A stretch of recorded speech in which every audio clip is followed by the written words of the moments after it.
Prologue. Several days from now. Piper was sipping a cocktail, but she couldn't taste it. Her sights were set on the tattered cloth doll. It was dancing frantically, tangled in yellow police tape. The more the doll jerked, the more snarled up it became, until, finally, the strangled doll collapsed, motionless, on the floor. She watched the pool of blood seeping out slowly from beneath the doll, the wet redness growing, coloring everything in its path except for the knotted police tape. Eventually, the tape began to unravel itself, and its snake-like yellow tendrils started slithering toward Piper. She wanted to get away. Her mind willed her body to move. Nothing happened. She was paralyzed. There was no escaping. Her fear soaring, Piper tried to call out, but no words came from her mouth. Only a desperate, whimpering sound emanated from deep inside her throat. The yellow snakes slid closer. Thursday, March 13th. Chapter 1. Marie Antoinette would have loved this place. Piper Donovan stood agape, her green eyes opened wide as she took in the magical space. Crystal chandeliers, dripping with glittering prisms, hung from the mirrored ceiling. Gilded moldings crowned the pale pink walls. Gleaming glass cases displayed vibrant fruit tarts, puffy eclairs, and powdered beignets. Exquisitely decorated cakes of all flavors and sizes rested on pedestals alongside trays of pastel meringues and luscious Napoleons. Cupcakes, cookies, croissants, and cream-filled pastries dusted with sugar or drizzled with chocolate beckoned from the shelves. "It's unbelievable," she whispered. "I feel like I've walked into a jewel box. One made of confectioner's sugar, but a jewel box nonetheless."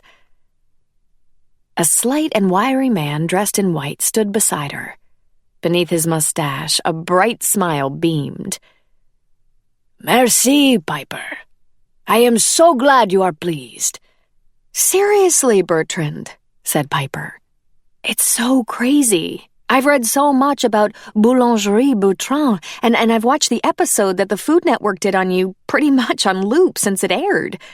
So I can't believe I'm actually here in New Orleans and have the chance to work with you."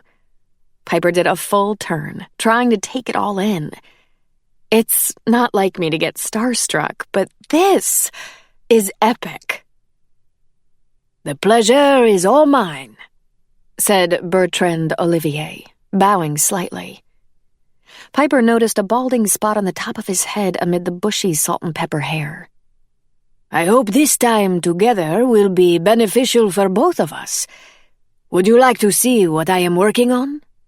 "I'd love to," said Piper.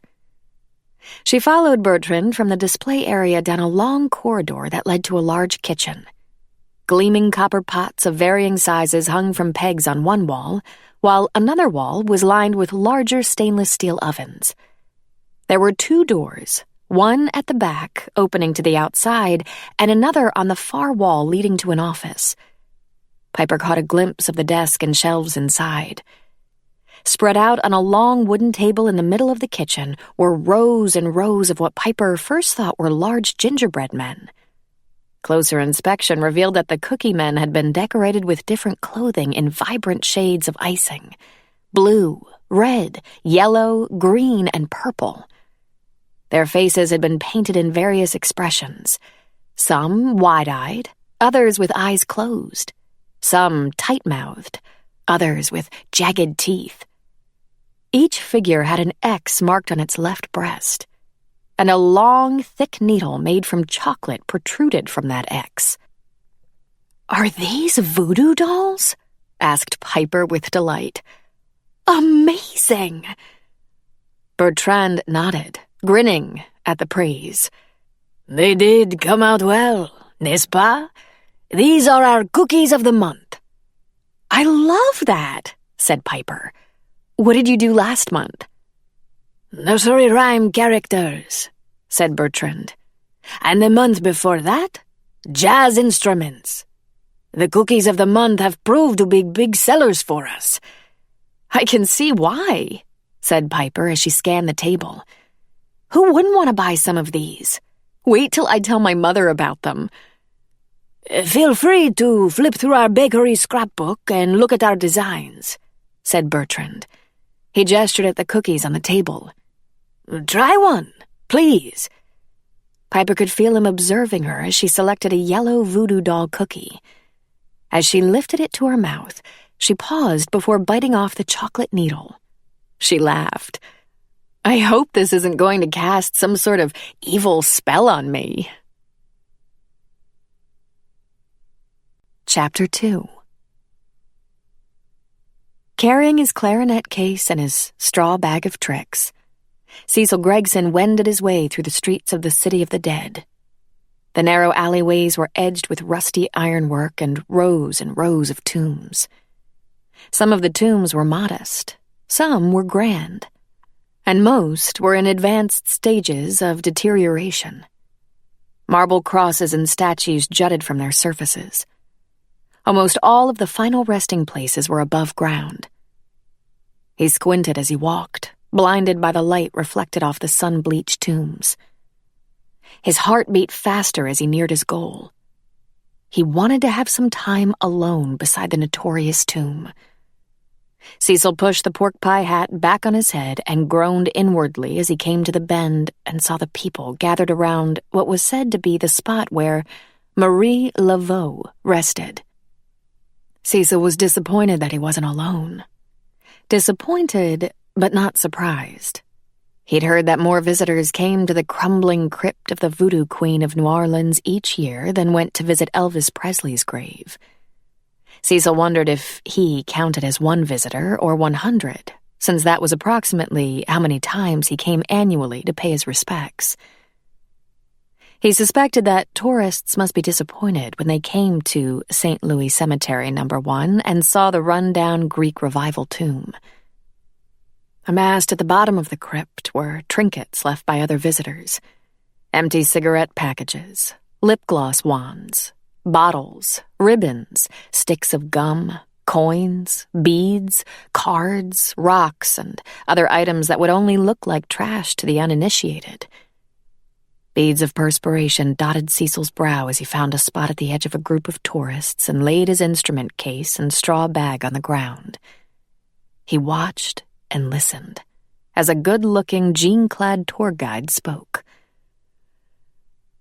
"Because New Orleans has an unusually high water table, underground burial often isn't practical. In times of heavy rains and flooding, there have been problems with coffins bursting up through the ground and floating away. Interring the dead in above-ground family crypts is the logical solution." A florid-faced man raised his hand. "Faulkner, these crypts don't seem big enough to hold whole families," he said, gesturing around at the other tombs surrounding the Voodoo Queens. "Don't they get filled up pretty fast?" "They are really very efficient," answered Faulkner, the tour guide. "The crypts serve as reusable combustion chambers.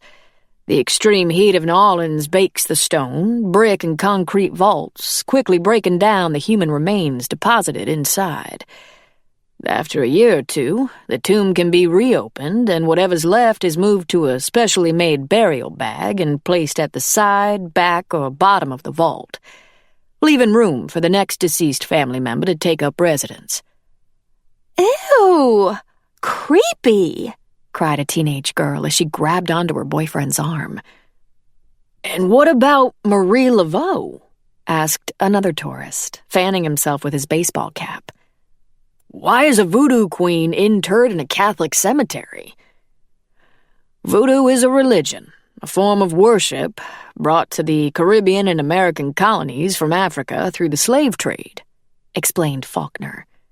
"But remember, many slaves were owned by Catholic masters, and they were influenced by that. New Orleans voodoo is steeped in Catholicism. Marie Laveau was a devout Catholic who attended Mass nearly every day. She mixed holy water, incense, Catholic prayers, and saints into the African-based voodoo rites.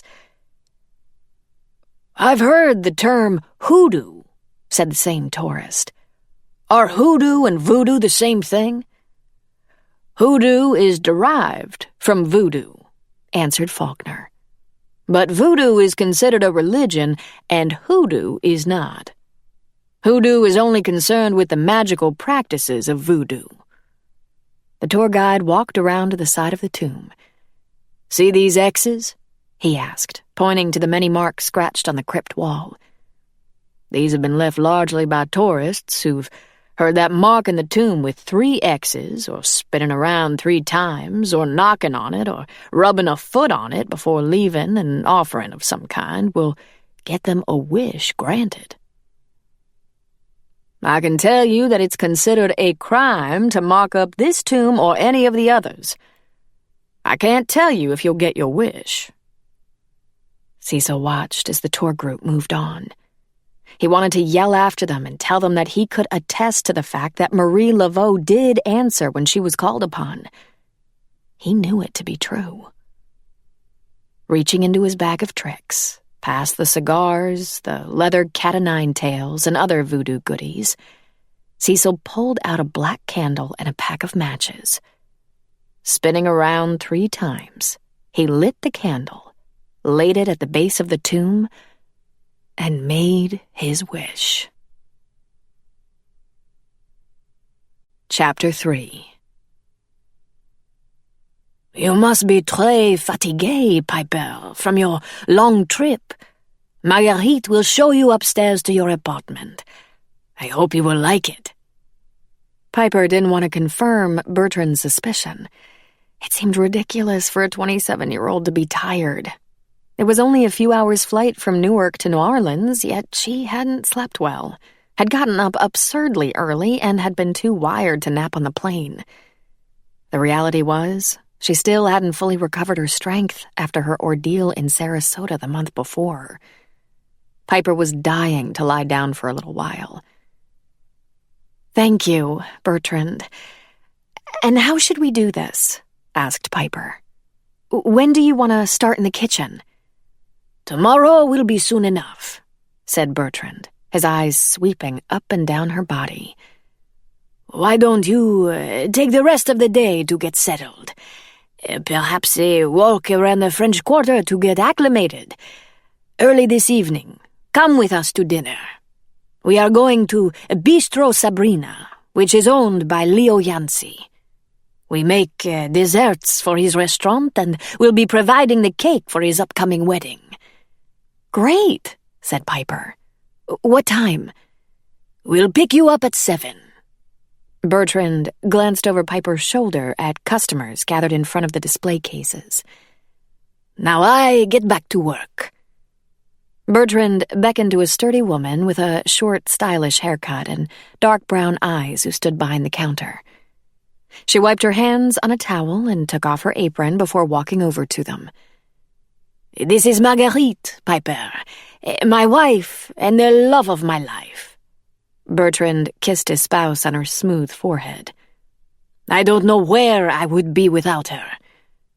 "Probably begging for the president or some European head of state," said Marguerite Olivier. "You've held yourself back, Bertrand, to make me happy. You see, Piper, I'm the one who can't imagine living anywhere other than New Orleans. I grew up here, and I'll be buried here." "Well, Bertrand's hardly been toiling away in anonymity," Piper said with a laugh as she shook Marguerite's hand and appreciated the firm grip. "I feel so lucky to have the opportunity to be your guest baker. I'm so glad my mother entered my name." "We are too," said Marguerite, fine lines crinkling at the corners of her eyes as she smiled.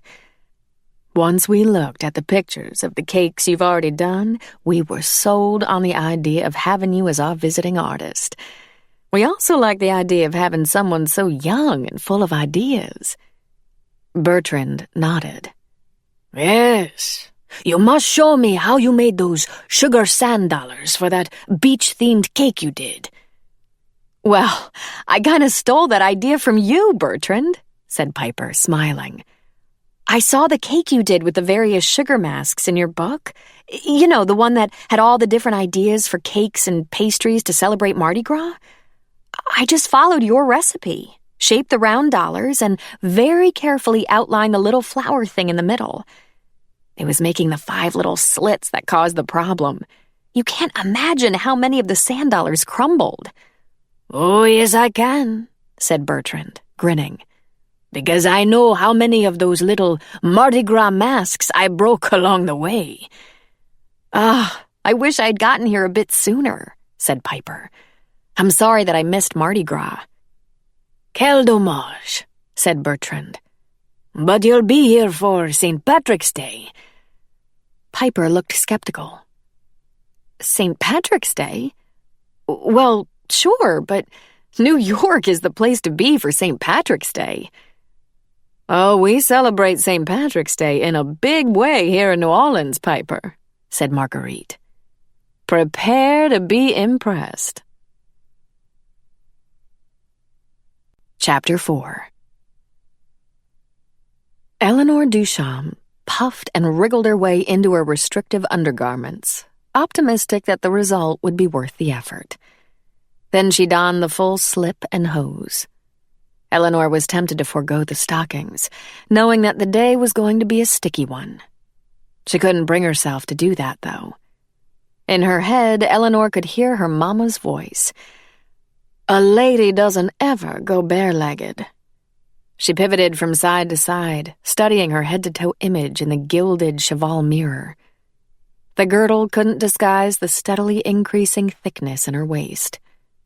She raised her arm and jiggled the flab on the underside. Heaving a deep sigh, Eleanor went to the closet and pulled out a turquoise-colored A-line dress. Its sleeves came just above her elbow and would cover her upper arms. The hem rested in the middle of her knee. At least her legs were still decent, thank the good Lord. Eleanor stepped into the dress and reached around to find the zipper. That took more stretching and wriggling, which only reminded Eleanor how she wished she could call down to Nettie and ask her for help. After having a full-time maid all her married life, Eleanor had found it necessary to drastically alter things. She couldn't really afford to keep Nettie on, even part-time. But Eleanor knew that if she gave up her maid entirely, people would talk. More important, not having Nettie in her life was unimaginable. So now Nettie was paid for 1 day of work each week. Nettie had been good about it, saying that she wanted to cut back her work and have more time to spend helping her daughter anyway. Though Eleanor had never said anything directly about the dissipation of the Duchamp fortune, she was almost positive that Nettie was aware of it.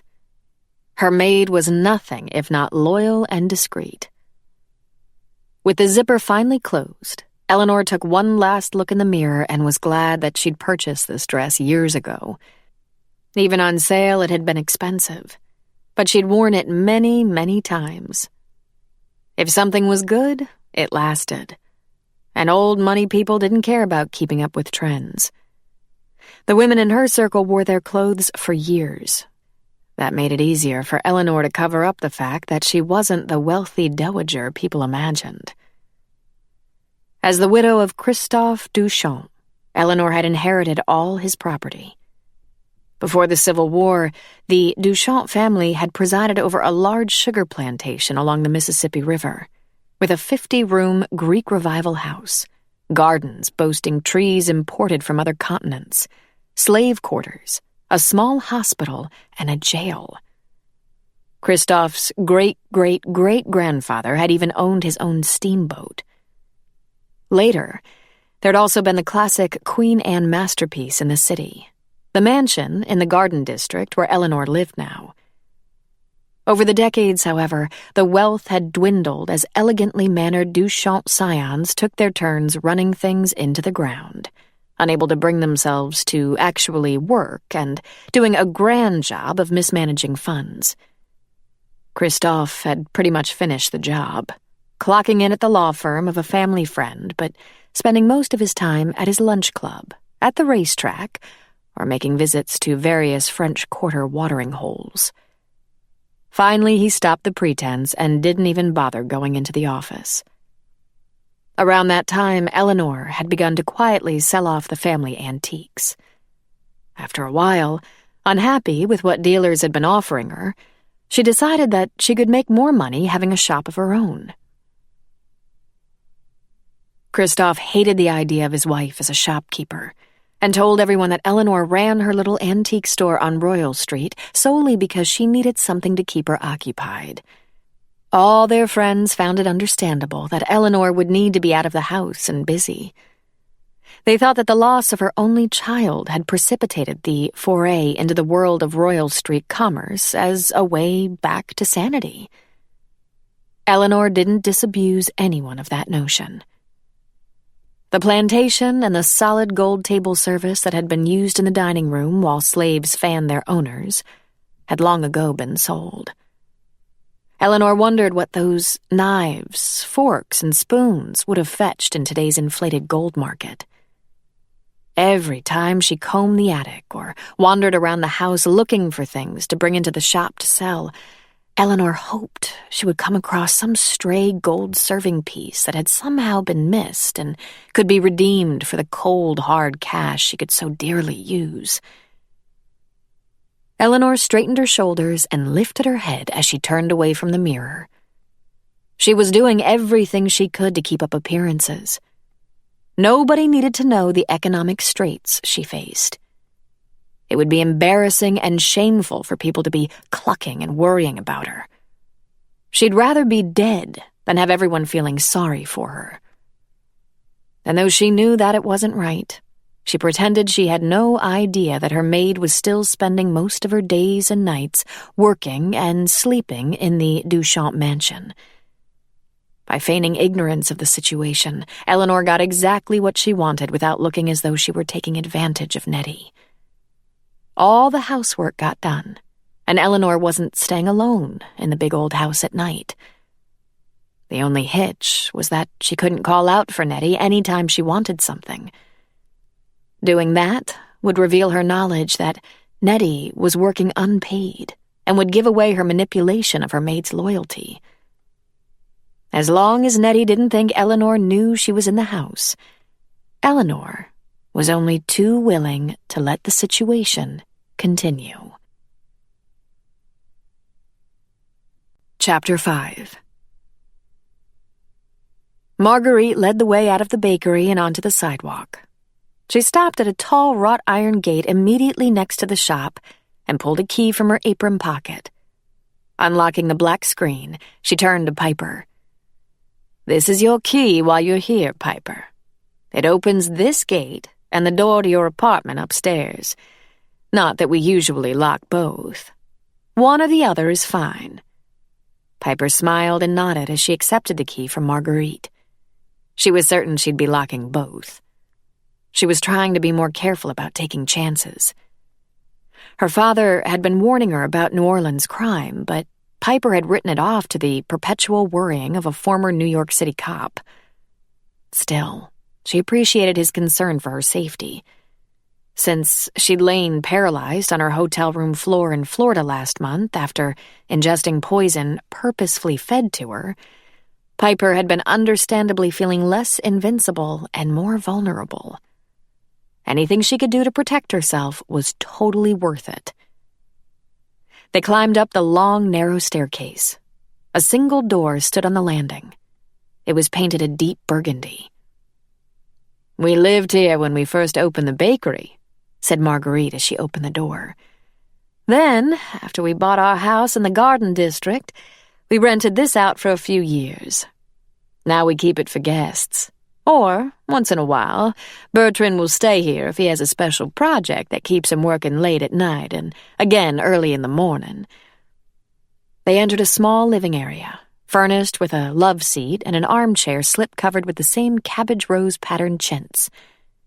A bistro table and 2 antique ice cream parlor chairs were tucked into the corner next to a door that led to a tiny kitchen with a sink, an oven-stove combination, and a small refrigerator.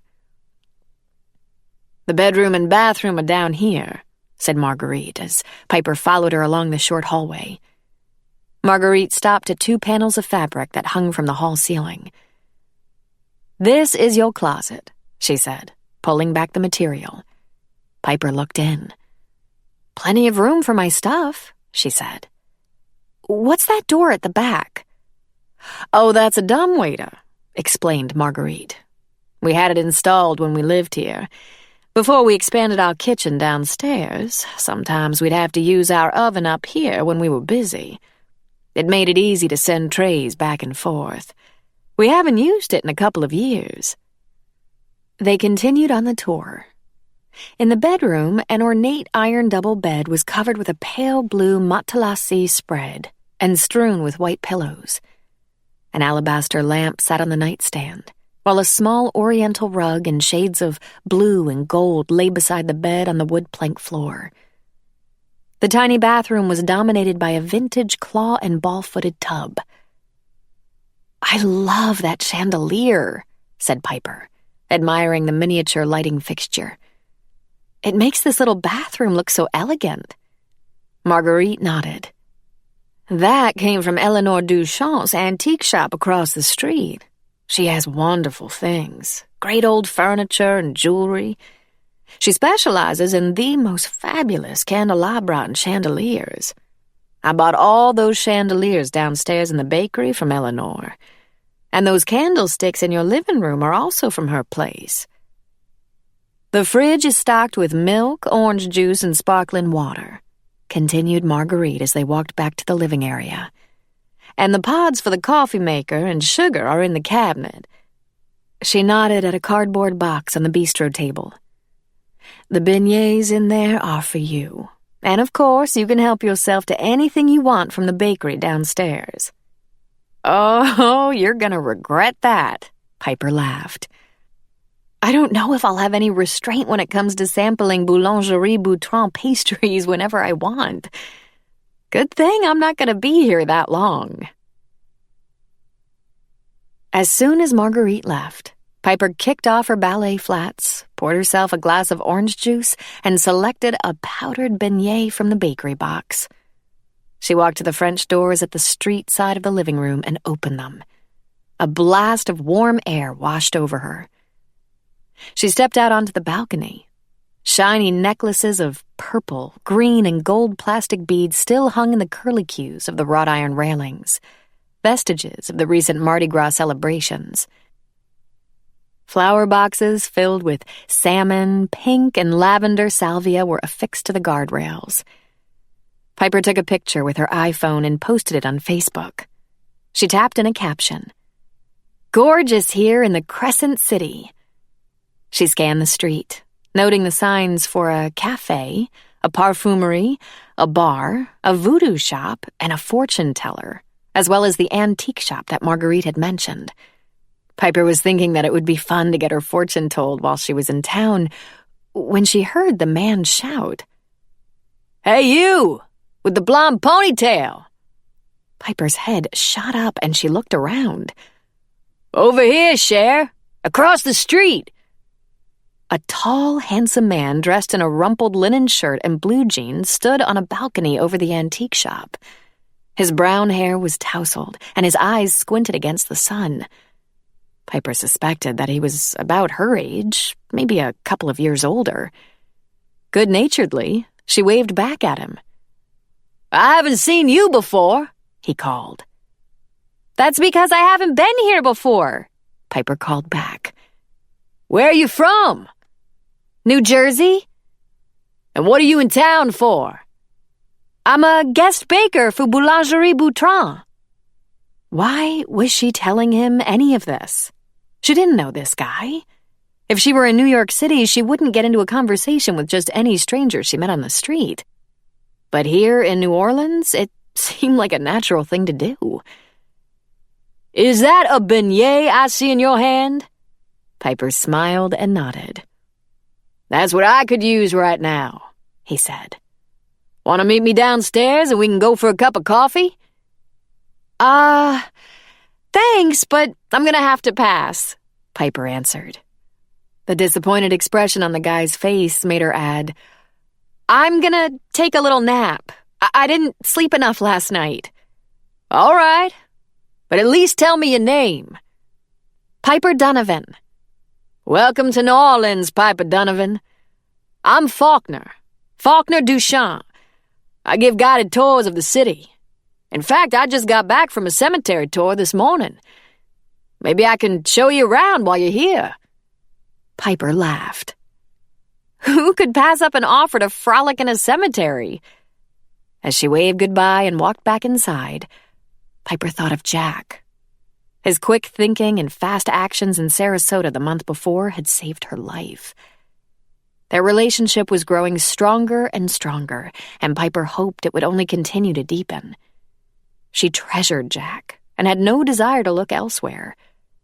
The last thing she wanted or needed at this point was to get involved with another guy. She pulled out her phone and began texting. "I'm here, Jack. It's great, but I miss you already." Chapter 6. In Hillwood, New Jersey, Vin Donovan finished clearing the snow off the sidewalk in front of the icing on the cupcake. He rested the shovel on the side of the building and scraped the bottoms of his boots back and forth across the cement before pulling open the front door. He inhaled the warm, sweet-smelling air that welcomed him inside the bakery. "Thanks, honey," called the blonde, curly-haired, middle-aged woman from behind the counter as she slid a tray of sugar cookies onto a shelf. "How about a nice hot cup of coffee and a cheese Danish fresh out of the oven as your reward?" "I'm gonna spread some salt out there first," said Vin. "We don't want anybody slipping and breaking their neck." As her husband cut through the kitchen on his way to the small storage shed in the back alley, Terry waited on a customer who asked to have a simple chocolate layer cake inscribed with birthday wishes. The customer pointed to the cake she wanted. Terry took it from the display case and carried it into the kitchen. "I hate having to ask you to stop what you're doing, Kathy," Terry said as she put the cake down on the work table. "But can you please write, 'Happy Birthday, Francis,' with an E on this?" "No problem," said Kathy, immediately putting down the wooden spoon and wiping her hands on her apron. "That's what I'm here for." Terry watched her assistant pick up a pastry bag full of pink icing and begin squeezing the message onto the top of the cake. Terry had to turn her head to the side and look from the corner of her eye in order to see the words take shape.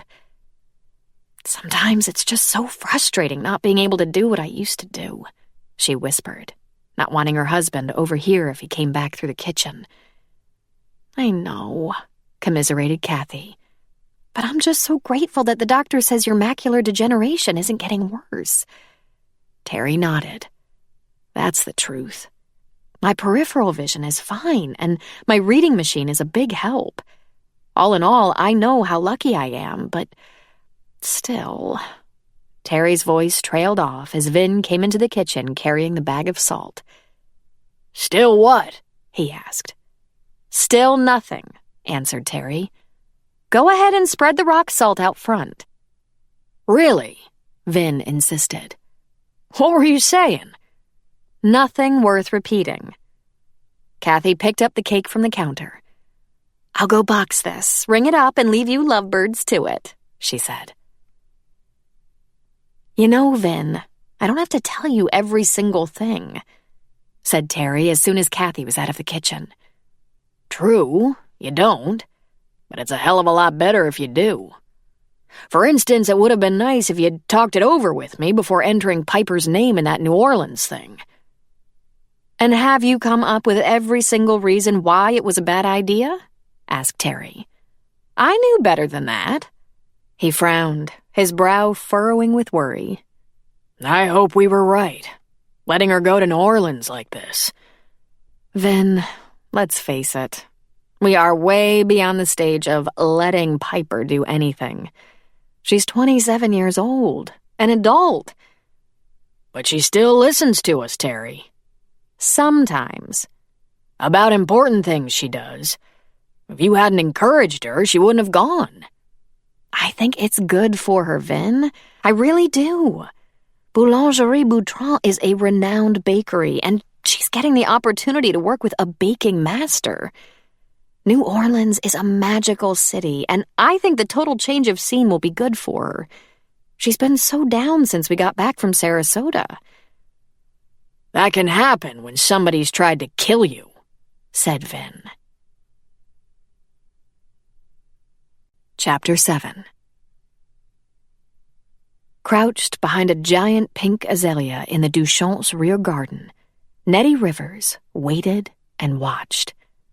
The warm, sticky air was thick with humidity, and her knees were paining her. Nettie ached to stand up straight. She glanced impatiently at the Timex wristwatch with the purple band that her grandchildren had given her for Christmas, and wondered what was keeping her employer. Miss Eleanor was taking her own sweet time today. Nettie had a mental list of things she wanted to accomplish when she got inside the old house. She tried to do the big, noticeable tasks like scrubbing out the refrigerator or cleaning the oven or dusting and vacuuming on the day she was scheduled to come. Doing the laundry and slipping it back neatly folded onto the mahogany dressers was something that could be done discreetly on her secret days. Polishing what was left of the silver or cleaning out the closets was each also a chore that Nettie accomplished on the days Miss Eleanor didn't think anybody was in the house. Nettie did her best to make sure Miss Eleanor didn't know that she still stayed in the house more often than not. She liked her own bed downstairs, where she'd slept so many nights of her adult life. Though the good Lord knew how much Nettie loved her grandkids, living with them all the time was too much to take. The house was noisy and chaotic. And Rhonda's husband, Marvin, could get nasty when he had too much to drink. Nettie didn't like being around that. Mostly, though, Nettie didn't like Miss Eleanor staying all by herself every night. Nettie's daughter and son-in-law thought she was crazy for working and not getting paid. They didn't understand. She'd been with Miss Eleanor for over 30 years. Nettie loved Miss Eleanor, and she was too old to start taking care of somebody else's house now. Nettie had watched Miss Eleanor raise her little daughter while that good-looking but lazy husband was hanging out at his club, betting on the horses, playing cards, or drinking with his uptown friends. Nettie had overheard countless arguments about money, arguments that usually ended with Mr. Kristoff storming out of the house and Miss Eleanor silently retreating up to the bedroom. After a while, Miss Eleanor would come downstairs again with her face all washed and shiny, acting like nothing bad had ever happened. It was clear to Nettie that her boss had been crying, but Nettie never let on she knew. Miss Eleanor had her pride, and Nettie wasn't going to step on it. Years ago, after yet another of those arguments, Nettie noticed that Miss Eleanor began going from room to room, critically inspecting the contents and complaining that there were just too many things in the house. The house looked like the Collier brothers' mansion, declared Miss Eleanor. She said that sometimes she felt like she couldn't breathe, that all the clutter was suffocating her. Miss Eleanor was also sure that little Miss Ginny's asthma was made worse by all the dust the old furniture and knickknacks collected. In the beginning, Nettie had felt that Miss Eleanor was being critical of her housekeeping skills. So she'd redoubled her efforts to keep the furniture polished, the silver gleaming, the crystal sparkling. She didn't pay much mind when the moving men arrived to take out a marble statue, an antique harp, and a carved Victorian sideboard from the dining room. The room did look better, less overcrowded with generations of accumulation. But after a while, as more furniture was hauled away, chandeliers taken down, and oil paintings removed, Nettie caught on to what was really happening. When movers carried out the piano that Miss Eleanor had learned to play on as a child, Nettie saw the tear roll down her employer's cheek. It finally dawned on Nettie. The things weren't being sold to lighten up the gracious old rooms. The things were being sold because the family needed the money. Nettie watched now as the back door finally opened and a figure dressed in turquoise stepped into the daylight. She was carrying a pair of ornate silver candlesticks, Nettie knew from the experience of lifting and polishing them how heavy they were. Her instinct was to spring up and rush to help Miss Eleanor, but Nettie held back. She observed the woman carefully making her way down the porch steps and across the pea gravel path leading to the old stable that now served as a garage. It touched Nettie to see Miss Eleanor pause at the stunning magnolia tree, so much bigger and fuller now than it had been when Nettie helped her plant it, just after Miss Ginny died.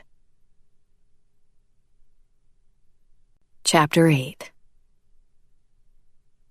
The darkness of the interior of the Gree bar took some getting used to after the bright daylight out on the street. Faulkner paused in the doorway to give his eyes time to adjust before sauntering over to the counter. He took the pack of cigarettes from his pocket, tossed them onto the bar, and seated himself on a stool. As he watched the bartender lumber toward him, Faulkner recited the children's verse, "Fuzzy Wuzzy was a bear.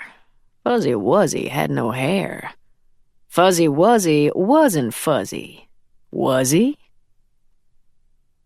A satisfied grin spread across Faulkner's face as the bald-headed bartender rolled his eyes.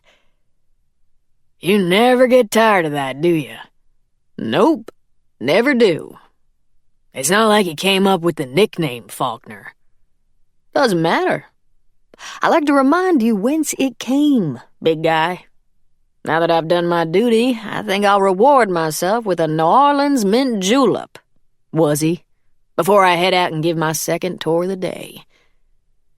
"Sounds good to me," said the bartender, opening the refrigerator and extracting a chilled highball glass. "How goes it?" "Agony, buddy." Faulkner ran his fingers through his hair as if pulling it out. "It's just agony trying to get this doctoral thesis done. I was up most of the night working on it, then up early to give a cemetery tour. 3 hours of sleep just isn't enough, man." The bartender dropped a layer of mint leaves into the glass and tossed some shaved ice on top. "Make any progress on the dissertation?" "Barely. You have no idea how hard it is." Faulkner put his elbows on the bar, leaned forward, and held up his head with his hands.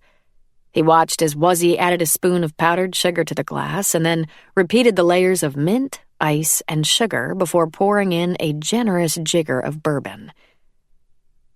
"You're right. I don't know, and I don't want to know," said Wuzzy, as he reached for a sprig of mint to garnish the drink. "I barely made it through high school. The only book I've cracked since then is the bartender's manual." Wuzzy stuck a straw in the glass, put the drink in front of his customer, and wiped his hands on his gold Saints t-shirt. "Let the good times roll, my friend." Faulkner drew hard on the straw and swallowed. "Ah, the breakfast of champions," he said, closing his eyes. "That's one lesson you learned very well, Wuzzy. You make the best julep in town."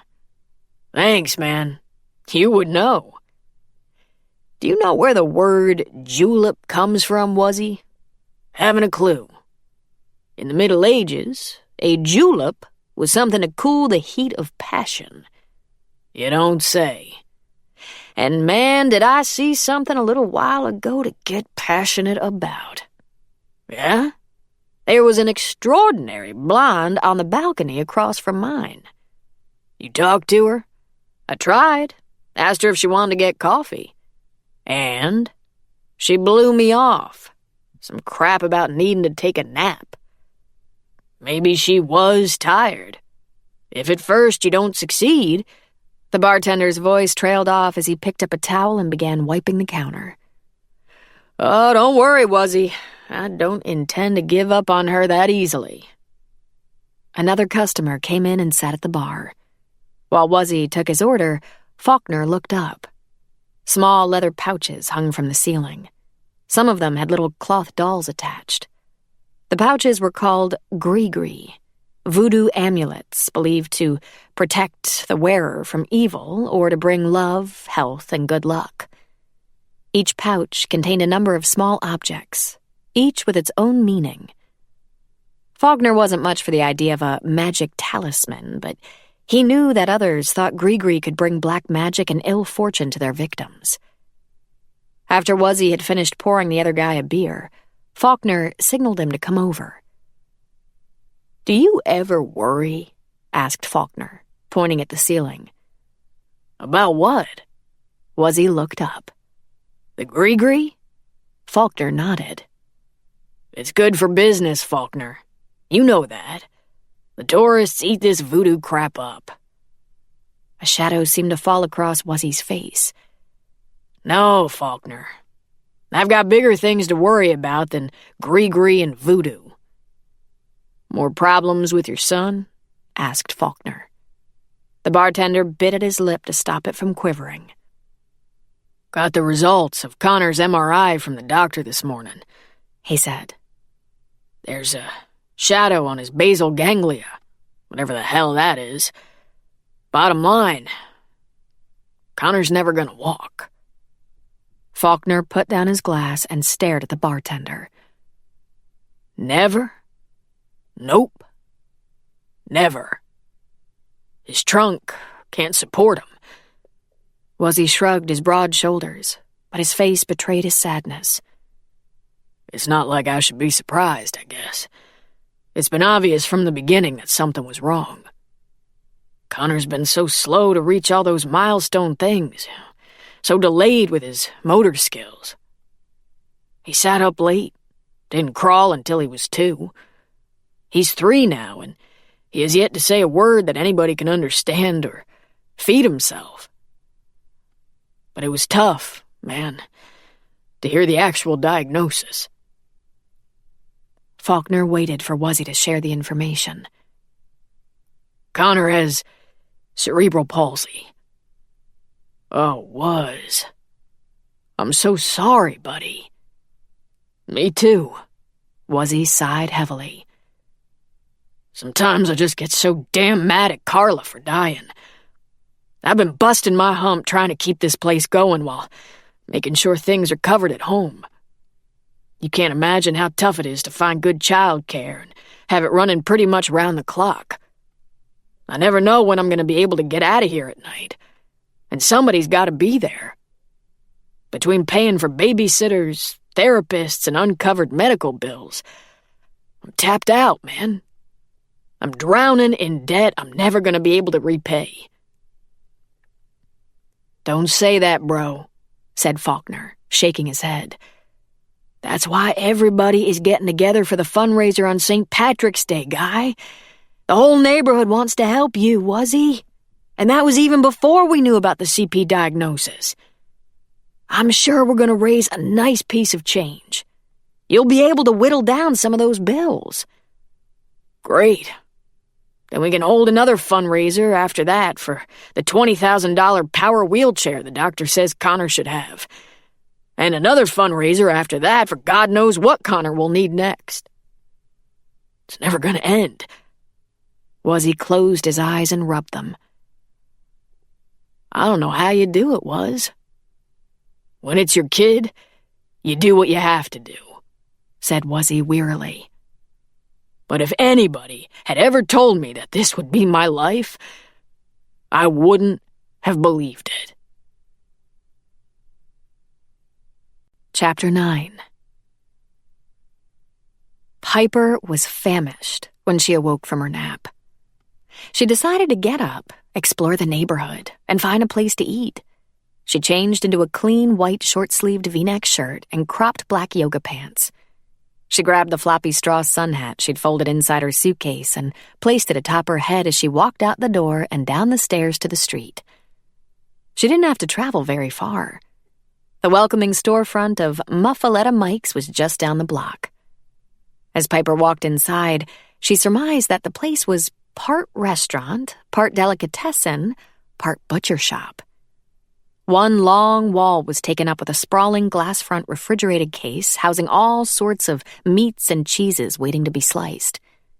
There were aisles of shelves lined with balsamic vinegars, oils, rice, pastas, salts, and seasonings.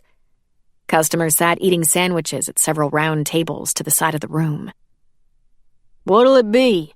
asked the teenager behind the counter. "I'm not sure," said Piper.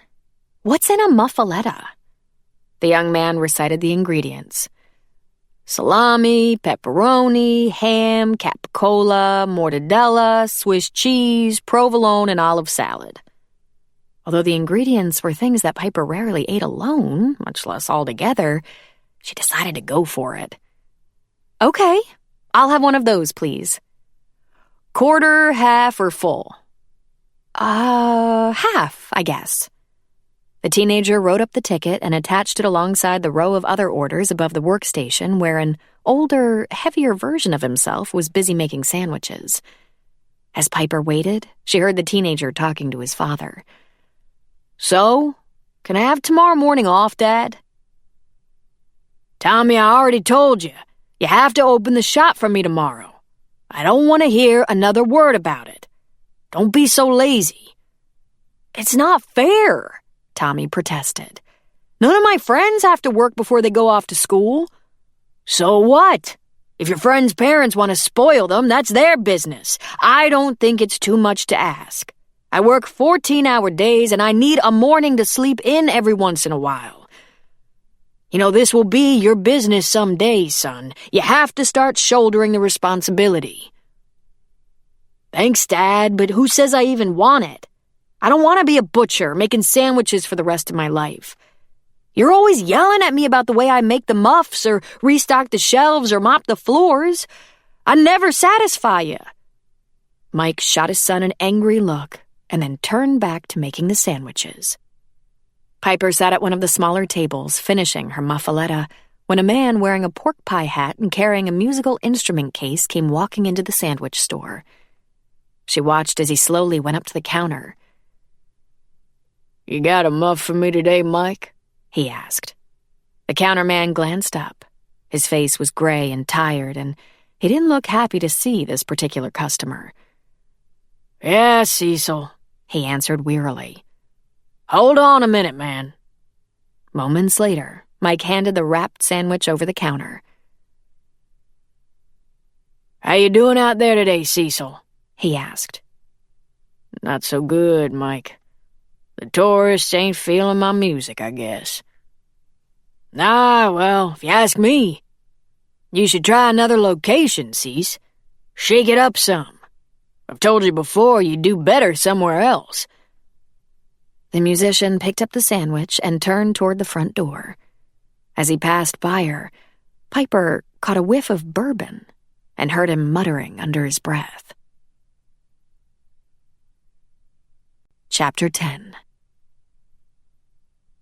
Very early tomorrow morning, the first victim would start his day like so many others before it. He'd get out of bed, stumble to the bathroom, wash, shave, and brush his teeth. He'd pull on his trousers and button his shirt, unaware that he was doing these things for the last time. Then he'd leave his home and go to his business on Royal Street, having no idea of what would be waiting for him there. With so much riding on the week to come, it was hard not to give in to nerves. The initial part of the carefully thought-out plan would begin in a few short hours. It took one slick customer to act calm, cool, and collected right now. The needed equipment was already packed and ready to go. It was essential that things were taken care of quickly, accurately, and obviously enough so that everyone would come to the right conclusions. In a little while, it would be necessary to get into position and wait, just as the sun rose. For everyone else, it would be just another brand new day in the Big Easy, full of promise. For one poor slob, it would be his last. Chapter 11. After lunch, Piper strolled leisurely through the French Quarter. She noticed the people walking along with her. Young, old, black, white, some dressed in sports clothes, others in crisp business attire. Some hurried, most sauntered. Yet Piper sensed an air of excitement. Or was it the anticipation of delights and pleasures to come? They were all in New Orleans, a place like none other in America. A city whose residents treasured their food, their music, their architecture, and their ability to live in the moment. Founded by the French, conquered by the Spanish, then taken back under French rule before being sold to the Americans, New Orleans had survived slavery, the Civil War, yellow fever epidemics, and ferocious hurricanes resulting in the deaths of hundreds, the displacement of thousands more, and the destruction of huge swaths of the city. People who lived in the Big Easy well understood the fragility of life. Piper understood that fragility too. She stopped in a candy shop, watching as molten toffee was expertly dolloped onto parchment and fresh pralines were scooped onto a marble slab. Candy makers poured warm batches of caramel and hand-decorated chocolate frogs and alligators. Piper watched for a while, purchased a box of pralines, and traveled on her way again. As she left the shop, her cell phone rang. She glanced at the iPhone screen. With hopeful anticipation, she answered immediately. "Hey, Gabe. How are you?" "Fine, kiddo, fine. You got down there all right?" "Yup. This place is pretty awesome, Gabe." "Good. Let me tell you what's going on. I think you're gonna like it." Gabe was not a chatterer. Piper knew that time was money as far as he was concerned.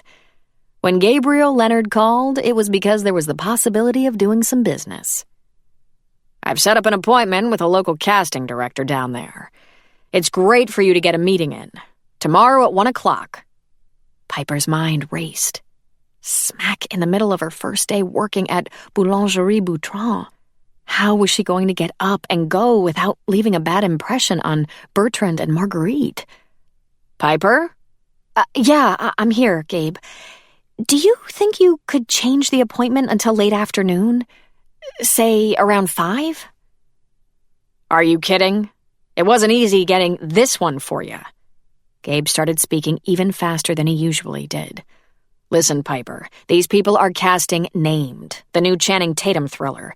Apparently, the girl who had the small role that opens the movie had to drop out. They don't want any of the other girls who read before, so they're setting up a new session. It's shooting Saturday, so they're moving fast. They'll be on location at some big St. Patrick's parade they have down there.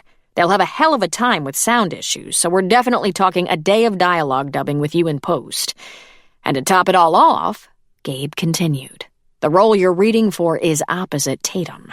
It'll do wonders for your reel. So do you actually think you want to ask them to change your audition slot?" Piper immediately agreed. While she was eager to do well with Bertrand at his bakery, acting was her priority. And this could be big, huge. She'd make it work. Chapter 12. As she walked slowly back toward her apartment, Piper stopped to admire the vintage charm bracelets and watches in a jewelry store window. She wandered into a gift shop filled with souvenirs of the city. Miniature Mississippi River paddle boats and plantation homes lined the shelves, along with hats, t-shirts, keychains, shot glasses, plates, and magnets. Piper purchased a couple of postcards to send to her parents and Jack. Next door, a haberdasher's shop displayed wide-brimmed, cream-colored hats designed to ward off the blazing southern sun. Piper wondered if Jack would wear something like that. She didn't think so. Spotting a large blue sign with a yellow palm painted in the center affixed to a storefront across the street, Piper went to get a closer look. The sign listed the services offered: tarot card, crystal ball, and palm readings. Oils, brews, charms, incense, and candles were also for sale. Piper took a deep breath as she pulled open the door. Thick damask curtains draped the front window, preventing daylight from entering the space. It took a couple of seconds for Piper's eyes to adjust to the dimness. Then she saw the large figures sitting at a candlelit table in the corner. A heavy-set woman dressed in a flowing purple caftan was staring intently at Piper. "Hi," said Piper, feeling vaguely uncomfortable. "I'd like to have a reading." The woman nodded, but said nothing. She raised her hand and pointed to the chair across the table. As Piper walked toward the seat, the woman's eyes followed her. "What kind of reading do you want?" asked the woman. Piper shrugged. "Oh, I don't know. I've never done this before. What do you suggest?" The woman's eyes twitched as she continued staring at Piper. While considering her client, the woman rubbed a large brown mole on her cheek. Piper was close enough to see the errant black hairs protruding from the woman's upper lip. "I can give you a psychic reading. I am a spirit guide, a medium between this world and the next." "Whatever you think," said Piper. "Do you use cards, or my palm, or, I don't know, a crystal ball?" "We don't need any of those. I'm already getting very strong feelings." "Okay," said Piper, thinking she'd made a mistake. This was all so silly, but she'd come this far. Having your fortune told in New Orleans seemed like something everyone should do at least once in life. "Who is Jay?" asked the woman. Piper shook her head, already disappointed. "I don't think I know anyone named Jay." The woman's eyes were closed now. "It's a female spirit. She's holding flowers in her arms." Piper watched as the woman sniffed at the air. "I smell magnolias. Why do I detect the scent of magnolias?" Magnolias? In Piper's mind, they were associated with one person. "That could be my Aunt Jane," said Piper, startled at the thought of her mother's sister, whom she'd loved very much. "She lived in Virginia until she died a few years ago. Aunt Jane spent hours and hours in her garden. She had the most beautiful old magnolia tree." The woman nodded. "That's the Jay I was seeing. She says you recently went through something hard, something traumatic for you. You were very frightened. You couldn't move." Piper's jaw dropped. How could this woman sitting across from her know anything about the pufferfish? "Aunt Jane wants you to know that you must take care of yourself. She says you aren't completely well yet. You still have a way to go." It was true, thought Piper. Though she had improved in the weeks since being poisoned, her physical stamina wasn't what it had been. Nor was she sleeping well. Piper also found herself anxious and irritable sometimes. "What else is she saying?" asked Piper, eager to hear more. "She says you are very talented. There is something you want very much, and you are going to get it." Piper sat up straighter, the little hairs on her arms rising. How could this woman know about the role she was auditioning for? Her mind raced, and she thought of her father and how he would mock the idea that this woman could have psychic abilities. Yet here she was, telling Piper specific things that she could never have known otherwise. It was incredible. "Aunt Jane is saying you must be careful. It will not be easy, and you are going to have to give more than you have ever had to give. And it may take you to places you may not be ready to go." Chapter 13. Aaron Kane was suddenly conscious of his wrinkled suit, receding hairline, and ample girth. Working in radio, he'd never had to pay much attention to his appearance. His audience couldn't see him. But now, standing in the office of the program manager and listening to the bad news, Aaron wished he looked better, younger, trimmer. He'd be more self-confident, more able to convince his boss of his worth. "You're not setting the world on fire, Aaron," said the manager. "Far from it. The ratings are down again this cycle." "It's just temporary, JD," said Aaron, with more conviction in his voice than he actually felt. "I admit we may have spent too much time the last few weeks on police malfeasance, but I was planning on getting off that topic anyway. Tonight I'm going back to Katrina rebuilding." "Do you hear yourself, Aaron?" asked the station manager. "It's the same old, same old. Some say that talk radio as we know it may be on the way out, and the simple reason for that is that the demographic is aging. You've got to get younger listeners to tune in, talk about things they'd be interested in. Talk about a variety of topics. Connect with people. Have some fun on the air. You can't keep on doing the same old thing." Aaron stood silent, his expression sullen. He fought to keep his pudgy fingers from his mouth to gnaw at his nails. "You're not skating where the puck's going, Aaron." "You've got to do something different, something unpredictable and smart, something that makes you stand out from the pack." "Any suggestions?" asked Aaron. "That's your job, buddy. Because as I've told you before, if those ratings aren't up next go-round, don't count on your contract being renewed." Chapter 14. On the flagstones around Jackson Square, tarot card readers, jazz musicians, and clowns entertained the visitors who strolled by. Artists, eager to sketch portraits or caricatures, waited along the handsome wrought iron fence that lined the park.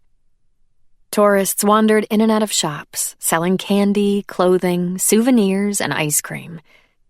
Charming Creole-style cottages with jalousie-shuttered windows stood flush against the sidewalks. In the middle of the square, 20 tourists were gathered at the foot of the impressive statue of Andrew Jackson astride a rearing horse. Faulkner chose Jackson Square as the meeting spot for his group because of its local color and liveliness. It set the mood for his walking tour of the French Quarter. "This square started out as a muddy field in the early French colony," explained Faulkner. "Troops were drilled here. Criminals were placed in the stocks, and executions of disobedient slaves were carried out here. Behind me, there are 3 18th-century historic buildings that were the city's heart in the colonial era. The center of the 3 is St. Louis Cathedral. The cathedral, with its tall Gothic spires, was designated a minor basilica by Pope Paul VI. To its left is the Cabildo, the old city hall where the final version of the Louisiana Purchase was signed. It's now a museum.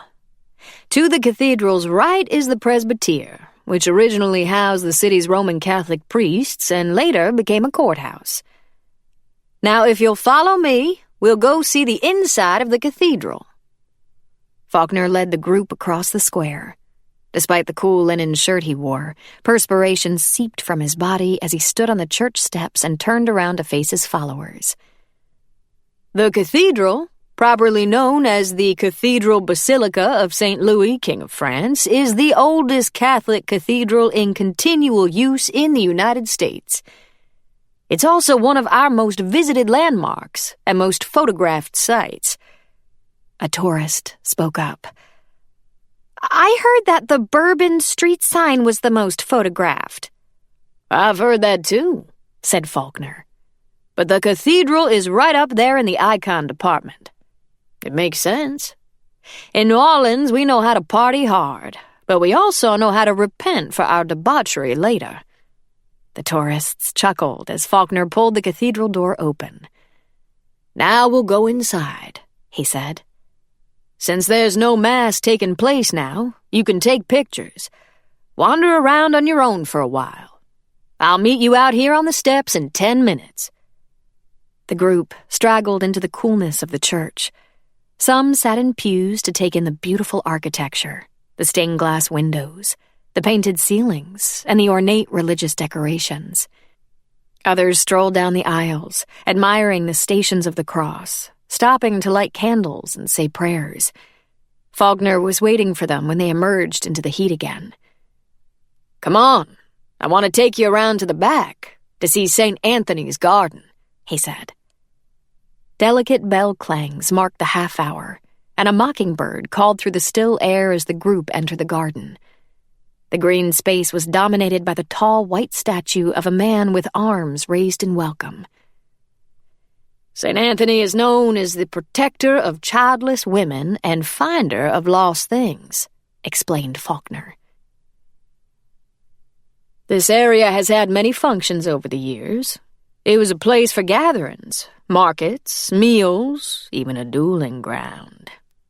Père Antoine, one of the cathedral's popular pastors, used the space as a kitchen garden to feed his monks. He also worked with voodoo priestess Marie Laveau to assist the large slave population, especially women and children." "A Roman Catholic priest collaborating with a voodoo priestess?"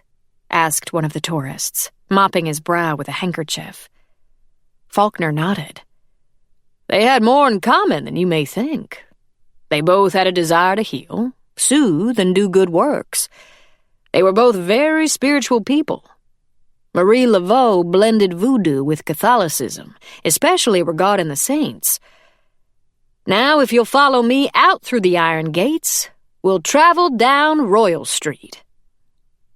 Faulkner pointed out an antique shop that once had been Antoine Péchot's pharmacy. Péchot mixed brandy and bitters and served the potion to his customers in an egg cup or coquetier. It's thought by some that a mispronunciation of coquetier gave us the word cocktail. The very first cocktail, then, was born here. Thank you, Antoine. He pointed out beautiful buildings, carefully maintained, occupied now by elegant stores and restaurants. He called the tourists' attention to the fine oak leaf ironwork embellishing buildings constructed in the 1800s for a sugar planter. He indicated a small gift shop where Mardi Gras paraphernalia was sold all year long. You can go in there later and get any masks, beads, Mardi Gras snakes, crew costumes, and posters you want to bring back home, he said. But how about we wrap up our tour by going for a muffaletta, the sandwich that had its birthplace in New Orleans? The tourists enthusiastically followed him into the shop. Faulkner smiled at each one as they passed him on the way to eagerly place their orders at the counter. Too few pressed cash into his hand. He went to the restroom at the rear of the store and counted his tips. Pathetic. Faulkner returned to the front, waited until the last of his group had purchased their sandwiches, salads, chips, and drinks. Then he signaled to the owner that he wanted to talk with him. I bring a lot of business to your store, Mike. I'm asking you one last time. Will you show me some monetary appreciation or not?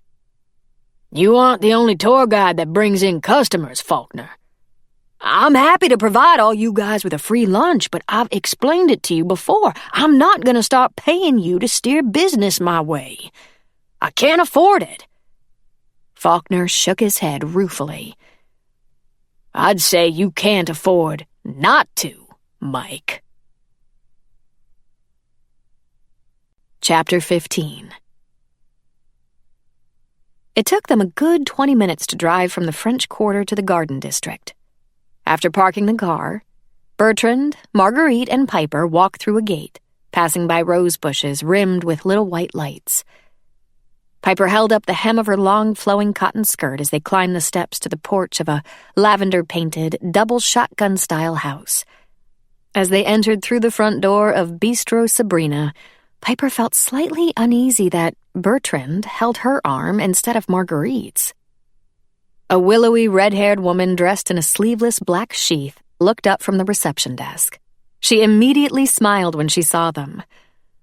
"Marguerite! Bertrand, welcome," she said, walking around from behind the desk. "It's so good to see you." She kissed both of them on the cheek. Piper noticed that Bertrand's eyes swept over Sabrina's figure the same way they had swept over Piper's earlier that day at the bakery. "Sabrina Houghton, we'd like you to meet our guest baker, Piper Donovan," said Marguerite. "Piper will be helping Bertrand for a while. Her family has a bakery in New Jersey, and she's made some fabulously creative wedding cakes." Piper shook the woman's hand. "So nice to meet you, Sabrina." "Wonderful, Piper. I can't wait to hear your ideas," said Sabrina. "After dinner, Leo and I should be able to sit and talk with you about them. We're so excited." "Actually, I want to hear about your preferences and your fiancés and then envision your wedding," said Piper. "Any thoughts I might have will reflect yours." Bertrand glanced around the reception area and over Sabrina's shoulder, getting a view of the packed bar. "Business is good, n'est-ce pas?" Sabrina nodded, raising her voice to be heard above the din. "Thank goodness, yes. It's never been better. We're packed tonight, and we're booked solid for the rest of the week and through the weekend. That Times-Picayune article a couple months ago really put us on the map." Sabrina led them through the bar area, which had once been the parlor of the house, and into the dining room. Draping velvet curtains hung from the elongated windows, and fresh flowers in crystal vases decorated the mantelpiece of an exposed brick fireplace. The walls were lavender, with the ceiling painted the much darker shade of aubergine. The room was cozy, but not cramped, with snowy white cloths spread over the tables. Gleaming silver candle holders of different designs stood in the middle of each one. As soon as the three were settled into their seats, a waiter came to the table and introduced himself. "Good evening. My name is Patrick, and welcome to Bistro Sabrina. May I bring you a cocktail?" "I read that New Orleans is the birthplace of the cocktail," said Piper. "So I think I'll have one. Any recommendations?" "Legend has it that the first true cocktail was the Sazerac," said Patrick. "Would you like to try one?" "What's in that?" asked Piper. "Our bartender makes it with rye, bitters, sugar, and a splash of absinthe." "Whoa!" Piper glanced at Bertrand and Marguerite for their reactions. "Oh, go ahead, Piper," said Marguerite. "Try it." Bertrand nodded.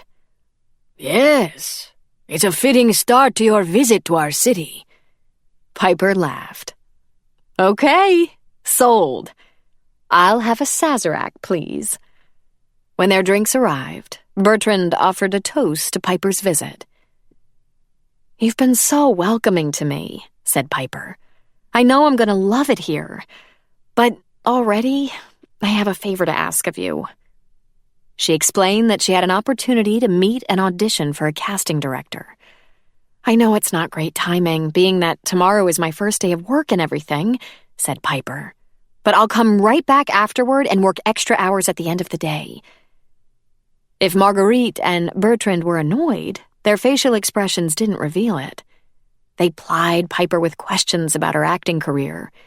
She gave them a brief history so far, including the stint on the daytime drama A Little Rain Must Fall. "Oh," said Marguerite, making the connection. "So that's how you came to make the wedding cake for the soap star Glenna Brooks." Piper nodded. "Yes, Glenna and I became good friends, and when she remarried, she wanted my mother to make her wedding cake. But my mother has macular degeneration and isn't able to manage the intricate decorating anymore. She suggested that I try. She likes that it gives me another focus between acting jobs." "Smart lady," said Marguerite. "And from what we saw on your website, you certainly have a talent for it." "I appreciate that," Piper smiled. "I do enjoy it," she said. "I guess I hadn't realized how much I'd picked up from watching my mom and helping her at the bakery over the years." As she sipped her cocktail, Piper had time to study the couple. They seemed very comfortable with each other. She also noted that Marguerite was quite attractive. Now, with makeup applied for the evening out, she looked far different from the plain-looking woman Piper had met at the bakery earlier in the day. "The food here is as good as the big-name restaurants in New Orleans," commented Marguerite as they perused the menu offerings. "And many of the desserts come straight from our bakery." Piper chose a pan-roasted and porcini-dusted chicken over a mushroom, artichoke, and parmesan risotto, while Bertrand and Marguerite both ordered the sauté of Gulf shrimp in a pancetta, sun-dried tomato, and basil beurre blanc with goat cheese grits. Piper turned her head away but managed not to wince when her host's seafood was placed on the table. All three of them cleaned their plates. "Absolutely delicious," said Piper as she put down her fork. When the waiter brought the dessert menu, she held up her hand and shook her head.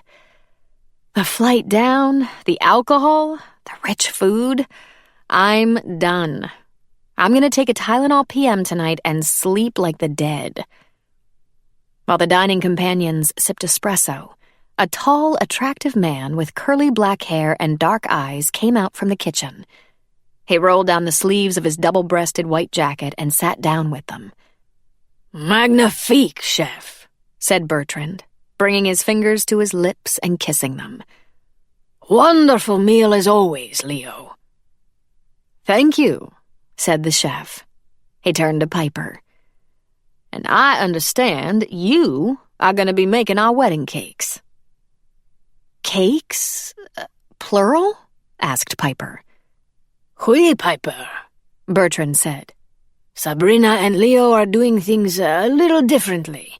Their big party will be the night before the wedding on the Natchez." "The Natchez?" asked Piper. "Isn't that the paddle boat that takes tourists out on the Mississippi?" Leo nodded. "Everyone we know will be invited to that. But we want our wedding to be more intimate. The next day, just close friends and family will attend the ceremony and a wedding dinner here at the restaurant." "So you want 2 cakes," said Piper. "A big one for the boat party and a smaller one for your wedding dinner." "Sabrina tells me you have some questions for us," said Leo. He turned and stretched to see his fiancée, waving her over when he got her attention. "And how many guests will you have?"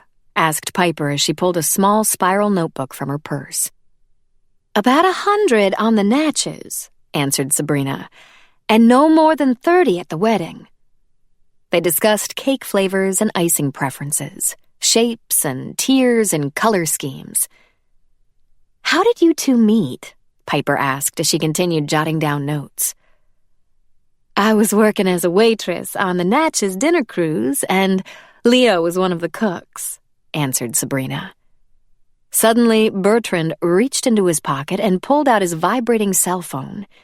He checked the number on the screen. "Pardonnez-moi," he mumbled as he rose from his chair. "I have to take this." The others at the table watched as Bertrand walked toward the front of the restaurant.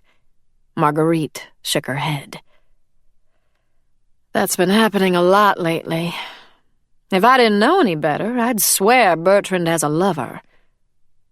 The others were silent, awkwardly averting their eyes from Marguerite's face. "Oh, don't be so glum," said Marguerite. "I'm not worried about Bertrand and women. Our bakery is his real mistress. He saves his passion for Boulangerie Bertrand." Chapter 16. Sabrina had looked as fetching as ever tonight. But Bertrand couldn't stop thinking about Piper.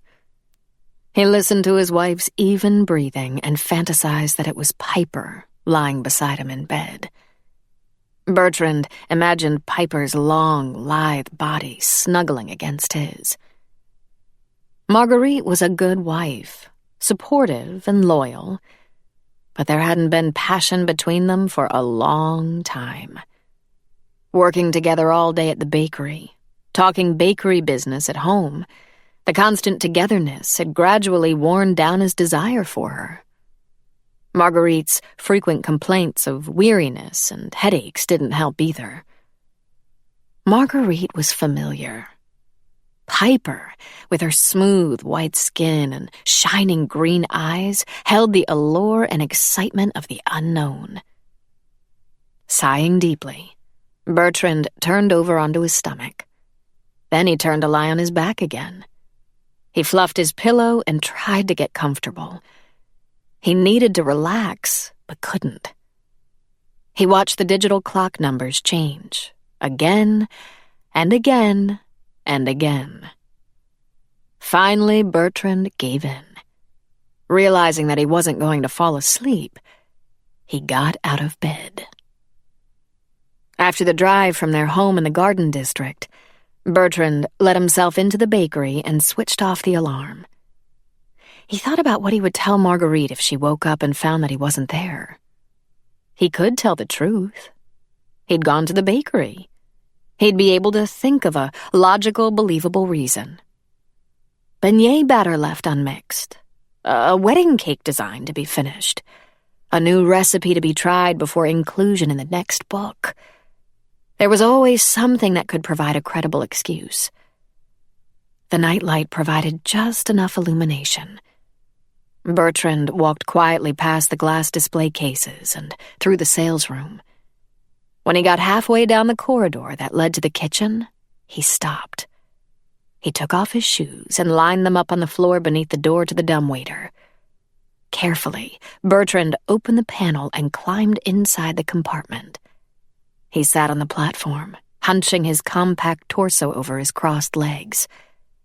The space was cramped, but any discomfort was overshadowed by the pleasure that lay in store for him. Bertrand reached outside and pushed the button on the wall beside the dumbwaiter. Quickly, pulling his hand back inside, he felt the platform begin to move upward. He held his breath, though he knew that the journey could be made almost silently. Bertrand felt his pulse race. He pictured Piper sound asleep, totally unaware that he was on his way. Higher. Higher. Finally, he was at the level of the apartment. Piper was only a wall and a few feet away. He pushed at the dumbwaiter door, and it opened into the closet. Bertrand swung his legs out and down, landing softly on the floor. He uncurled his body and took a small flashlight from his rear pocket. Bertrand pushed through the clothes that hung on the rod, pausing a moment to enjoy Piper's scent. He closed his eyes in the darkness and buried his nose in the skirt she'd worn that night at dinner. Light from the lamps on Royal Street came in through the French doors to the balcony, bathing the small apartment in a soft glow. Bertrand clicked off the flashlight, parted the closet curtain, and tiptoed into the hall. He silently made the short trip to the bedroom doorway. Then he stood there, watching her. Piper's blonde hair fanned out across the pillow. Her mouth was slightly open. One leg protruded from beneath the bed cover. Her toenails painted a much darker shade than her pale skin. He could detect the sound of her breathing. Soft breath. Warm breath. Youthful breath. He edged closer. Now he could actually see her chest moving up and down evenly. Funny. Marguerite had been breathing evenly too, but the rise and fall of his wife's breasts hadn't affected him at all. He'd had no desire to wrap Marguerite in his arms and smother her with caresses and kisses. Yet it took every bit of control Bertrand had to keep himself from climbing into bed beside Piper. Friday, March 14th. Chapter 17. It was still dark when Mike arrived at work. He entered through the back of the store and flipped on the lights. As he took inventory in the kitchen, he didn't know if he should be patting himself on the back for being a good father and letting his son sleep in, or kicking himself for giving in to Tommy's whining.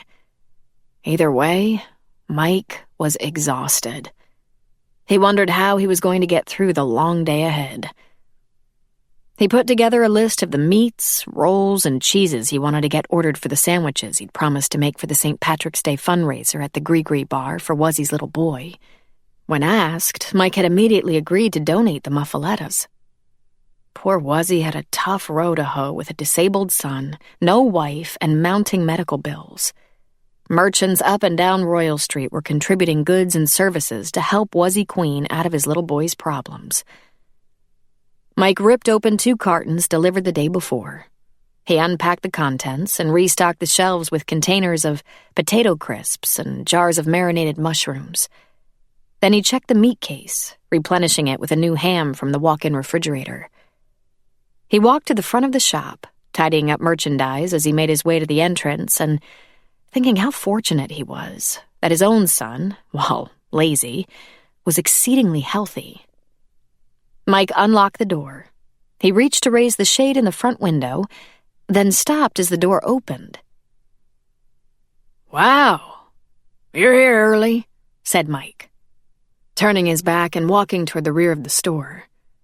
The customer quietly turned the lock on the front door before following Mike to the workstation and watching as the butcher slid a fat smoked ham back and forth across the razor-sharp blade of the meat-slicing machine. Mike caught each thin slice and piled it on the round sesame-seeded bread that lay split open on the counter. He repeated the process with salami, depositing it on the ham. Next, a layer of capicola, followed by pepperoni, Swiss cheese, and provolone. "Looking good," said the customer, observing from the other side of the counter. "Thanks again for this." "No problem," said Mike. "We Royal Street folks have to help each other out when we can." "How many muffs do you think you've made in your life?" asked the customer, setting a shopping bag on the floor. The sandwich maker laughed. "I couldn't even begin to tell you." He reached for the glass container of olive spread he'd mixed himself. Finely chopped green olives, celery, cauliflower, and carrots seasoned with oregano, garlic, black pepper, and covered with extra virgin olive oil, all left to marinate overnight. The customer persisted. "All right, then. How many muffs did you make yesterday?" Digging into the olive mixture, the butcher shrugged. "Maybe 150? The customer whistled. "Business is good, huh?" "It's all right, but it's nowhere near the place on Decatur. They sell hundreds a day. Every time I go by, there's a line out the door.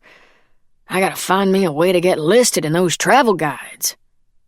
Location, said the customer. "Being near Jackson Square and the cathedral sure helps." "True," said Mike. "But Royal Street isn't exactly a poor relation in the location department.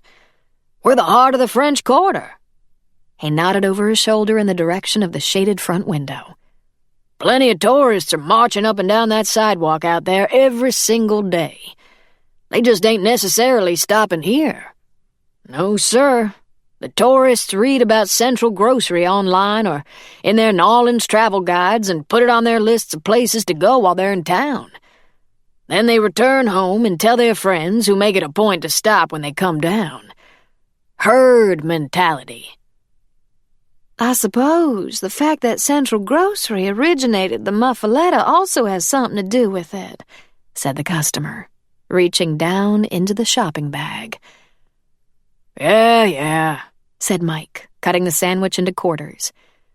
"But my daddy made muffs in this very shop, and his daddy before him. Our muffs are just as good as anybody's. In fact, I've had people tell me they're even better than Central's." Mike reached for the roll of aluminum foil, his back to the customer. As he ripped off a sheet, there was an insistent knock on the front door. "That's weird. I thought I unlocked that," said Mike. The customer straightened, wrapping a hand around the leather coil in the shopping bag. "You did, but I locked it again." Mike pivoted around and stared warily. "I thought I was doing you a favor," said the customer. "You didn't need anybody else like me coming in this early. I'll go unlock it again if you want me to." Nodding, Muffaletta Mike turned his attention back to wrapping the sandwich as the customer silently unwound the long leather whip. Slowly, stealthily, the customer edged around the counter, closer to Mike, as the knocking at the front door continued. "What's the problem up there?" Mike called over his shoulder. "Open the door, will you? And let the guy in." From the corner of his eye, Mike detected a flash of movement. As the whip wrapped around his neck, his hands shot up. He tried to pry the strap away from his skin, but he only felt it grow tighter and tighter, cutting off his ability to breathe. His face reddened and his eyes bulged as the garrote's pressure increased. Death by strangulation took a lot of effort. Mike struggled and fought, but, unable to take in oxygen, he gradually grew weaker. Finally, he collapsed, hitting his head hard on the corner of the counter as he fell. Mike lay motionless on the floor. The knocking at the front door finally stopped. Bending down, the customer unwrapped the leather strap from around Mike's neck. It was then that the whipping began. Chapter 18. Piper was up before dawn, determined to get some hours in at the bakery before leaving for her audition. She showered, dried her hair, and went to the closet to pick out something that would be good for the audition. As she looked inside, she got a weird feeling. Were the shirts, slacks, and skirts pushed to one side of the rack? She was almost sure she'd spaced them more evenly. Looking more closely at the door to the dumbwaiter at the back of the closet, Piper wondered about the exposure it gave her. Had someone been in the apartment when she wasn't there? It was a creepy thought. Don't be ridiculous, she thought. You came home from dinner, tired and a bit buzzed from the Sazerac. Who knows how you left things in the closet? Piper was waiting at the front door of the bakery when Bertrand arrived.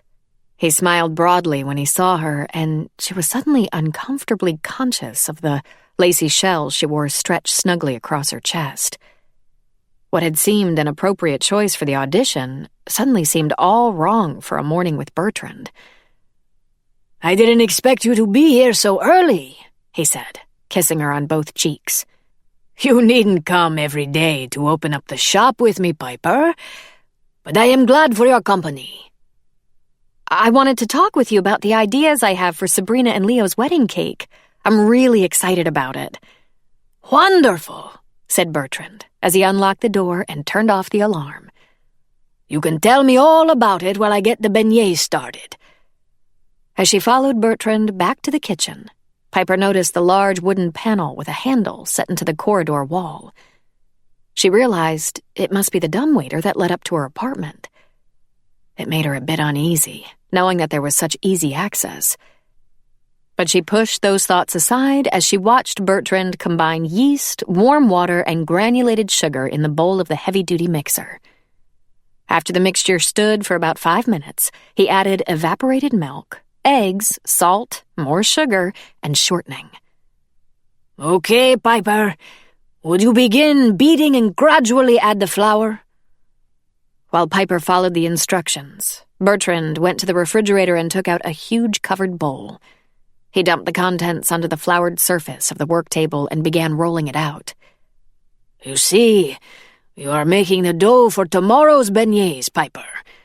It has to sit overnight. I made this batch yesterday." Bertrand began cutting the beignet dough into squares. "So," he said, "tell me what you are thinking about for the wedding cakes." "Well, I thought we'd have 3 layers, 6-inch, 10-inch, and 14-inch rounds for the big Natchez cake, said Piper as she poured more flour into the mixing bowl. That sounds about right, said Bertrand. What kind of cake? How about a red velvet cake for the steamboat party and a bananas Foster cake for the party at Bistro Sabrina? They're both so New Orleans, right? Bertrand nodded. And icing? Cream cheese with crumpled pralines for the bananas Foster cake, and for the red velvet, my mother has a recipe that she always uses. It's my favorite frosting ever. Okay, said Bertrand, smiling. Sounds good so far. I'd like to try that icing of your mother's. I'll make you some, said Piper. And in terms of decorations, I was thinking about doing fleur-de-lis dotting around the sides of the layers.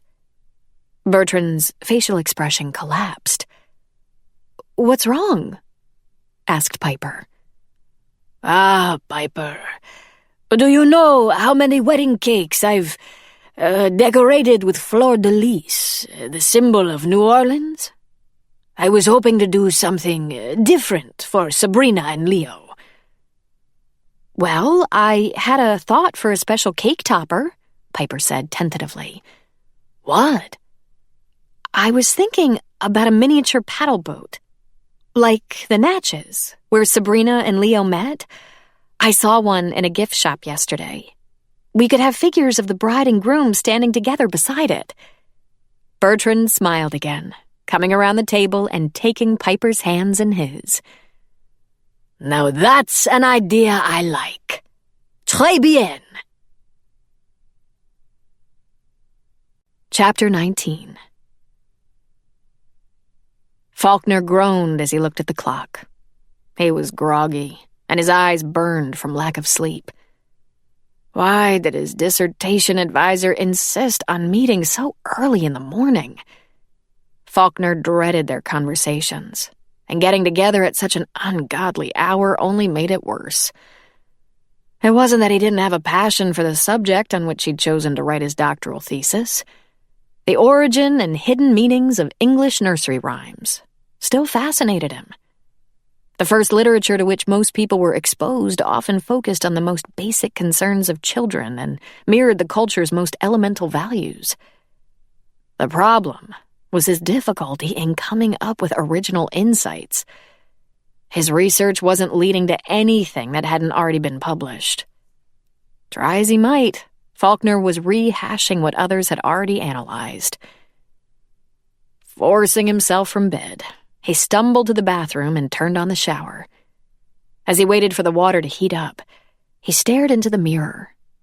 His eyes were bloodshot, and his skin was pale. Spending his days giving tours and passing his nights drinking were taking a toll. After his shower, Faulkner debated with himself. Should he shave or not? Would how he looked influence his advisor?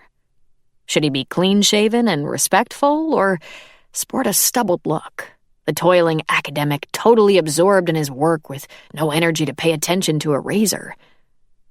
Faulkner opted for the latter. He didn't feel like shaving anyway. He couldn't ignore his shoes, though. What a bloody mess, he said out loud. He wiped and polished the loafers until they were presentable again. When he stopped at the bakery across the street to buy a bag of beignets to bring to his meeting, he regretted his decision not to shave. The pretty blonde he'd tried to engage in conversation from his balcony the day before was standing behind the counter. She certainly wasn't going to be impressed with his appearance, but he decided to try anyway. Piper, right? She looked up at him with a surprised expression on her face. Faulkner could tell she didn't recognize him. We met yesterday. From our balconies?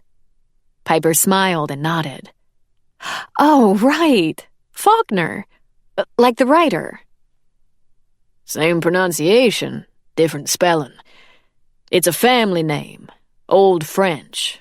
No U. Well, what gets you up so early? Faulkner, no U? I got the feeling you weren't exactly an early morning kind of guy. Man, you're right about that, he said, rolling his eyes. "I have a meeting with my dissertation advisor." "I thought you said you were a tour guide," said Piper, puzzled. "I'm doing that to pay the bills while I work on the thesis," said Faulkner. "Oh, so what's your thesis about?" "Nursery rhymes, if you can believe that." "I can believe it, but I certainly wouldn't have guessed it," said Piper. "You don't look like the nursery rhyme type either." "And what does the nursery rhyme type look like?"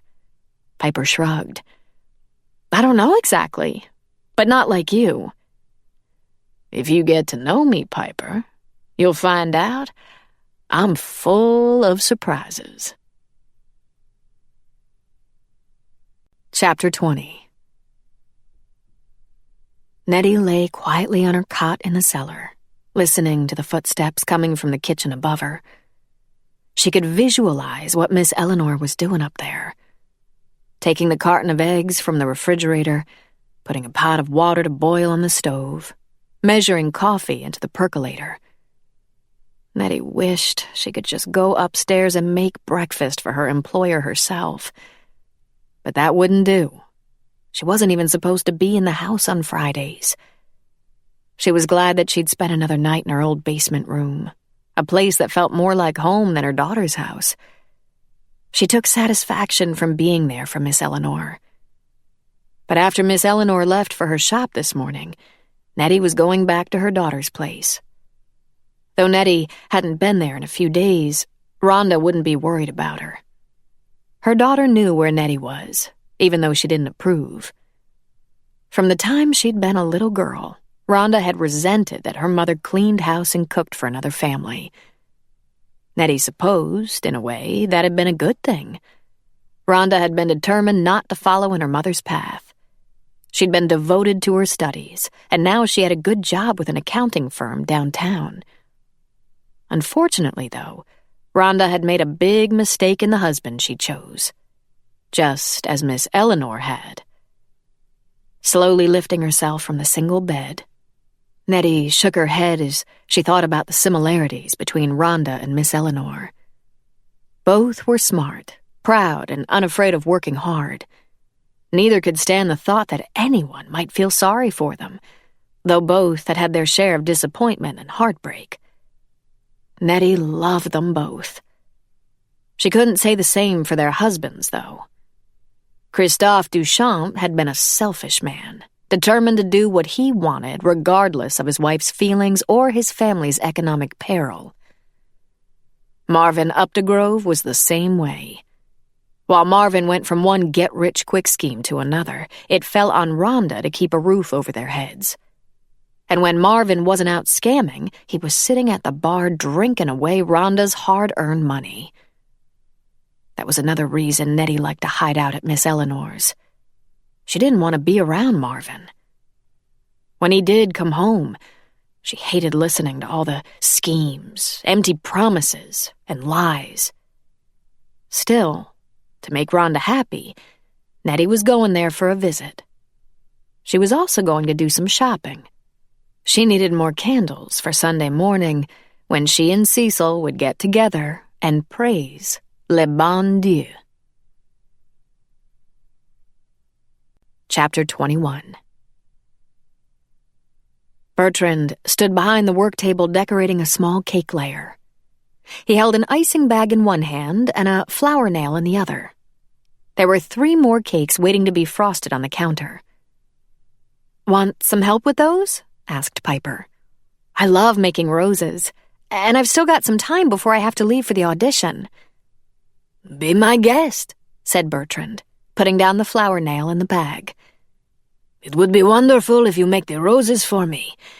They are so time-consuming. I like to put at least 8 on each cake."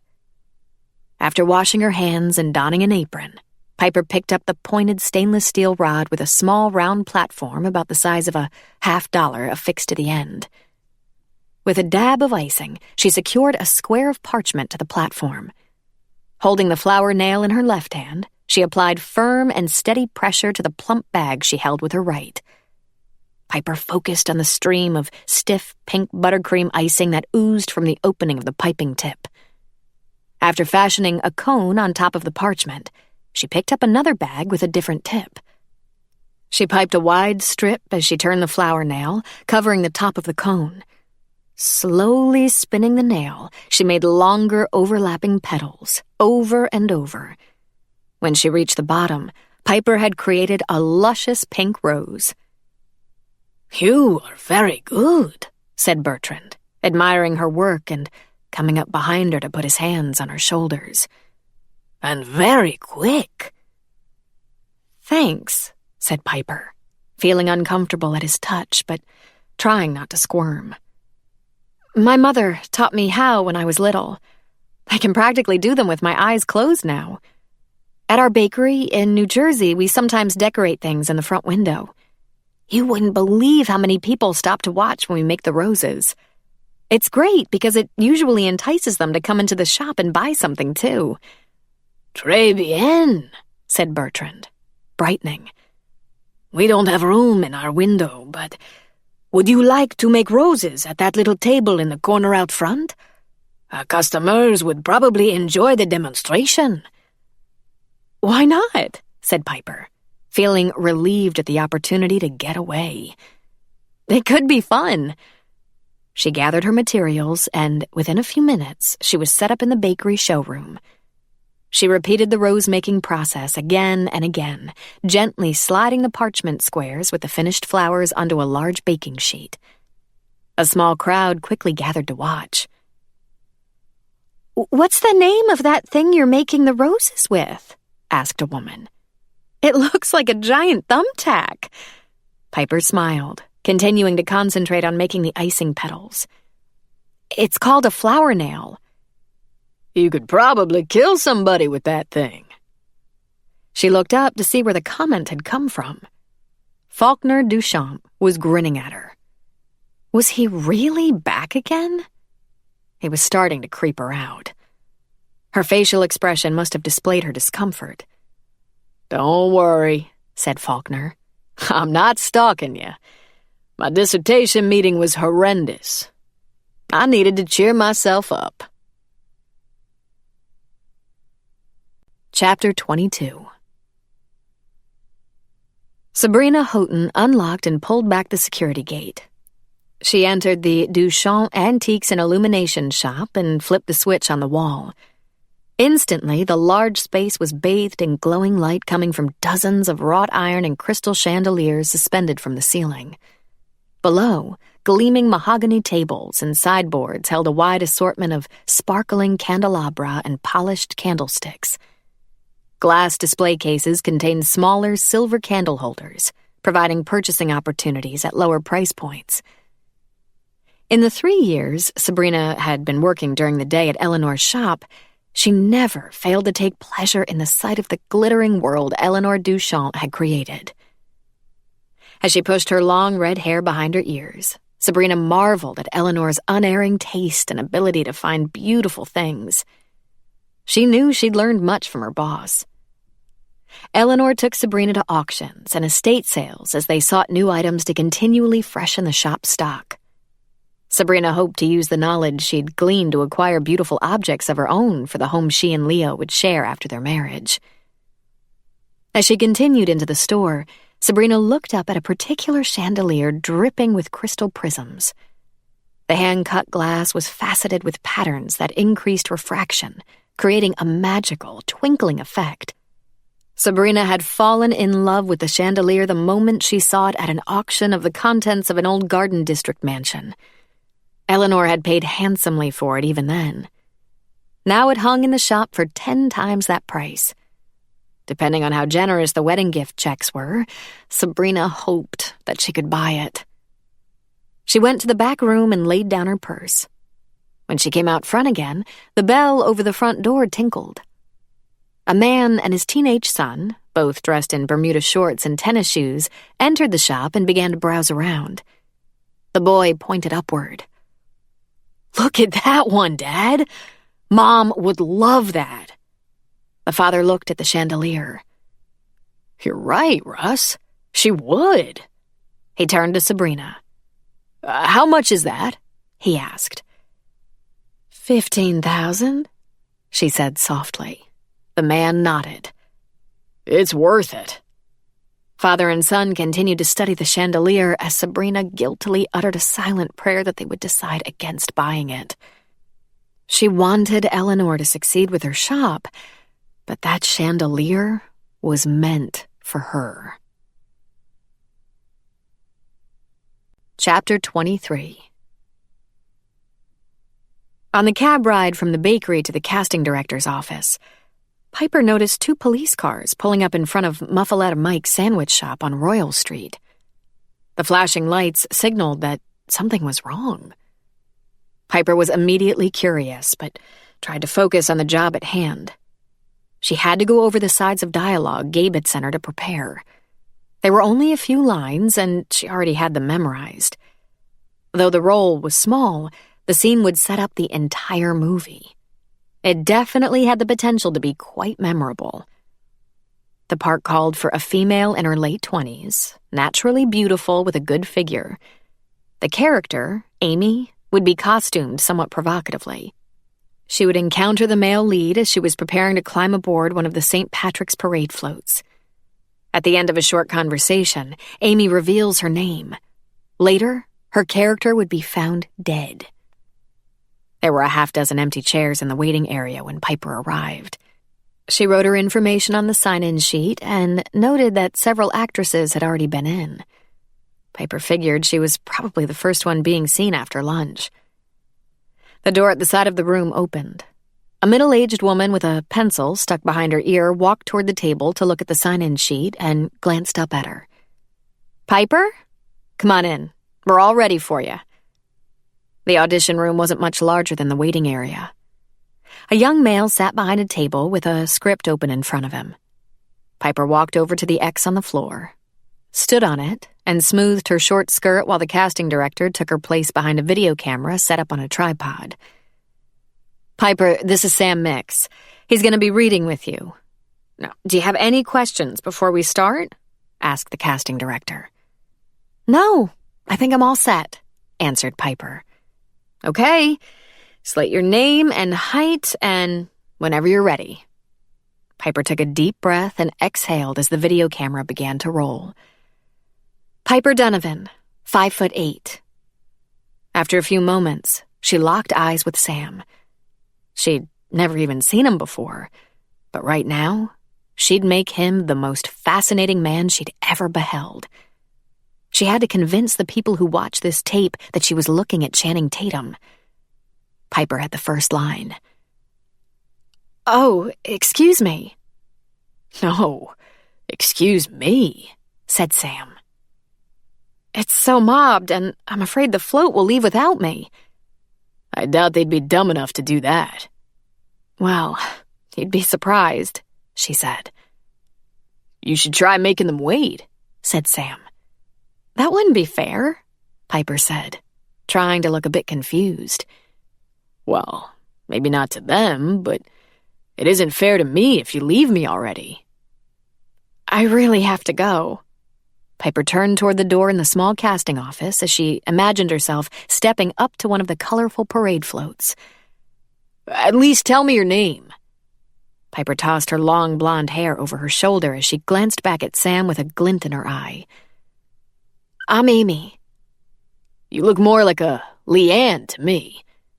Piper gave him a slightly bemused look as she continued toward the door. "That was great," said the casting director as she clicked off the camera. "I'll get the tape to the director right away. And would you be available tomorrow and Sunday?" "Sunday, too?" "Yes," said the casting director. "We're shooting the tomb scene on Sunday." "Tomb scene?" "Yeah, there's a scene where Amy is buried alive. You're not claustrophobic, are you?"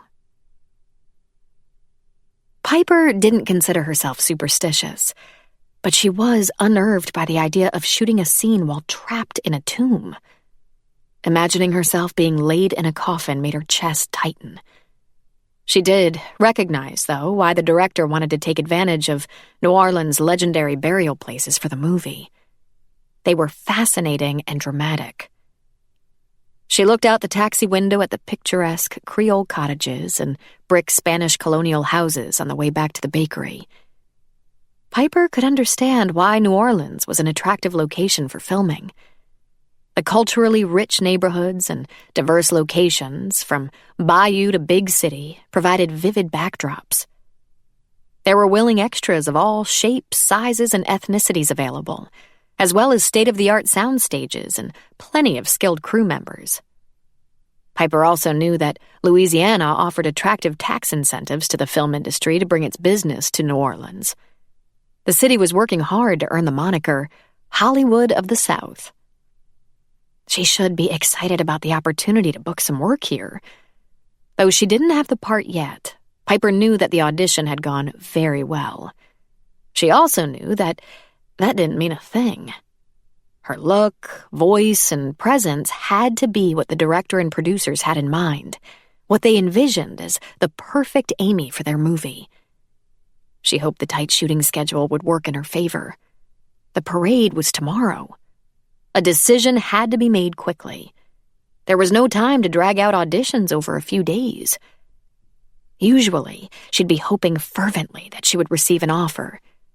But this time, Piper didn't find herself praying for the role. She felt anxious, though she couldn't pinpoint why. Was it too soon for her to be acting again?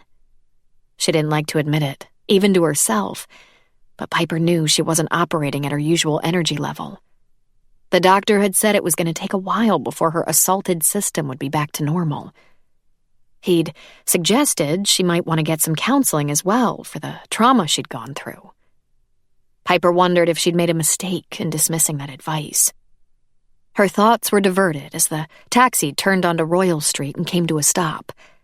The street was jammed with traffic. "What's going on?" she asked, stretching to see. "Don't know," said the driver. "The police have cordoned off the area." A few minutes passed, and still the taxi didn't move. Piper felt herself tensing. She was anxious to get to Boulangerie Boutron. She'd been gone too long. She took her wallet from her bag and pulled out some bills. "I'm going to walk the rest of the way." Chapter 24. Across the street from the muffaletta shop, Cecil sat on a blue plastic cooler. From his vantage point on the sidewalk, he had a good view of all the action. Police officers milled around in front of the old brick building while onlookers craned their necks. Word spread about the murder victim inside. "Okay, y'all. Keep it moving." Cecil watched the young cop urge the tourists along. He liked the kid, and the way he usually dropped a couple of coins or a dollar bill in Cecil's open clarinet case when he passed by on his beat. The young cop hadn't yet had the chance to turn bitter or mean. Pushing back his straw pork pie hat, Cecil stood up and leaned over to open the cooler. He reached in, took out 2 bottles of water, closed the box, and sat back down on it again. Opening one he'd laced with some bourbon, he took a deep swig, resigned to the heat and humidity. The month of March was just the beginning of a long season of sweat-soaked days for New Orleans street musicians. He waited until the young cop looked in his direction. Cecil held up the bottle of pure water in a gesture of hospitality. The police officer walked over. "Thanks," said the cop, accepting the ice-cold bottle and twisting off the cap. "What a morning." "Bad news, man," said Cecil. "The worst for that guy," said the cop. He took a swallow of water. "What a gory mess it is in there." Cecil looked up expectantly and waited for more information. Muffaletta Mike was whipped to shreds, but it looks like he was strangled first. The detectives think the whip was used as a garrote before the killer really got into it. Poor guy was slashed to a bloody pulp, all while the ham and salami and pepperoni were still lying there on the counter. "Whipped to the red," murmured Cecil. He nodded knowingly at the thoughts that came to his mind. Petro Loa, the dark spirits, were the most aggressive and easily annoyed. Red was their color. Pig sacrifice was their appeasement. The bloody shop and all the pork strewn around were signs of Petro Loa. The patrolman thirstily emptied the rest of the bottle and threw a dollar bill into the instrument case. "Thanks for the water, Cease. Gotta get back to work." "Me too," said Cecil. As he brought the clarinet to his lips, he considered the Petro Loa's other calling card. It was the whip. Chapter 25. Standing just a few feet from the street musician and the police officer, Piper recognized the man she'd seen in Muffaletta Mike's sandwich shop yesterday, the one who'd seemed angry with Mike when he stormed out of the store. Now she'd heard his conversation with the cop. She looked across the street at the Muffaletta shop. Yellow tape crisscrossed the front door. Despite the heat, Piper shivered involuntarily at the thought that the shop owner had made her sandwich just the day before. She wondered what had happened to the poor man. How painful had his death been? His last conscious moments must have been truly frightening. Her mind slipped to thoughts of what she went through last month. The minutes had seemed like hours as the poison coursed through her system, paralyzing her, blocking her ability to breathe. She'd been certain she was going to die. Piper had been terrified, but she'd also been angry.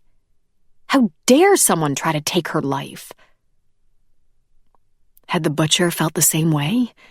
Had he put up a fight? In the last moments, did he accept his fate? And what now for his family and friends and customers? Piper supposed the customers would miss him for a while, but they'd find another place to buy meat and sandwiches. Obviously, his friends would be more affected, thinking a lot about him in the beginning, then less and less as time went on.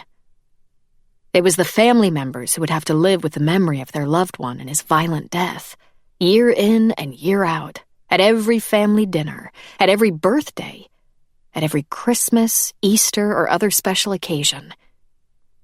Piper wouldn't even let herself imagine how her parents and brother would have taken it had she not survived. As she forced herself to move on down the sidewalk, she thought of the teenage boy who'd been complaining to his father yesterday, not wanting to come in early and open the sandwich shop. It looked as if his father had ended up giving in to his son. Piper felt so sorry for the kid now. How many times had she whined to her own parents about things that didn't really matter all that much, never thinking that the next day they could be dead.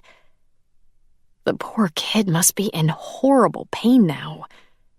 Not only had his father been killed in an unbelievably brutal and vicious way, but the murder had occurred when he himself had been scheduled to work. Chapter 26. The murder on Royal Street had come at the perfect time. Even before the tense conversation with his program manager, Aaron had been consumed with anxiety. His contract was up for renewal, and the ratings for his radio show had been evincing a consistent downward trend. Calls from listeners, which he depended on to stoke the show's energy, were down as well. He wondered if people were finally getting tired of his incendiary taunts and criticisms. He gnawed at the nails on his pudgy fingers, wincing as he tore one nail down so far that the ripped skin began to bleed. He sucked on the damaged spot and considered what he'd been haranguing his listeners about on past shows. There was a wide selection from which to choose. Government corruption, police malfeasance, urban poverty, drugs, the homicide rate, depression, and suicide among teenagers trying to cope with the legacy of Hurricane Katrina. No wonder people were changing stations. Who wanted to listen to that misery all the time? Many nights when he left the studio, Aaron himself felt sad, dejected, and exhausted after pounding at the same gloomy subjects. The show was stale. He needed something new. When the police scanner on his kitchen table called for officers to proceed to Royal Street, Aaron opened the French doors to the balcony and stepped outside. The police activity excited him, and he'd hurried down to see what was happening. The first cop he asked merely shrugged and motioned him to keep moving. The next one was more forthcoming.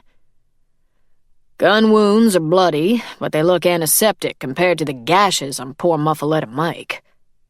The guy was whipped to shreds," said the officer, shaking his head. He gestured to the corner across the street to the musician wearing a pork pie hat while he played his clarinet. "Cecil over there claims it's some sort of voodoo-hoodoo thing. I'll tell you this much. Whoever did it is one mean, angry bastard." "Have any clues?" asked Aaron. "None that I'm going to share with you," answered the cop. "But at least you'll investigate this one, won't you?" The officer looked quizzically at Aaron. "What do you mean, this one?" "I mean, the victim is white," said Aaron. "Yeah? What of it?" the policeman challenged. Aaron shook his head with skepticism. "Let's face it, you guys are more likely to pull out the stops to try to find the killer of a white guy. You don't bother as much for anybody else." The cop paused, biting at his lower lip. Aaron noticed his hand clenching at his holstered firearm. "I don't know where you get your information from, brother, but you're dead wrong. Now get on out of here." Aaron smirked, but he did as he was told. He looked across the street but didn't approach the musician. Cecil would be out there another day if Aaron needed him. He was always out there. Aaron walked back down the block to his apartment. He went upstairs, drank a cup of black coffee, and scanned the headlines on his computer. Then he went to the bathroom and turned on the shower. He sang as he soaped his fleshy stomach, knowing the subject of tonight's show. It would draw the callers and boost the ratings for sure. He wasn't even going to get into the racial subject. He had something that was much fresher, something that hadn't been talked to death. Aaron was really gonna stir things up when he nicknamed Muffaletta Mike's murderer for his audience. The Hoodoo Killer. Chapter 27. "I feel guilty saying it after the awfulness down the street, but we've had a good day, haven't we?" asked Eleanor as Sabrina got ready to leave the antique shop. "We sold that console table with the cabriole legs, the settee with the scrolled arms, and the lamps with the Murano glass stems. The table and settee we took on consignment, so we made 50% on them. And the lamps were from my house. Those are pure profit for us." "And don't forget the antique lanterns," said Sabrina as she pushed strands of red hair behind her ear. "Those came from your house too, didn't they?" Eleanor nodded. "That's right, they did. Those once hung at the plantation." Sabrina looked at the older woman. "Does it bother you, Eleanor?" she asked gently. "Selling things that are part of your family's history?" "I guess it would bother me more if I'd been born a Duchamp instead of marrying one. It's not like I have children who'd want all the things for sentimental reasons." Zipping her purse closed, Sabrina was very aware of the pain that Eleanor must still feel at the loss of her daughter, even decades after the child's death. Sabrina couldn't imagine ever getting over something like that. She greatly admired Eleanor's ability to keep going. "What about your nephew, Faulkner?" asked Sabrina. "I bet he'd be happy to have your things." Eleanor laughed. "I know he would. And it makes my head spin to think how quickly he'd sell everything to some dealer. He's not the sentimental sort, my nephew." "You sure?" Somebody who's doing his doctoral thesis on nursery rhymes would seem to have a gentle side."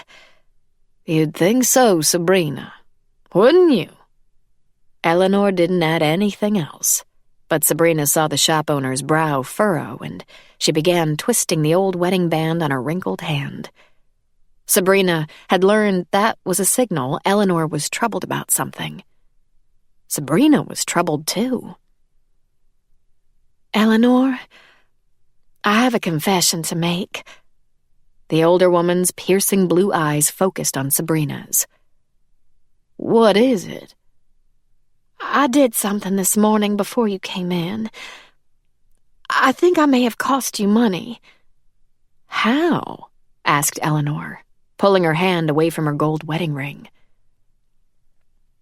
"Customers came in and liked the crystal chandelier we got from the old Willis estate. You know, that one," said Sabrina, pointing up at the large fixture sparkling from the ceiling. "The one you love, right?" asked Eleanor with a smile. Sabrina cast her eyes downward. "I steered them to the less expensive antique lanterns instead." Eleanor reached out and patted Sabrina's arm. "Oh, don't worry about that," she said. "Who knows if they would have gone for the heftier price anyway." "You're the best, Eleanor," said Sabrina with relief, and she hugged the older woman. "All right. I'll see you tomorrow then? Remember, I have my dress fitting, but I'll be in right after that." "Take the day off. It's the last Saturday you'll have before the wedding. Besides, I know you love going to the parade." Sabrina's face lit up. "Really?" "Yes, really. I'll be just fine here." Sabrina gave her boss another hug. "I don't know what to say," she stammered. "Thanks so much." As Sabrina started for the door, Eleanor called after her. "Do me a favor, will you, before you leave? Attach a 'sold' tag on that chandelier." Sabrina stopped and turned, her jaw dropping slightly. "Oh, somebody else bought it?" she asked, trying to keep the disappointment from her voice. "It's spoken for, Sabrina," said Eleanor. "I want you and Leo to have it as my wedding gift." Chapter 28. Bertrand and Marguerite were waiting for Piper when she arrived at the bakery. Their expressions were grim. Marguerite's eyes were a bit puffy, and Piper thought she'd been crying. "Will you cover the front for us, Piper?" asked Marguerite. "Bertrand and I want to go over to the police station and see what we can find out about what's being done to make this neighborhood safer. It's all so terrible." Bertrand adjusted his big white apron. "C'est très tragique," he said, shaking his head. "Did you know the man who was killed?" asked Piper.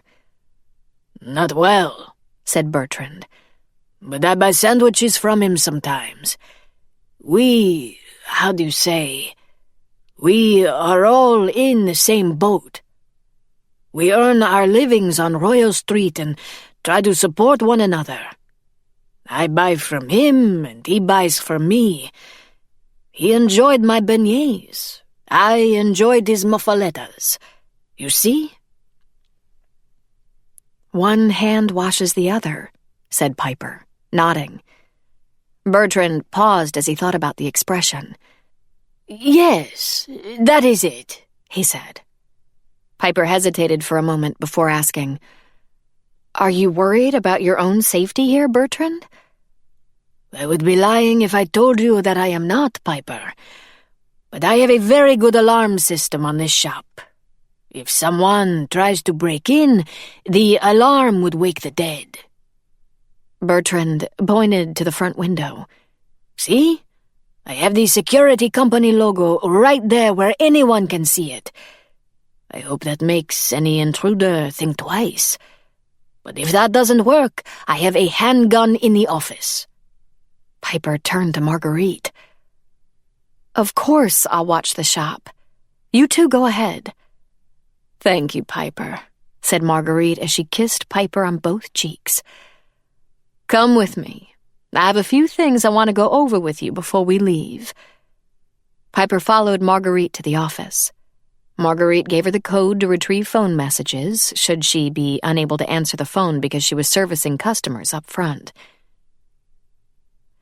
"And here is the code for the alarm and keys to get into the bakery. You should have a set while you're here."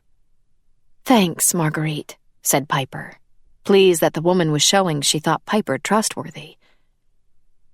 When they went back out to the display room, Marguerite nodded to a stack of bakery boxes tied up and waiting on the counter. "Sabrina Houghton should be stopping by soon. Those are Napoleons, eclairs, and Jesuites for the restaurant." "Jesuites?" asked Piper. "They're triangular, flaky pastries filled with frangipane cream and sprinkled with sliced almonds and powdered sugar. They originated in France, and the name refers to the shape of Jesuit's hat. Bistro Sabrina goes through them very quickly." Marguerite pointed to a tray in the glass display case. "There's some in there. Try them." Piper donned an apron and waited on customers who came in after Marguerite and Bertrand left. She sold 2 pecan pies, a box of petit fours, and a dozen chocolate croissants. As soon as there was a pause, Piper selected a Jesuite from the case and bit into it. She was wiping powdered sugar from her lips when a smiling Sabrina Houghton entered the shop. "You look so calm," said Piper, returning the smile. "So many brides are going out of their minds the week before their wedding." "I probably shouldn't be happy, what with the horrible thing that happened down the block, but I just received the most wonderful wedding present, Piper." She explained her boss's gift. "Wow, that was really generous of her," said Piper. "She must love you." "I think she does," said Sabrina. "Her own daughter died when she was young, and Eleanor doesn't have any other children. Though she's never come out and said it, I think sometimes that Eleanor considers me more than an employee. I know that I consider her more than a boss. I've learned so much from her, and she's been so supportive of me and Leo and the wedding. Anyway, I'm just thrilled to have that chandelier." "That's fantastic," said Piper, looking upward. "If it's anywhere near as pretty as the ones in here, you totally scored. Marguerite told me she got all of these from your shop." "You should stop by when you have some free time, Piper. I'd love for you to see the things we have." Piper took the receipt that Marguerite had left on top of the bakery boxes and rang up the figures on the cash register. Sabrina pulled a credit card from her wallet and placed it on the countertop. "Anything about our wedding cakes yet, Piper? I know we only spoke about it last night, so it's probably too early to ask, but I can't help myself." "Actually, Bertrand and I were talking about them a little while ago. We have some ideas we're playing around with, but Bertrand still wants to work on it some more with me." "I'll bet he does." Sabrina rolled her eyes and smiled. "Has he come on to you yet?" Piper wasn't quite sure how to answer.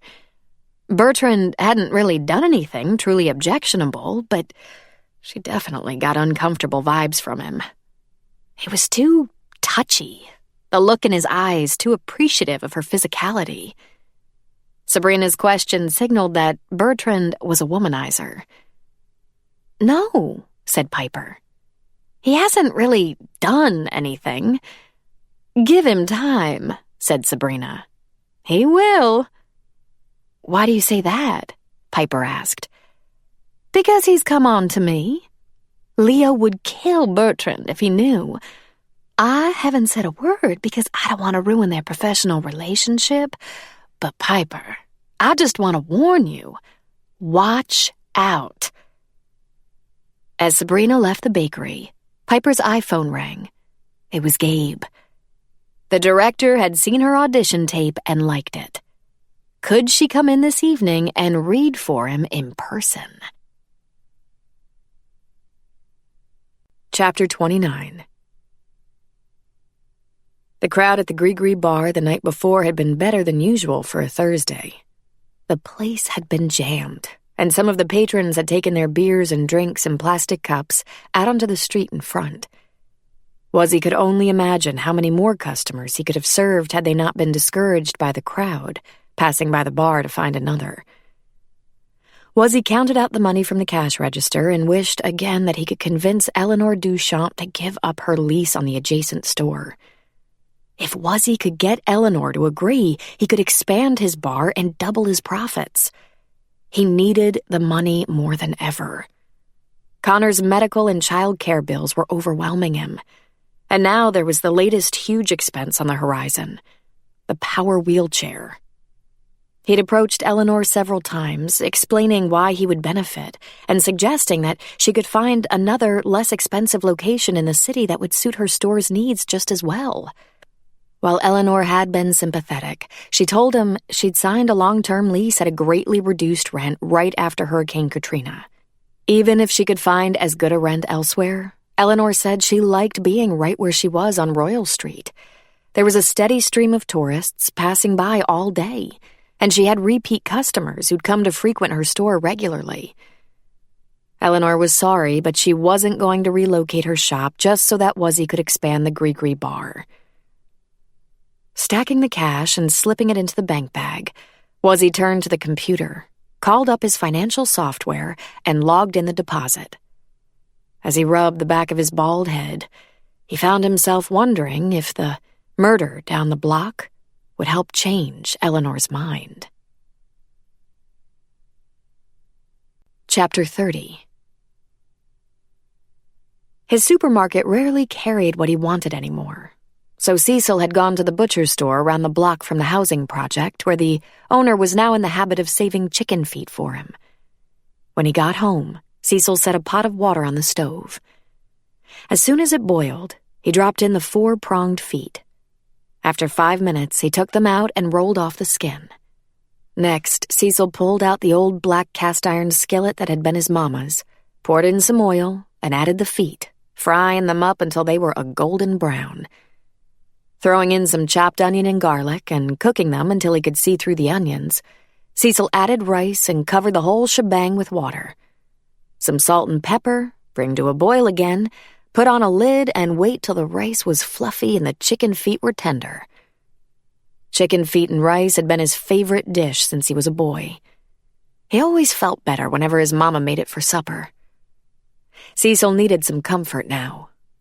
Muffaletta Mike's death had taken it out of him. Cecil went in and lay down on the lumpy couch in his tiny living room. He stared at the crack in the ceiling, his eyes watering and his throat sore. He had to rest and tend to himself. He considered calling his older sister and asking her to make him some of her gumbo. Nettie made the best gumbo in the city.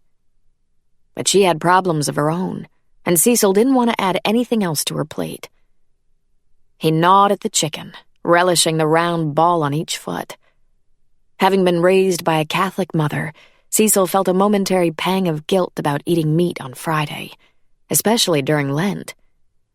But now that they were grown, he and his sister practiced voodoo, the religion of their ancestors. After he ate his fill, Cecil licked his fingers and planned what he was going to do next. It was Friday, and that meant it was Shango's day of the week. Shango, a primary spirit force in voodoo. Shango was the spirit that ruled over fire, thunder, power, and sensuality. He was the dispenser of vengeance on behalf of the wronged. He could help you to defeat your enemies and gain power over others. His colors were red and white. His favorite foods were apples, yams, corn, and peppers. His number was 6. Shango preferred to be kept on a fireplace mantel or on a business desk. Since Cecil had no fireplace, he went back to the stove and concentrated on the small doll he'd perched on a small shelf above it. Created out of Spanish moss and sticks, the doll had a hand-sculpted, painted face, was dressed in a red tunic with white trim, and wore a necklace consisting of 6 red jasper stones. Cecil understood the significance of the jasper. It was a power and protection stone. Jasper had the ability to influence justice and fair play. It could help to rectify unjust situations. Singing in broken Creole, Cecil began his prayer, first to Bon Dieu, similar to the Catholic God, then to his ancestors. Next, he prayed to Shango, just as a Catholic needing help for a pet might have prayed to St. Francis of Assisi.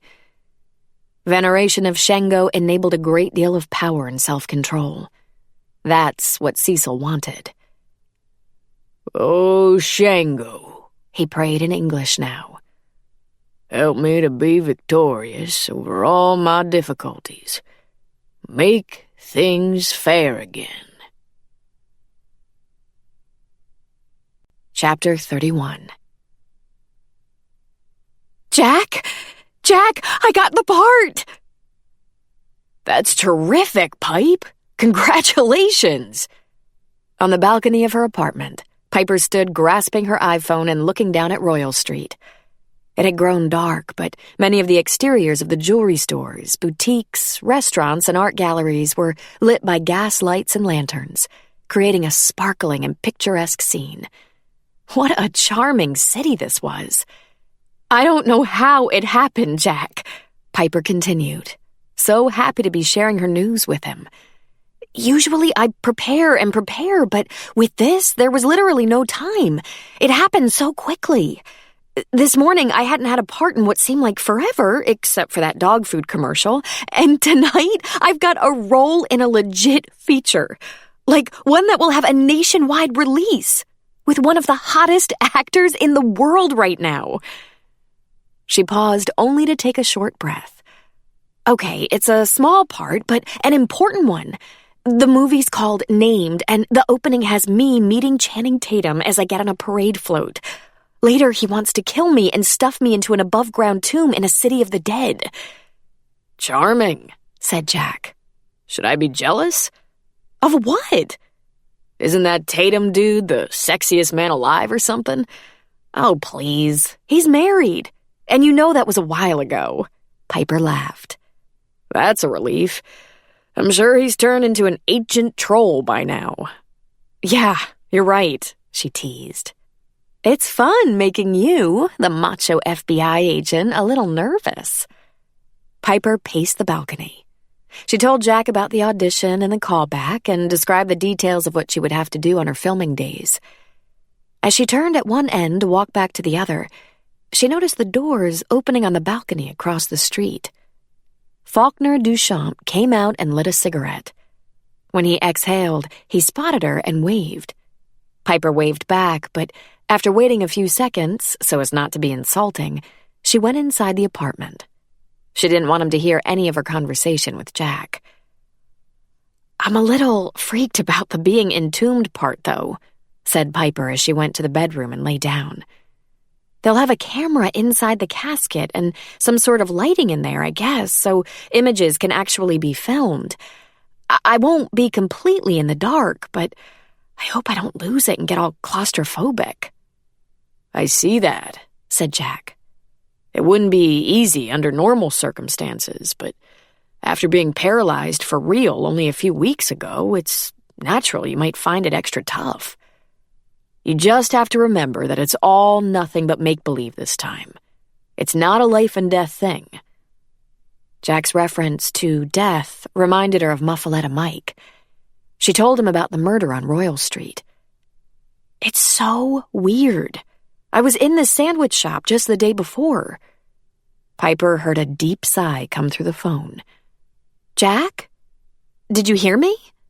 I watched the guy making sandwiches at lunchtime just yesterday, and this morning they found him dead, all whipped up and bloody."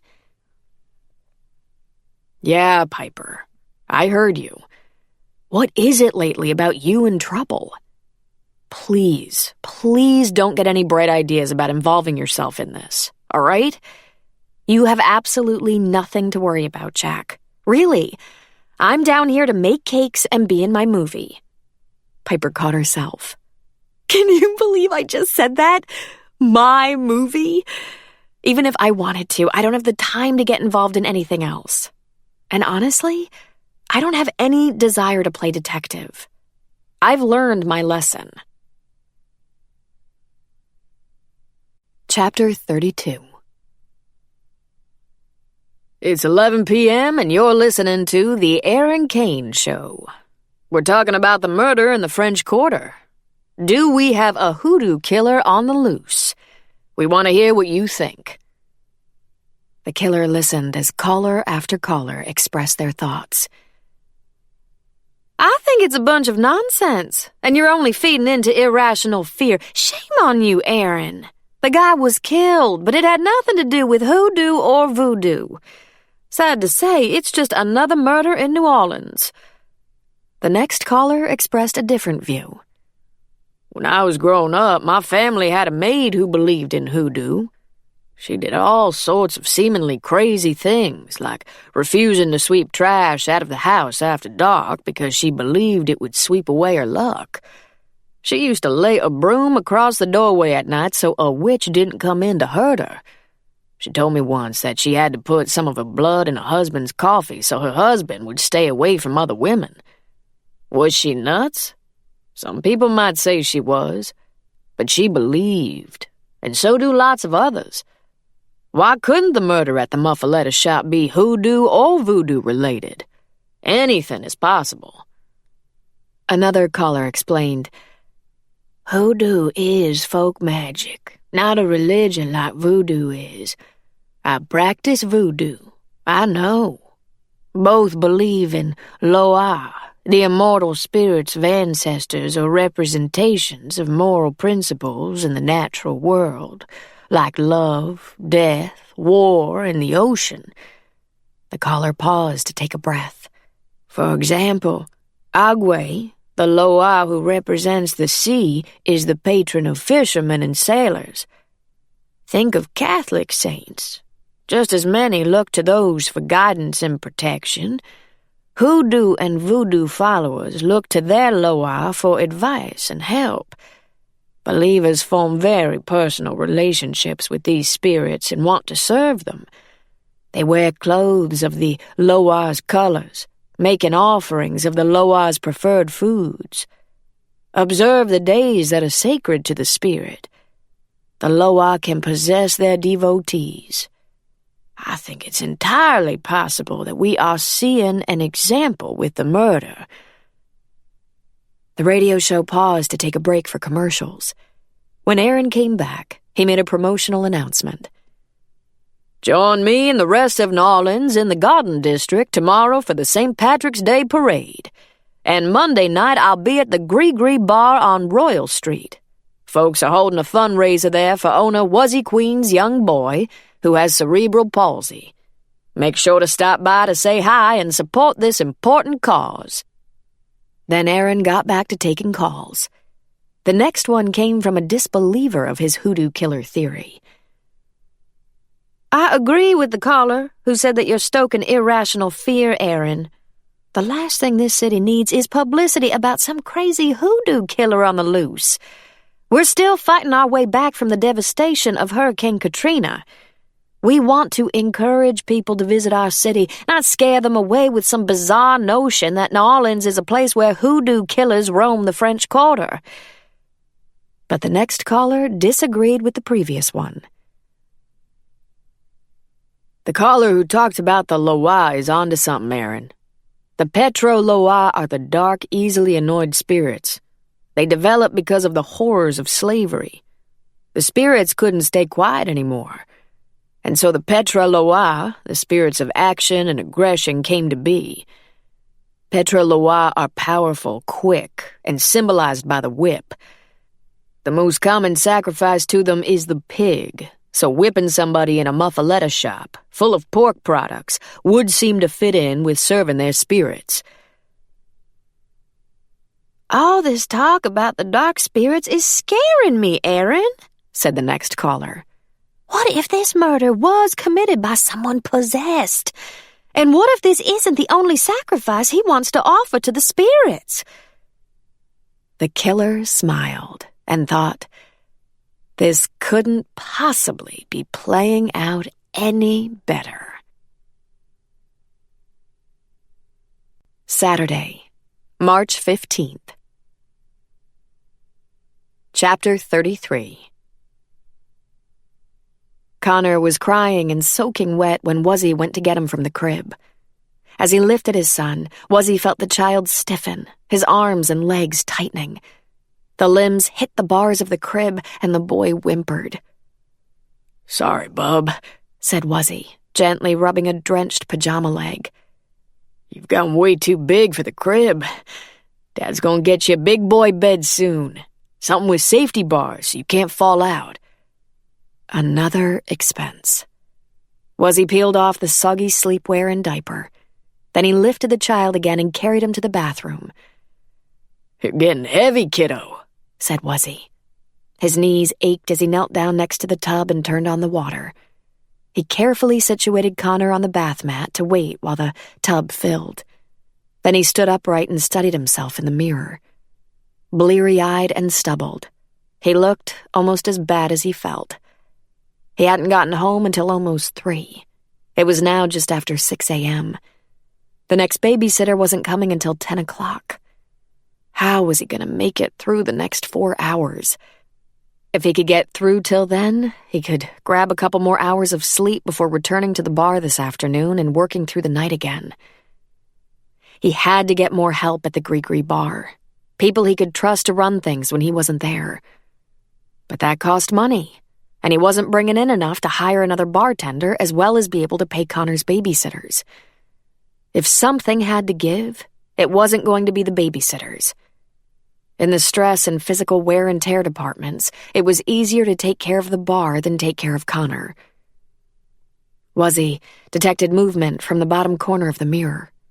He swung around and dove in time to catch Connor, who was toppling over just before his young head hit the floor. "That's all we need, isn't it, buddy?" asked Wuzzy, his heart still pounding as he lifted his son over the edge of the tub and into the warm water. "You hurting your head. How much can that little noggin take, right?" Connor cooed and drooled as he sat in the tub. Wuzzy watched his son, his heart filled with love, his brain filled with anxiety. How was he going to do it? How was he going to make sure that Connor got everything he needed? The childcare, the medical appointments, the therapies, the special equipment. Wuzzy was beyond grateful that the merchants of Royal Street and others were coming together to raise money to help him. But no matter how much was raised on St. Patrick's Day night, even if it paid for most of his current outstanding bills, it would be a finite amount. Connor's care and expenses would go on for the rest of his life. How was he going to pay for it all? "Come on, little man. Let's get you cleaned up," said Wuzzy, adding soap to a washcloth and applying it to Connor's back. "Rub-a-dub-dub. 3 men in a tub." Tears came to his eyes as he heard his son's mimicry. "Wub-a-dub. Wub-a-dub." Chapter 34. The aroma of frying beignets greeted Piper when she entered Boulangerie Boutron at 7 a.m. The display cases were full of fresh rolls and enticing pastries. A few customers were already waiting to be helped by 2 young women wearing pink aprons behind the counter. As Piper entered the kitchen, Bertrand looked surprised to see her. "I don't expect you to come in on weekends, Piper," he said, his eyes briefly shifting their focus from her face to her breasts. "It's going to be a beautiful day. You should be out there enjoying our belle vie." Piper smiled uncomfortably and spoke very quickly. "Thanks, Bertrand. Really, though, I want to be here. You're never going to believe it. I did get the part. I have to shoot today, but my call time isn't for a few hours. I don't have to make my way down there until then. So I'd love to spend time watching and learning from you, but I'm afraid I'm going to have to take even more time off while I'm here. And I just want to work as much as I can to make up for that. Bertrand put down his mixing spoon. You got the part.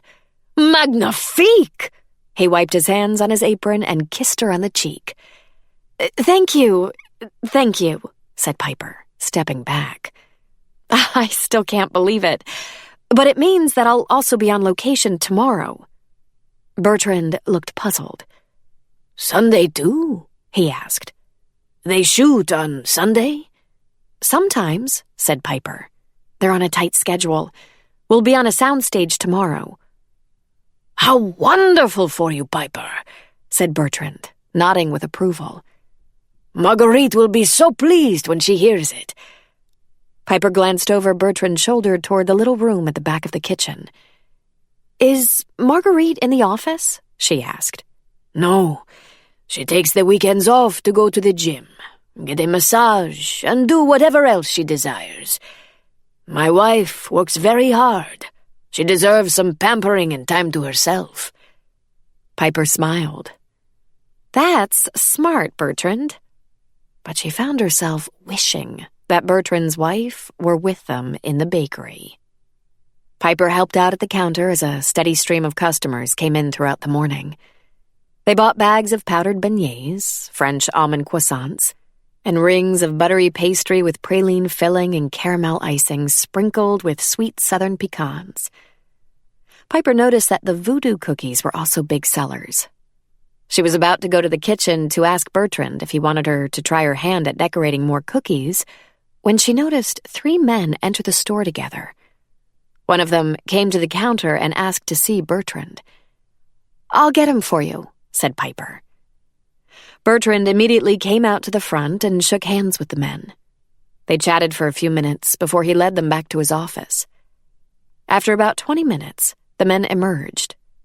Piper could hear Bertrand's instruction to them before he turned back to the kitchen. Go ahead, make yourselves at home and get whatever you need. If you have any questions, please, don't hesitate to ask. As she continued to wait on customers, Piper was aware of the men's activity. One took measurements of the space. Another took pictures of the room, the chandeliers, the display cases, and their contents. The third, a man wearing a red shirt, watched intently as the customers ordered and paid for their baked goods. Piper noticed that the man engaged several customers in conversation as they left the store. What was he talking with them about? She edged her way down to the end of the counter, closer to the front door. She was able to catch snippets of conversation.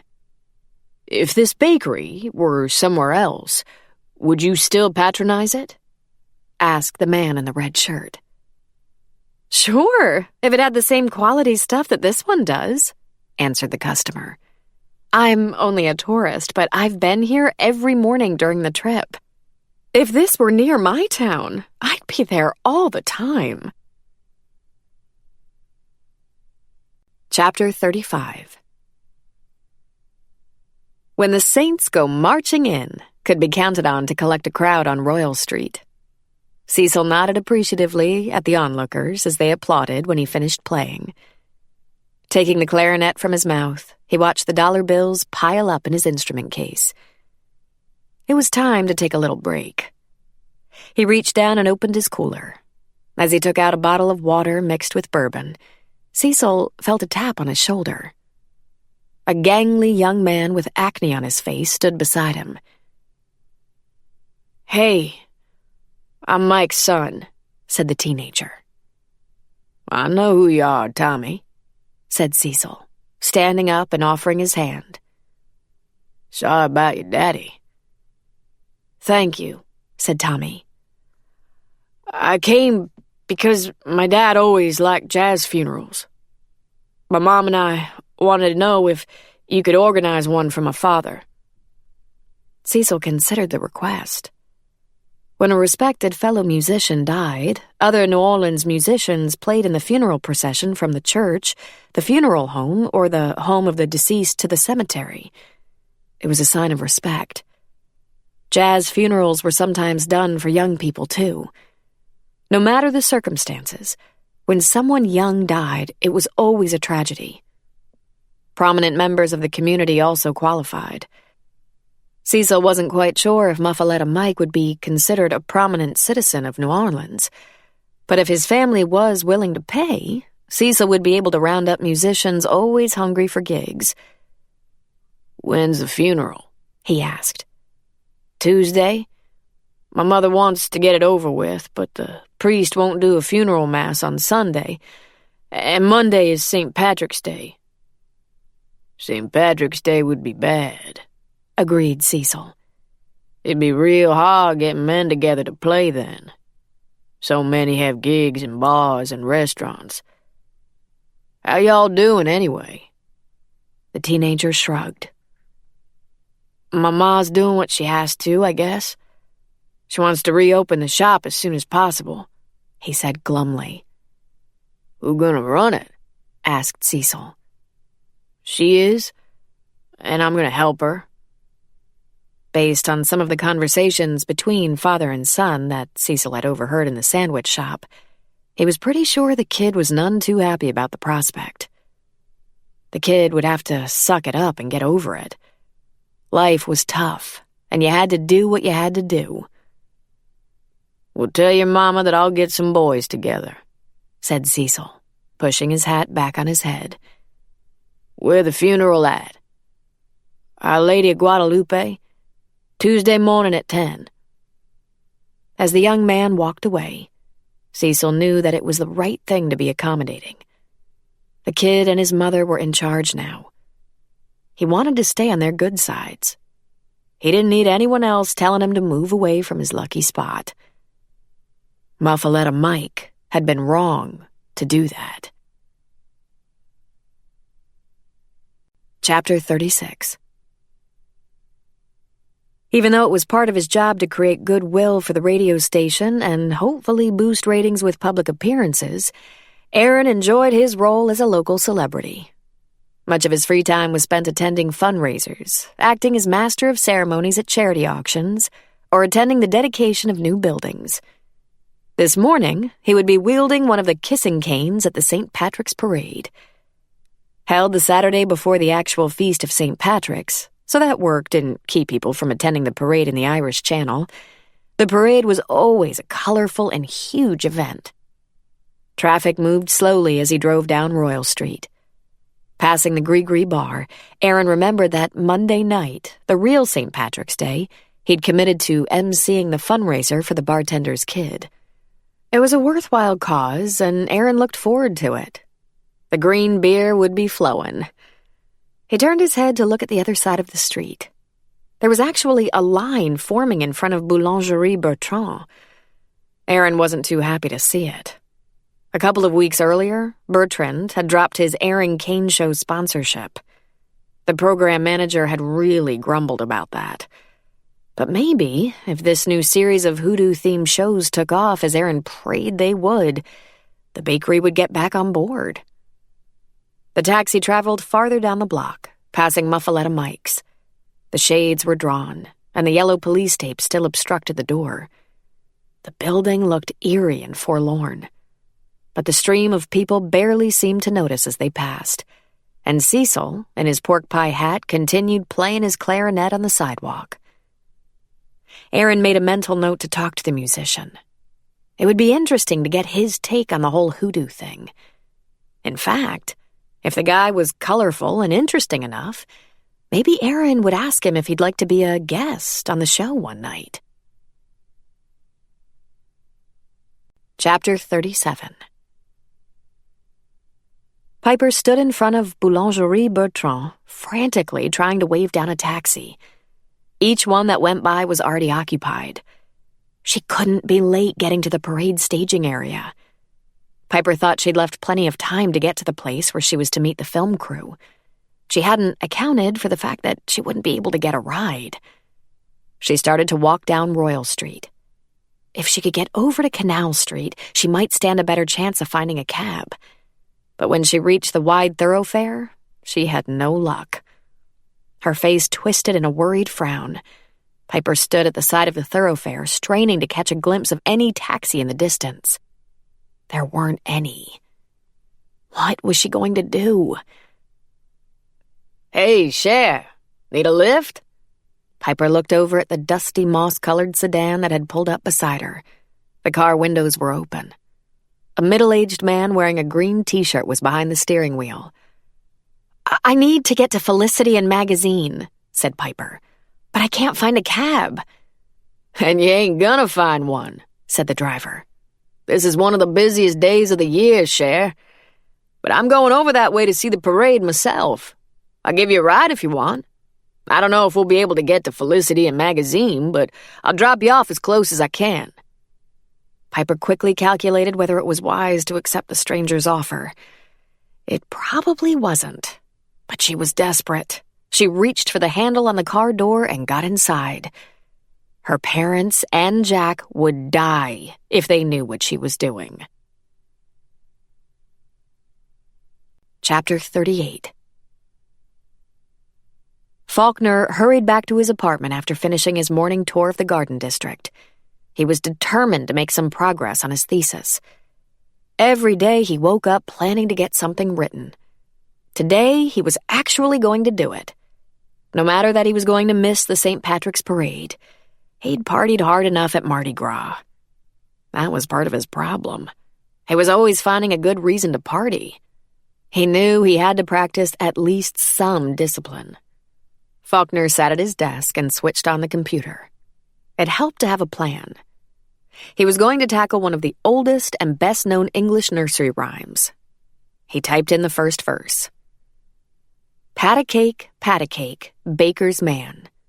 Bake me a cake just as fast as you can. Pat it and roll it and mark it with a B and put it in the oven for baby and me. Faulkner continued to type, noting that parents and caregivers often replace the B and baby in the last two lines with their child's first initial and first name when reciting or reading the rhyme. Patty cake, baker's man. Bake me a cake as fast as you can. Roll it up, and throw it in a pan. Patty cake, baker's man. Faulkner described how the rhyme had developed to be accompanied with elaborate clapping patterns, teaching children hand-eye coordination and rhythm. Patty cake, baker's man. Bake me a cake as fast as you can. Roll it up, put it in a pan, and toss it in the oven as fast as you can. Faulkner wanted to throw his whole frickin' dissertation in the oven, but he kept at it, writing about the first, much different version that was published in the late 17th century.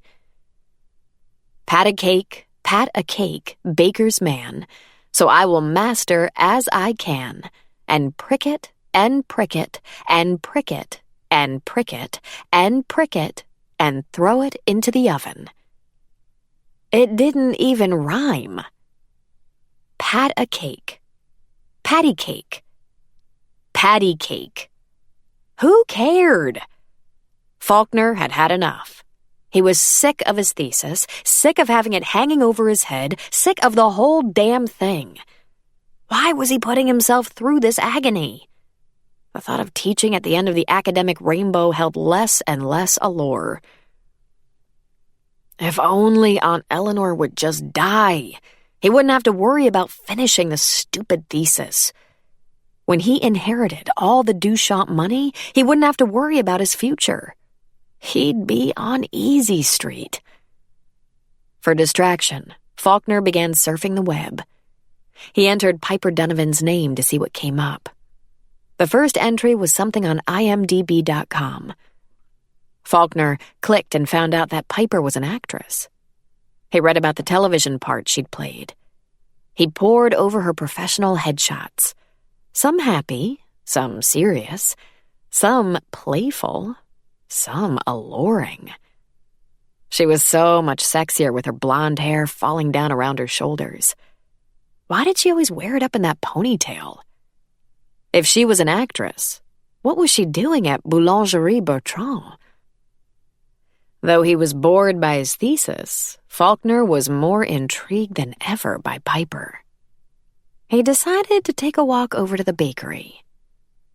He was very disappointed when Piper wasn't there. Chapter 39. The traffic was horrendous. Piper repeatedly looked at her watch, her stomach tensing. At one point, the driver stopped to pick up more passengers. They all jammed together in the back seat of the old sedan. Piper felt better that she wasn't alone with the man in the green t-shirt anymore. Surely there was safety in numbers. The car seemed to catch every light. Between blocks, the traffic inched along. Warm, sticky air blew through the window as Piper peered out, watching men and women dressed in emerald strolling the streets, giving out flowers, beads, and kisses. As she got closer to her destination, she could hear the music of marching bands. The driver turned around and looked at her. "I expect this is as close as I can get you to Felicity and Magazine," he said. "It's about 3 blocks over." "Okay, I'll get out here," said Piper. She took a $20 bill and handed it to him. "Thanks very much." The driver appreciatively took the cash. "Thank you kindly, miss. Luck of the Irish to you." Piper ran the 3 blocks, noticing the bright fluorescent-colored signs with arrows directing her to the location. She was overheated and out of breath when she finally reached it. She quickly found the production assistant. She handed in her passport and SAG card and filled out her paperwork. She was shown to her trailer, and then she was escorted to the wardrobe mistress and the makeup artist. At last, the PA led her to an assistant director who went over her blocking with her. "The parade is already in full swing. You and Channing notice each other just as you're about to get onto one of the floats. You look each other up and down, you say your lines, Channing says his, yada yada yada. On 'I'm Amy,' you climb onto the float. He calls back to you. You look like a Leanne to me. You shoot the puzzled expression, and you throw him a set of beads." "Got it," said Piper. "Great. We'll get this going ASAP and then send you on your way until tomorrow when you do the tomb scene." Everything happened so quickly. Channing Tatum came over and introduced himself. He was exactly what you'd want him to be, charming and polite. He asked Piper about herself and even showed her a picture of his new baby on his iPhone. At one point, Piper felt herself looking around, wondering if this was really her life. Moments like this one made all the dry months and countless rejections worth it. She knew that it would be hard to find a girl who wouldn't kill to trade places with her right now. The director appeared and walked Piper through her blocking for a second time. Piper listened closely so she would execute each movement exactly as instructed. The last thing she wanted was to hold up production because she hadn't been paying attention. As soon as the director walked away, a makeup woman appeared for some touch-ups. Piper couldn't believe this was actually happening. She took a deep breath. While she was eager to do good work and give the director what he wanted, she also knew she had to appreciate this moment as it was happening. She had wanted this. She'd trained for this. She'd endured hundreds of rejections. But Piper knew that a moment like this was the payoff. She was here in costume on a spectacular set with a woman powdering her nose, a man making sure she was perfectly lit, and a scene partner who happened to be one of the biggest stars in the world. This was the kind of thing that could keep her going for years. Though Piper felt confident that her delivery had been spot on each time, it took 6 takes before the director was satisfied he had what he needed. After they shot the master, they got Channing's close-ups and then hers. When the director finally called that they were moving on, Channing said goodbye to Piper before being whisked away. Piper went back to her trailer, hung up her costume, and checked with the PA, who assured her that she was free to go for the day.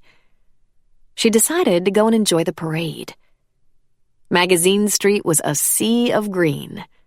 Piper reveled in the pleasure and satisfaction of having finished the scene in her first feature film as she made her way through the crowds and watched the floats decorated by New Orleans marching clubs. The float riders threw carrots, potatoes, moon pies, and beads to the onlookers gathered on the sidewalk. Pets joined in the festivities as well, sporting leprechaun attire and green-tinted fur. Under a bright sun and a clear blue sky, families and friends were gathered for the opportunity to celebrate one of the biggest street parties of the year. Some set up ladders along the parade route, climbing atop for the best views. Others scaled trees and found perches among the branches. "Hey, mister, throw me something," yelled a man next to Piper. Waving hands rose into the air as a head of cabbage came hurtling from the float. Everyone in the crowd lunged for it. The person who snagged it was roundly congratulated for the catch. "What's with the cabbage?" Piper asked the man standing next to her. "They aren't supposed to throw them, just hand them out. Somebody could get hurt by one of those things." The man shrugged. "But the tradition is to cook them for dinner on St. Patrick's Day night." Piper followed along the sidewalk, stopping to listen to the bagpipe players. She thought of her father. He loved the bagpipes. Piper wished he could see this parade. It was very different, but perhaps more enjoyable than the ones in New York City he'd taken her to as she grew up. As she turned to continue up the street, Piper bumped into a puff-chested man with a florid face. He was dressed in a black suit and a green top hat. He held a long staff bedecked with giant clusters of green and white paper flowers at the top. "Would you like a flower?" he asked. "Sure, thanks," said Piper as she selected one, pulling it out by the stem. She was completely caught off guard when the man leaned forward and kissed her firmly on the mouth.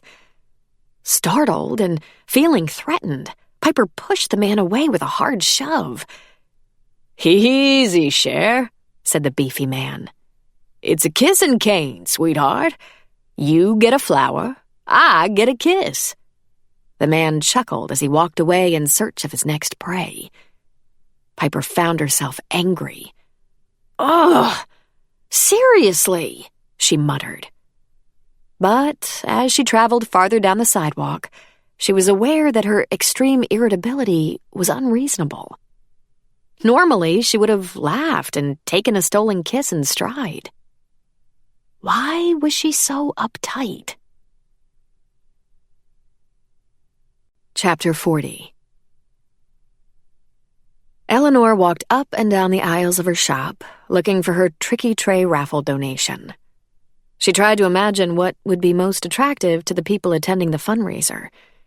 She had a feeling that ornately fashioned sterling candlesticks wouldn't be the best for the crowd that would gather Monday evening at the Gree Bar. Young people today seemed to choose things with cleaner, simpler lines, and they certainly didn't want to polish silver. Many were much more likely to want something from Pottery Barn than from Duchamp Antiques and Illuminations. Except for Sabrina. She was different. The young woman appreciated the beauty and workmanship of old things. Eleanor smiled when she thought of her, recalling the look of sheer delight on Sabrina's face when told that the chandelier she loved so much was to be her wedding gift. Having Sabrina working alongside her for the past several years had given Eleanor much pleasure. Sabrina was a quick study and eager to learn about the world of antiques. Their trips together to auctions and estate sales had become joyful adventures as they hunted for treasures. Having Sabrina in the shop made the hours fly. Eleanor knew that Sabrina, in some sense, was a substitute for her own daughter, the little girl who'd passed away such a long time ago. While no one could ever really take Ginny's place, there was nothing wrong with loving someone else. Human beings were meant to love, and life was empty without that. Eleanor was so grateful to be able to shower her affection on Sabrina. She felt the ache of arthritis in her hands as she picked up a sleek crystal decanter. Eleanor considered it for her auction donation as the bell tinkled over the front door. She turned to see her nephew as he entered the shop. "Hello, Auntie," said Faulkner, thrusting a bakery box at Eleanor. "I was just at Boulangerie Bertrand. I thought of you." "How sweet of you, Faulkner." What is it? Open it up and see. He grinned, the dimples in his cheeks deepening. Putting the box down on the mahogany sideboard, Eleanor pulled at the string and opened it. Voodoo doll cookies? She asked, smiling. What fun! Thank you, Faulkner. She held out the box. Want one? No thanks, Auntie. They're all just for you. Faulkner looked around the shop but saw no customers. Business all right? He asked, his brow knit in concern. Not bad, said Eleanor. We were quite busy this morning. It's only been slow the last hour or so. That's good, he said. You deserve to be successful. You work so hard. Watching Faulkner seemingly casually peruse the merchandise, Eleanor wondered how often he tried to estimate what kind of income she earned. She'd bet it was very often.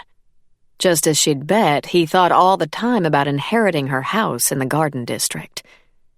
Eleanor had heard through a friend of hers that Faulkner had asked a local real estate agent to give him a ballpark estimate for the place. What can I bring tomorrow night? Faulkner asked as he picked up a heavy brass candlestick. Just yourself, said Eleanor. You've already brought these cookies. We can have them for dessert. I'll look forward to it then, Auntie. Faulkner put down the candlestick. He leaned forward and kissed Eleanor on the cheek. Is Nettie cooking? No. Nettie is off on Sundays, remember? I'll be cooking myself. Papano on papillote. Can't wait, Auntie, said Faulkner. You're such a good cook. See you then. Eleanor watched with discomfort as her nephew sauntered away.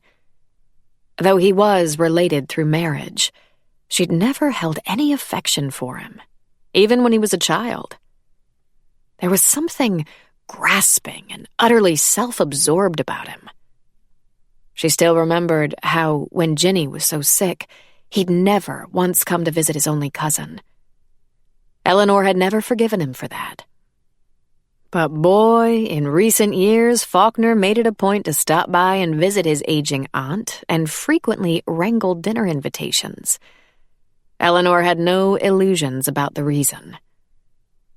Faulkner was in for a rude awakening. Eleanor could only imagine how he would rage at the reading of her new will. Not that she had anywhere near as much as Faulkner probably thought she did. But what Eleanor did have left, the house in the Garden District and the contents of her antique shop, was not going to Faulkner Duchamp. Chapter 41. It was time to implement Step 2. The next victim had been determined long ago. It was going to be easy enough to pick up the weapon right on sight, but highlighting the hoodoo connection took more planning. Invoking Damballa, the sky god associated with creation, seemed to make sense. Damballa was represented by the serpent. His color was white. His offerings were very simple. An egg on a mound of flour or salt satisfied Damballa just fine. Damballa was the protector of the handicapped, albinos, and young children, so it would make sense for him to be lingering near the fundraiser for a handicapped child at the Gree bar. Yet it was taboo to feed Damballa tobacco or alcohol in any form, so the killing couldn't take place at the bar with its drunken, smoking patrons. It had to be done somewhere clean and white. That could be arranged. Damballa's corresponding figure in Catholicism was St. Patrick, the man who drove the snakes out of Ireland. How appropriate. The next hoodoo murder would take place on St. Patrick's Day. Sunday, March 16th. Chapter 42. Piper's eyes widened as she arrived at the soundstage. a deteriorating brick and concrete society tomb from Lafayette Cemetery No. 1 had been expertly replicated. The imposing, multi-layered wall contained several burial vaults, similar to a mausoleum. Piper had read that in real life most of those buried in a society tomb were connected in some way. Lafayette Cemetery No. 1 had society tombs for volunteer firemen, orphans, members of the YMCA, and residents of the New Orleans Home for Incurables. In Named, the twisted killer renamed women before murdering them and depositing them in the same tomb. It was a society that Piper never imagined she would join. After the AD got Piper settled in her trailer, she reported to the wardrobe mistress, who gave her the same short black skirt and tight-fitting green sequin top she'd worn in the parade scene the day before. Next, Piper went to a small room at the rear of the soundstage and sat while the makeup artist applied cosmetics. Piper watched in a mirror as fake blood was dabbed at her temple and matted into her blonde hair. "Don't forget these. They're Channing's calling card." Piper looked up and saw the reflection of the wardrobe woman behind her. She was carrying strings of green plastic beads, which she wrapped around Piper's neck. "Nice," said Piper, managing a smile as she viewed her transformation in the mirror. "My boyfriend will love it." When the director came over to greet her with a kiss on the cheek, Piper's heart rate increased as he began to describe what he needed from her. "The killer thinks he's murdered you, but you're not dead.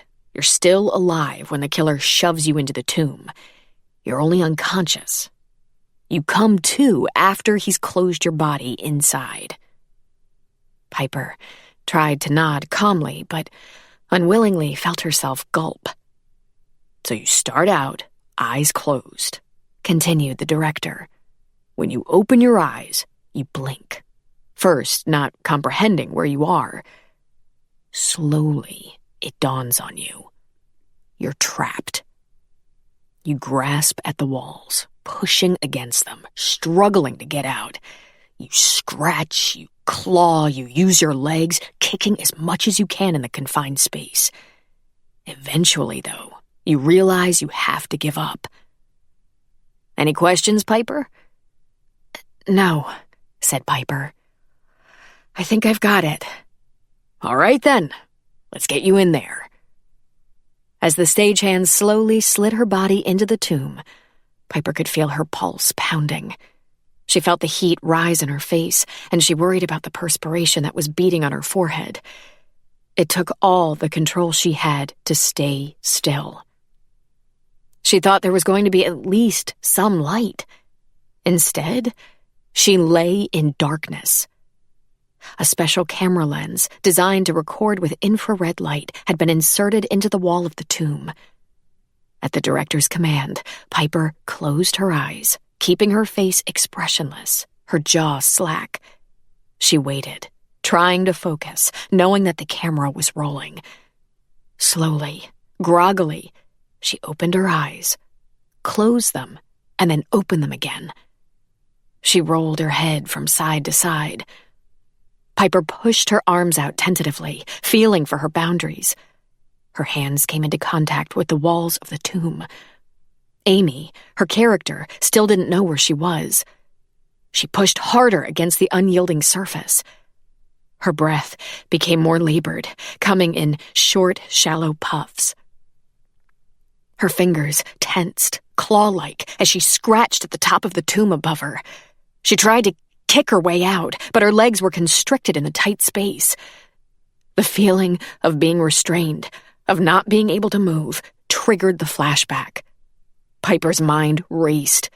She was suddenly back on the hotel room floor in Florida, with paralyzing poison coursing through her body, her head aching, perspiring profusely.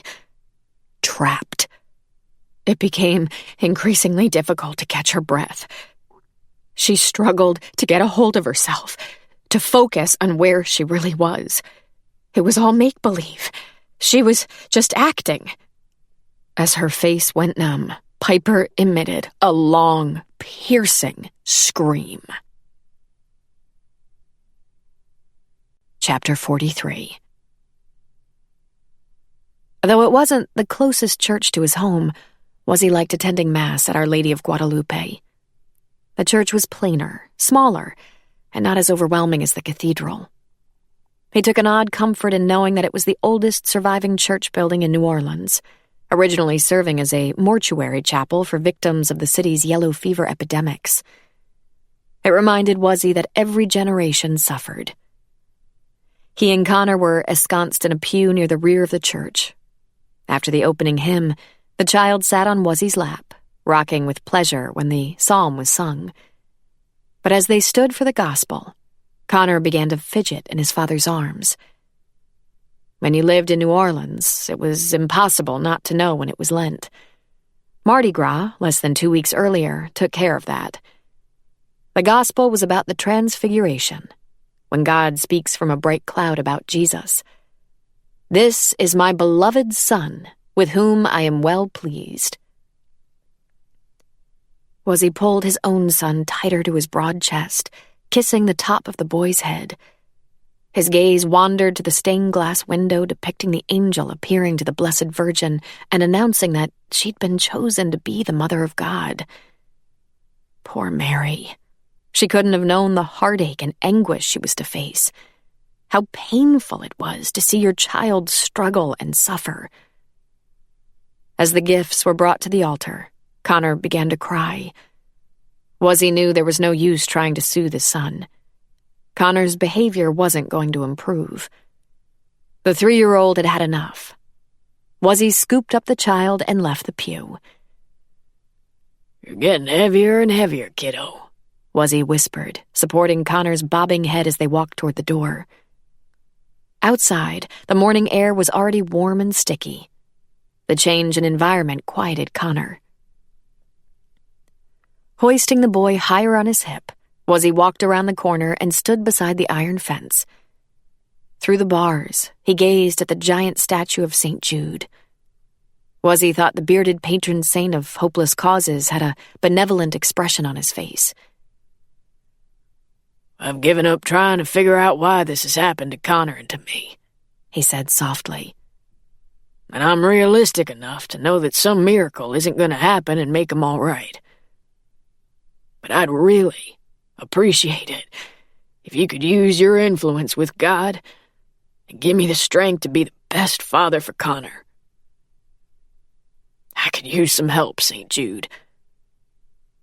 A long strand of drool dripped from Connor's mouth onto Wuzzy's loud, flower-printed sports shirt. Wuzzy knew the truth. God helped those who help themselves. Chapter 44. Her ears were ringing from the reverberations of her terrified scream against the tomb walls. Piper was panting, struggling to get hold of herself. She clenched her hands into fists, trying to bring herself back into the moment. She strained to shift her mind to the present. She was only playing a part. Her poisoning in Sarasota was in the past. She had survived. Piper could feel her body being moved. The stagehands were sliding her out of the tomb. Why weren't they moving faster? She ached to be free again. When she finally got out, she breathed a deep sigh, releasing a bit of the tension that coursed through her system. The director was smiling broadly as he waited for her at the side of the tomb. "Darling, that was great," he said. "Absolutely terrific. There was nothing I'd have you do differently. You were so realistic. I can't believe we got that in one take." "Thank you," Piper said softly. She was weak with relief. The thought of having to do it again sickened her. She knew she couldn't go in there and do it another time. "The scream was great," the director continued. "I'd have thought it'd have been too much, but it was blood-curdling. Just chilling, as if you really felt buried alive." Piper nodded. "I did." The director studied her flushed face. "Are you all right, Piper?" "Mm-hmm. I think I need to sit for a little while." "Of course. Take all the time you need. said the director. "You're done here for the day." Piper slowly unwound the string of beads from around her neck, relieved at the director's praise, but too unhinged to enjoy it. Chapter 45. Aaron was bent over at his kitchen table, concentrating intensely on gluing the small pieces of the banister lining the deck of the model paddle boat. There were over 100 tiny posts waiting to be attached, and it was a challenge getting intricate work done with his chubby fingers. But Aaron didn't mind. He relished concentrating on the task. It took his mind off his worries. Working on his models on Sundays soothed him more than going to church. After the tension of the last few days and girding himself for the week to come, Aaron needed something to keep himself calm. His hobby had started at the same time he began in radio. He'd gotten a job at a station on Cape Cod, not knowing a soul when he arrived. One weekend, without anything else to do, he took a whale-watching cruise. After the boat ride, he stopped at the small gift shop by the pier and purchased a kit for making a replica of an old multi-masted whaling schooner. By the time he left for his next job, he still hadn't made many friends, but he had 4 more ship models packed carefully into cartons to move with him. New London was 25 markets higher than Cape Cod on the Arbitron radio rankings and meant significant career advancement. It was also home to the United States Coast Guard Academy.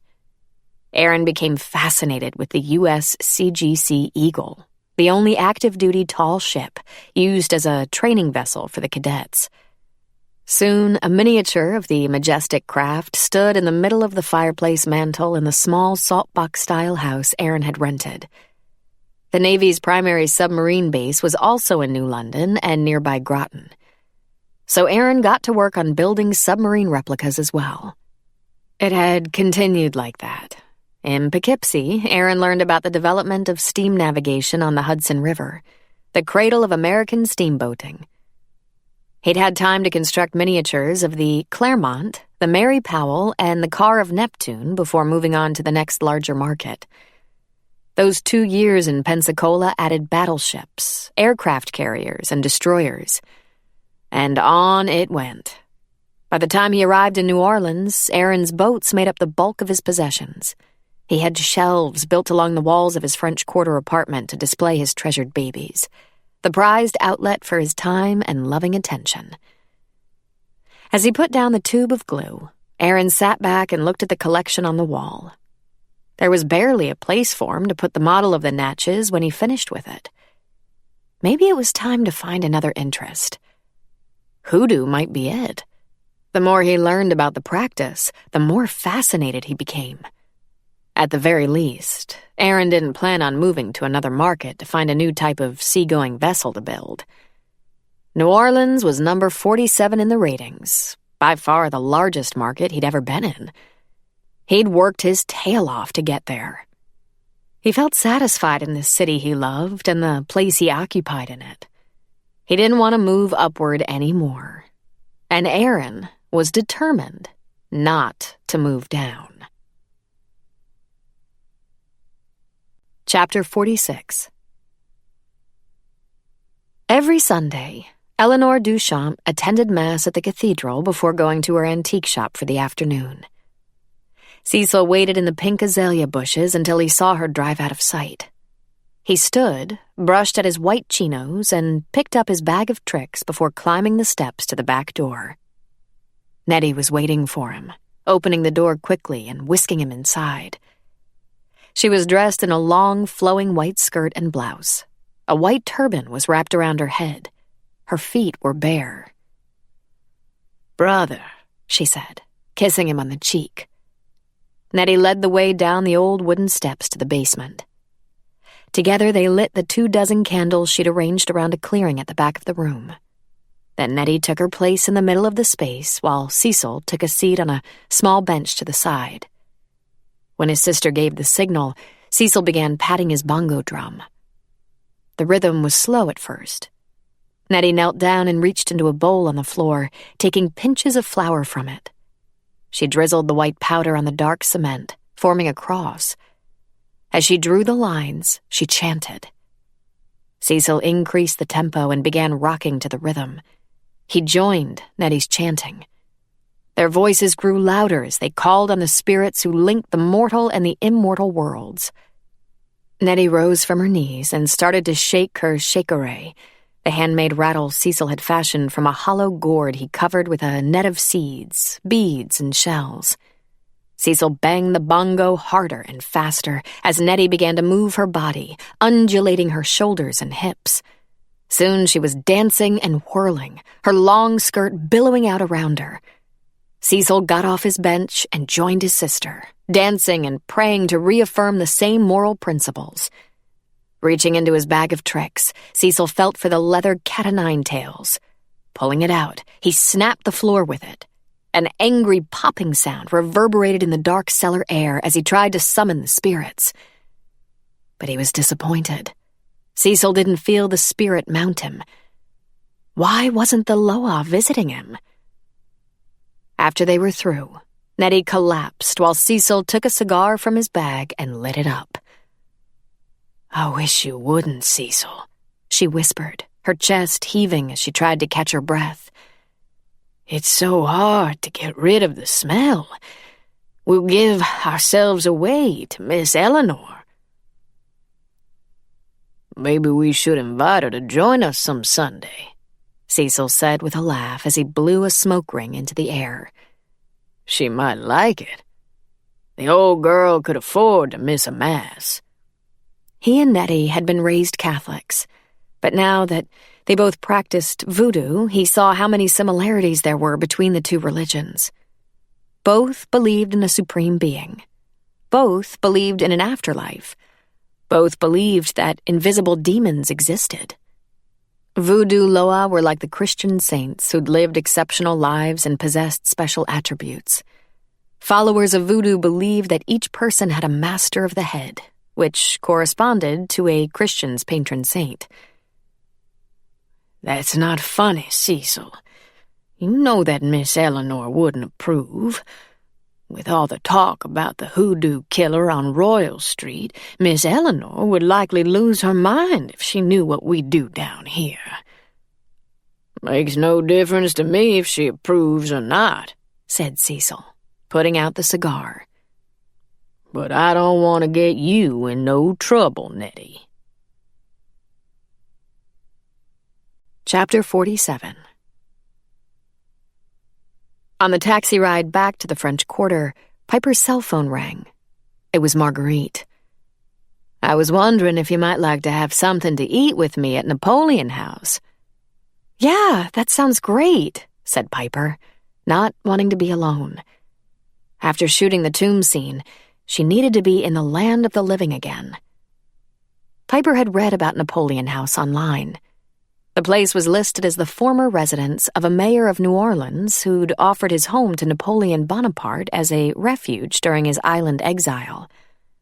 Napoleon died before sympathetic New Orleans could rescue him, but now the 3-story example of Creole architecture was registered as a National Historic Landmark and housed a bar and restaurant. It was on Chart, just a block over from Royal. When she arrived, Piper spotted Marguerite waiting for her out front. The line moved quickly, and the two of them entered the building and proceeded into a dimly lit, weathered-looking bar area. Old prints, proclamations, and newspaper articles were framed and hung on the mottled walls. Smiling, chattering patrons ate and drank at the banged-up tables. Classical music played on the sound system. They followed the hostess through the bar area into an adjoining room that, like the rest of the place, also had an overall cocoon-like feeling of benign neglect. An old black fan whirred from the chipped brown-painted ceiling. A portrait of Napoleon and other varied faded pictures decorated the walls. The terrazzo floor was scuffed. Piper and Marguerite were escorted to a small round table placed beside French doors that opened directly out to the sidewalk. They both ordered red beans and rice with sausage and a side salad. "And a drink?" asked the old waiter. I'm not sure," said Piper, glancing at Marguerite. She was in New Orleans. Ordering a club soda seemed boring and unadventurous. What do you suggest? The waiter shrugged. Our specialty is the Pim's Cup. Which is what exactly? Asked Piper. A gin-based British liqueur, lemonade, and a splash of lemon-lime soda, answered the waiter. It's very refreshing. Okay, I'll have that. Make that too, said Marguerite. While they sipped their drinks, Piper told Marguerite about the morning filming, confiding how terrified she'd been when trapped inside the fake crypt. I had an experience recently that I'd really rather not talk about, said Piper. But being unable to move just brought back the terror of the whole thing. She shook her head to clear it. This is such a fantastic, magical place, though. I don't want to focus on the negative while I'm here. I really want to enjoy New Orleans. I'm so sorry for your struggle, Piper, but I'm glad you're enjoying our city, said Marguerite, smiling.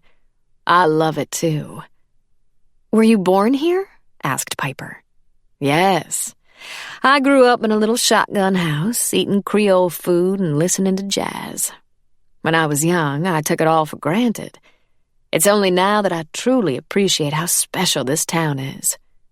I'd never want to live anyplace else. I can sure see why, said Piper, taking a sip of her Pim's cup. The waiter brought the plates to the table. As Piper picked up her fork, her mouth turned down at the corners. Is something wrong? Asked Marguerite with concern etched on her face. Isn't the food what you expected? Oh, no, it's not that, said Piper. I was just thinking about those men in the store yesterday morning. They gave me the feeling you might be changing locations, leaving New Orleans. Marguerite cocked her head. What men? The 3 guys who came in and talked with Bertrand. They walked around the shop measuring and taking pictures. One of them was asking the customers questions. What kinds of questions? Asked Marguerite. Like if they would come to the bakery if it were someplace else. But where would it be? Asked Marguerite. Piper shrugged. I have no idea. The man didn't name a place. It was just a general question. Anyway, sorry, it's really none of my business. I appreciate your concern, Piper, said Marguerite as she slid some rice onto her fork. That's really very sweet of you. But you have nothing to worry about. We often have people coming in to take a peek at how we do things. Maybe they have a business of their own and we're looking for ideas. I don't know what those men were doing in the bakery, but Boulangerie Bertrand is staying in New Orleans, right where it belongs. Chapter 48. After lunch with Marguerite, Piper considered going to the bakery, but all she really wanted was to go upstairs to her little apartment and relax. Bertrand had said that he didn't expect her to work on Sundays, but Piper had had every intention of spending whatever was left of her day helping him out. That was before. Now, she decided to take Bertrand up on his offer. She let herself through the black iron gate, locked it, and slowly climbed the stairs. Once in the apartment, and carefully locking that door too, Piper kicked off her shoes, went to the kitchen, and poured herself a glass of orange juice. She gulped it down and poured herself another, which she took with her to the bedroom. Sitting on the bed, she called Jack. Piper could hear the television set blaring in the background when he answered. "What are you doing?" she asked. "Watching the basketball game." "I forgot," said Piper. "March Madness. Let me tell you, the craziness is alive and well here in New Orleans." "I don't know why, Pipe. LSU doesn't look good for the Final Four." "That's not the madness I meant. It's me, Jack. I feel like I'm losing it." Piper heard the background noise cease as Jack immediately turned down the sound on his television. "What's wrong?" he asked. She told him about shooting the scene in the tomb. "It was horrible, Jack," she said as she wrapped up her story. "It brought back all those awful feelings. I felt totally paralyzed and scared out of my mind." "And what did the director say?" asked Jack. Piper managed a little laugh. "Oh, he was thrilled. He thought it was perfect, that I was flawless. I wonder what he'd say if he knew I wasn't acting. He'd probably be even more thrilled. Nothing beats authenticity. I was basically reliving something that had pretty much already happened to me. Method acting at its finest." "A flashback," said Jack. "I'm no doctor, Pipe, but I do know that flashbacks are symptoms of PTSD. Post-traumatic stress disorder? Me? Please, Jack. No way. Why should you be immune? You went through a dangerous, life-threatening event, Piper." It's not like I got bombed in Afghanistan or something. "You don't have to be a soldier to suffer from PTSD," he answered. "When we're in danger, it's only natural to feel afraid. That fear triggers many split-second responses in the body to defend itself. The fight-or-flight response." Jack slowed his speech a little. "But in PTSD, the reaction is changed. With PTSD, you can feel stressed or frightened even when you aren't in actual danger anymore." Piper took a sip of juice and considered his words. Though she didn't like to hear it, Jack was making sense. "Okay, let's just say you're right," she said. "What do I do about it?" "I don't really know enough about it, Pipe, but for starters, I'd imagine that professional help would be a good idea," Jack said quietly. "I want to go home, Jack." "Come home, then," he urged. "Come home, Piper." "I can't, Jack. I can't run out on Bertrand and Marguerite. I'm committed, and I want to see it through." "All right," he sighed. "I suppose waiting another week or two to see a doctor won't be the end of the world. But you have to promise me that you'll call if something like this happens again, Pipe. Call me if anything at all bothers you." "Don't worry. I will," answered Piper. "I feel like I need to get this under control or else I won't even be able to act anymore. It really scared me, Jack." Chapter 49. Jack pumped the sound back up on the television, but he couldn't focus on the game. After 15 minutes of turning the conversation with Piper over in his mind, he reached for his phone. He called the FBI operator and asked to be connected to Nick Kilcannon at home. "Hey, Jack," said the bureau psychologist when the connection was made. "What's up?" "Sorry to bother you at home on a Sunday, Nick. You're in the middle of watching the game, right?" "As a matter of fact, I'm not. I guess I'm one of the few men in America who couldn't care less." "The only one I know," Jack chuckled. "But that's good for me. I have a personal situation I was hoping I could run by you. It's my girlfriend. I'm worried about her." "Sure, go ahead. Shoot." Jack's tone turned serious as he explained the situation. Piper, the paralyzing pufferfish poisoning in Sarasota the month before, administered by a killer she'd uncovered. How deathly ill Piper had been, and the flashback she'd experienced this morning.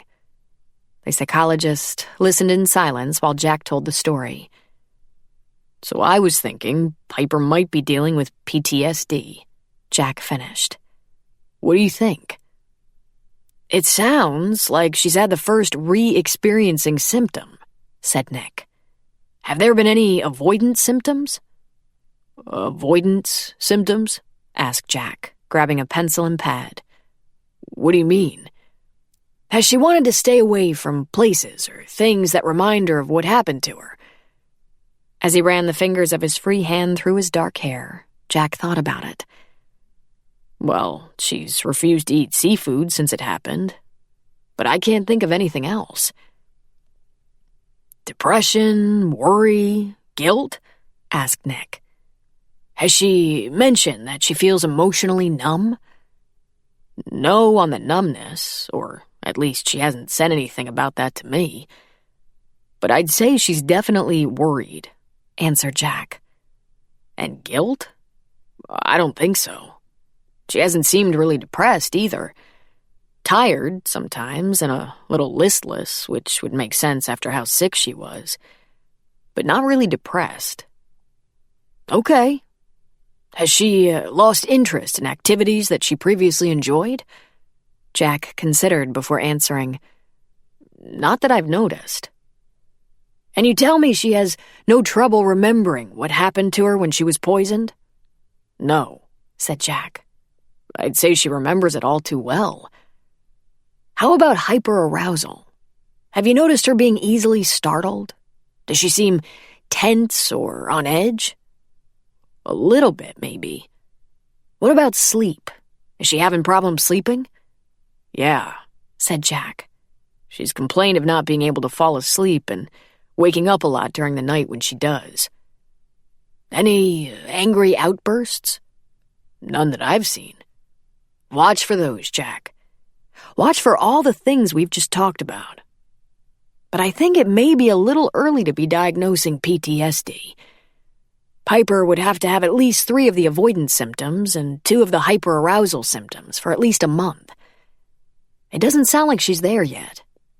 With luck, she may never be. So that's all there is to do at this point? Asked Jack. Keep an eye on her? That's hard, since she's in New Orleans. But I'll try my best to stay on top of how she's doing. I have no doubt about that, Jack. And I'll give you the name of a psychologist for Piper to see if she wants to talk to somebody when she comes back north. In the meantime, don't hesitate to give me a call if you need to. Thanks, Nick. But I hope I've just overreacted. Better safe than sorry, buddy. Besides, some people with PTSD don't show any symptoms for weeks or months. It could be a while before you know with a fair amount of certainty that Piper's out of the woods. Chapter 50. Closing her antique shop precisely at 5 o'clock, Eleanor stopped to buy pompano fillets, crab meat, mushrooms, and green onions before going home. Faulkner was coming for dinner. She wanted to feed him well before she broke the news to him. She didn't have to tell him, of course. He would learn the upsetting truth when she died.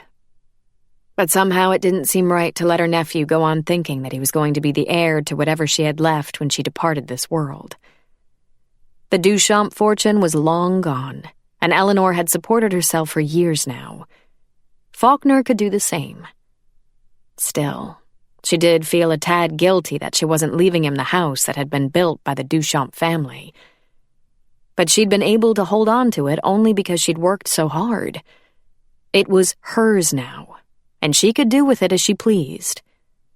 Eleanor wanted Sabrina to have it, almost as much as she would have wanted Ginny to have the place if she'd lived. Eleanor loved Sabrina like a daughter. She did not love Faulkner, nor had Faulkner shown any real love for her. More important, he hadn't shown any concern or compassion for Ginny. As she chopped the mushrooms and green onions and browned them in butter, Eleanor wondered how Faulkner would take it. She doubted he would react with good grace. She hoped he wouldn't lose his temper or get aggressive. She mixed 2 tablespoons of flour into the vegetables, then added stock and seasoning and set it all to boil for a few minutes. Next came the white wine. Eleanor had to go downstairs to the basement to get a bottle. The moment she opened the cellar door, Eleanor detected it. As she started down the basement steps, the unmistakable cigar smell grew stronger. What was Nettie doing down here? Eleanor started searching for clues. At first, everything looked normal. Nettie's little room at the north end of the cellar was neat as usual. It gave no hint that Nettie had been staying there, though Eleanor well knew she had. Slowly, Eleanor got down on her hands and knees, pushed back the coverlet, and looked under the bed. She reached in and felt something hard and smooth. She pulled out a black candle, then another, and another. 24 in all. She rose to her feet, left the sleeping area, and continued to search. It dawned on Eleanor what she was dealing with when she spotted the smudged white cross on the dark cement floor. Chapter 51. It was twilight as Piper walked into the Gree bar. She went up to the counter and took a seat, grateful for the pulsating music blaring from the speakers in the corners of the room. She ordered a glass of white wine and tapped her foot as she waited for it. She was glad to be around people. The bartender slid a stemmed glass in front of her. "There you go," he said. "Let me know how you like it. I'm trying a new brand of Pinot Grigio." "Thanks," said Piper, taking a sip. I like that. Really light. Good choice." "Glad you like it," said the bartender. "And I'm Wuzzy, by the way." "Hey, Wuzzy, by the way. I'm Piper." She reached out and they shook hands. "And I'm Faulkner, by the way." Piper looked in the direction of the voice. Faulkner Duchamp had taken his place on the bar stool next to hers. What was that old-fashioned expression her mother always used? The one about turning up like a bad penny?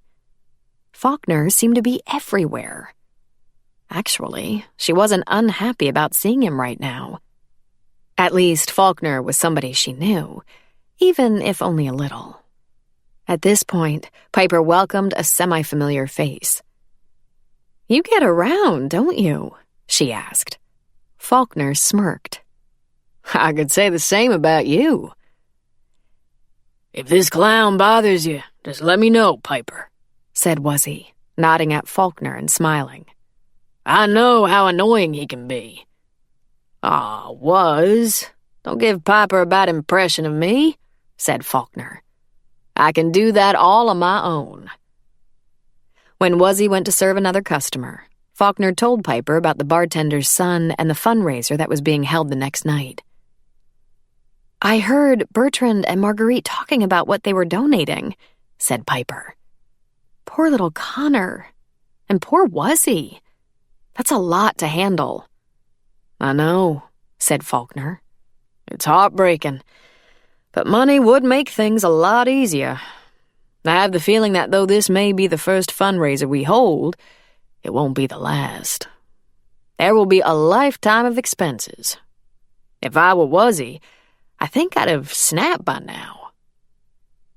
Piper thought she noticed a tear at the corner of Faulkner's eyes. She was touched by the empathy he was showing. Perhaps she had misjudged him.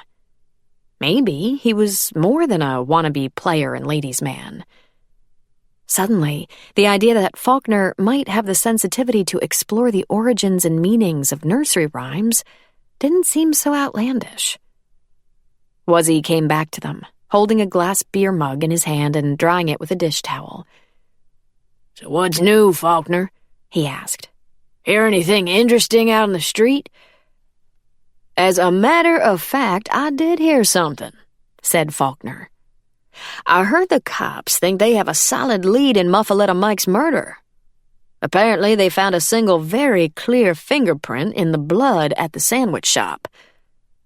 The mug suddenly slipped from Wuzzy's big hand and crashed onto the floor. He stepped back quickly, trying to avoid the flying glass shards.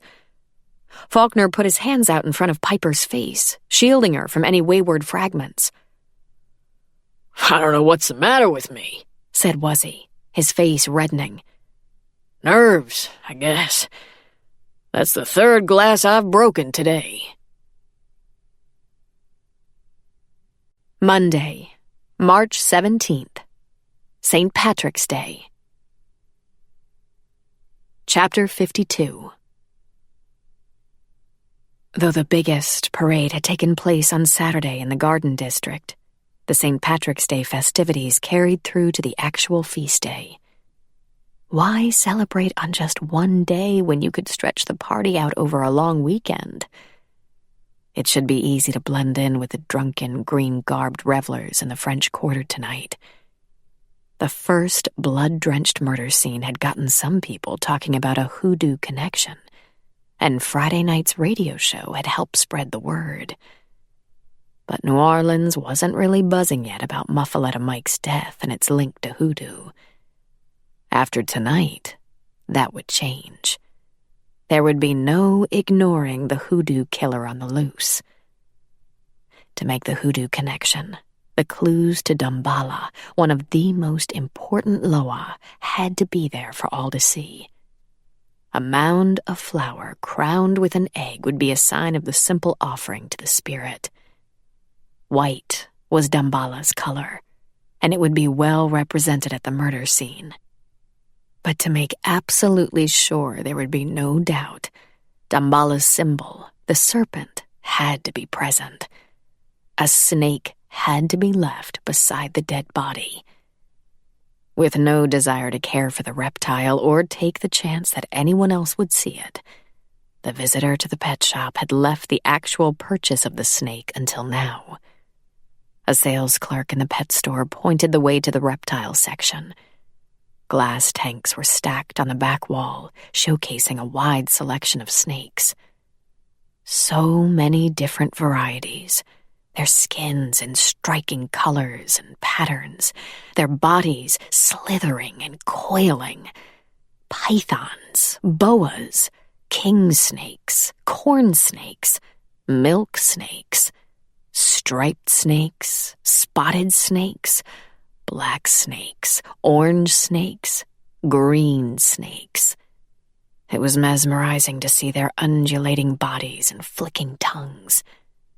A sales clerk strolled over. "They're amazing, aren't they?"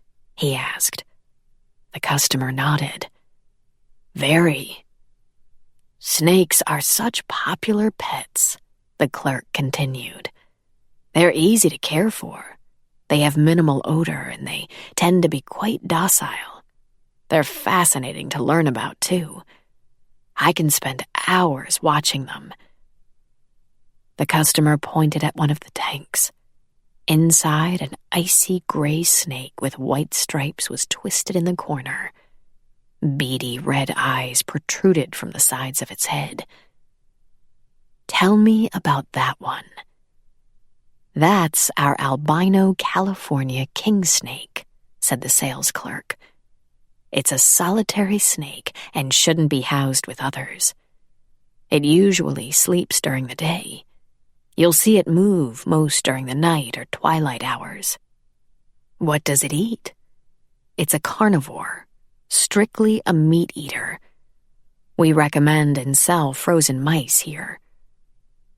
The customer browsed the adjoining tanks, looking at the other snakes before coming back to the gray one. "We're running a sale this week," said the sales clerk. "This snake is $20 less than it usually is." "Okay," answered the customer. "I'll take it." The clerk smiled. "Good. Is this your first snake? Or do you already have everything you need?" "Tell me what you mean."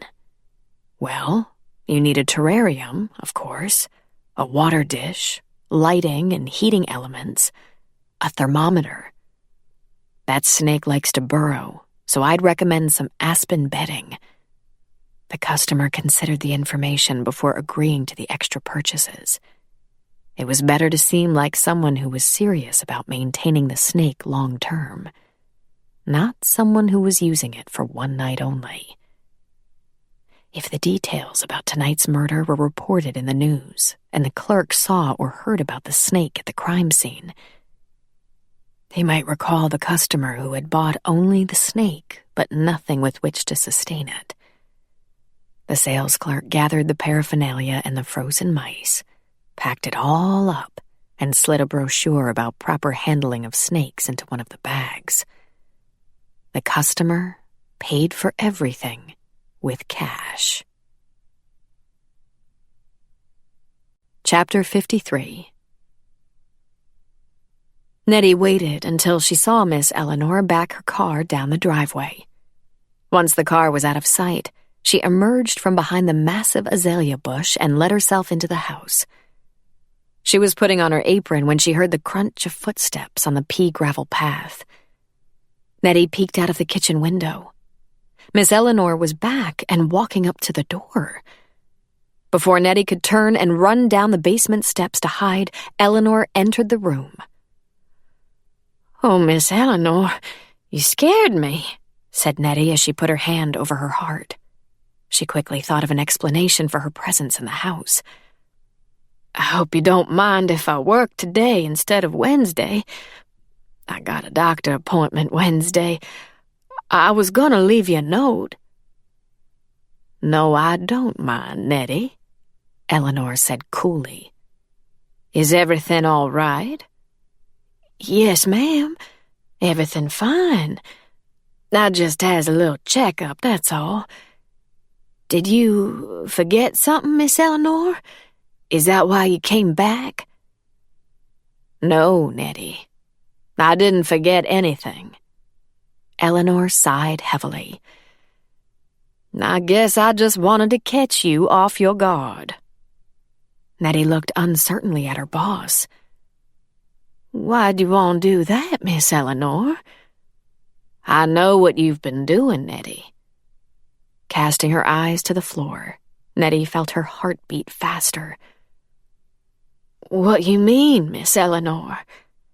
"You know what I mean, Nettie," said Eleanor. "I'll admit I've known that you've been staying in the house, helping me even though you weren't getting paid for most of your work. I've taken advantage of your loyalty and allowed it. I liked having this place kept up the way you do. So I've been wrong, too. Wrong and selfish. I'm sorry." Nettie looked up and met Eleanor's gaze. "That's all right, Miss Eleanor. I want to be here with you. I want to help you. I feel more at home here than I do at Rhonda's house. That husband of hers is no good, and he barely puts up with me. I'd rather be here with you." Eleanor shook her head ruefully. "You can't," she said. "I can't have you here any more. At all." Nettie recoiled as if struck. "I don't understand," she stuttered. "I can't have voodoo practiced in my house. I won't stand for it." "But Miss Eleanor—" "Don't insult me by denying it, Nettie," Eleanor said firmly as she crossed her arms over her chest. "We both know very well what you've been doing in the cellar." Nettie's eyes filled with tears. "I promise, ma'am, I won't ever do it again. Never. I give my word."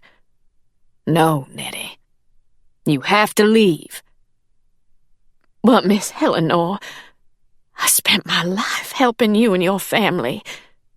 "I know you have, Nettie. But no more.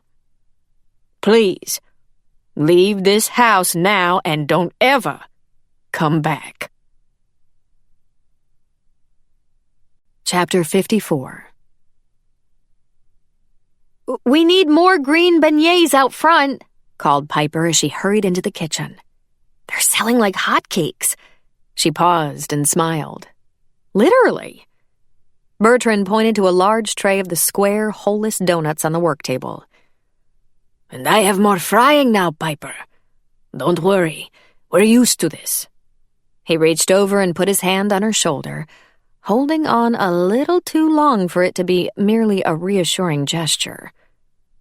Through the morning and into the afternoon, the customers continued to come into the bakery, buying boxes and bags of green alligator bread, leprechaun hat cookies, shamrock-shaped coffee cakes, Irish soda bread, and hot cross buns. Piper helped out in the front of the store, filling and ringing up orders. She found herself avoiding Bertrand as much as possible.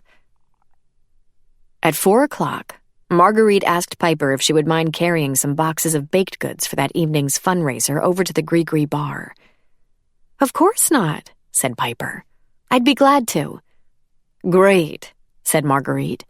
"I appreciate that, Piper. And after you drop those off, you're finished here for the day. Go upstairs, rest, and get ready for tonight. We'll see you at the fundraiser later." Piper didn't protest. She welcomed the chance to knock off early. The bakery wasn't a comfortable place for her anymore.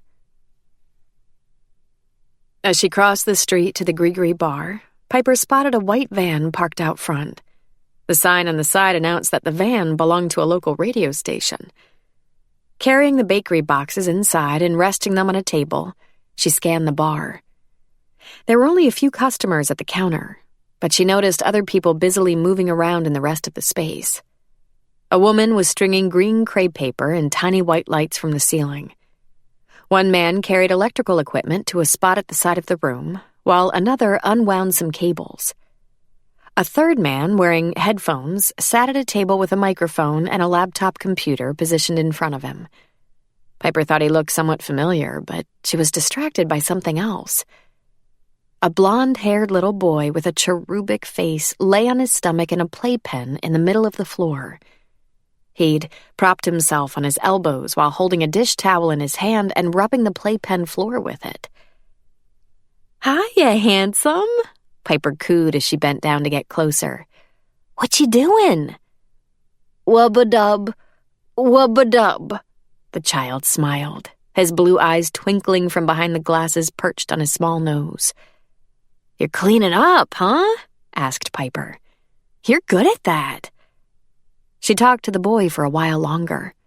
He talked back, but Piper could understand almost nothing of what he said.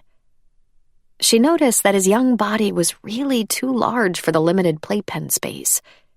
His feet pushed against the mesh wall, while the top of his head pushed against the opposite one. But the child seemed unconcerned and comfortable enough, while Piper supposed that his father's main concern was limiting the child from crawling away and getting hurt. Piper knew that she wanted to have kids someday. Friends of hers had already started having babies. It awed her to see how much time infants demanded, how many details had to be attended to. And as they grew, so did the responsibilities. Once the baby started crawling, toddling, and walking, there was no end to the new things that could lead to trouble. Her friends with children hardly ever wanted to go out at night anymore. They were too tired after a day of childcare and always cognizant of the fact that there would be more of the same the following day. They wanted to go to bed early because they would be getting up early and starting all over again.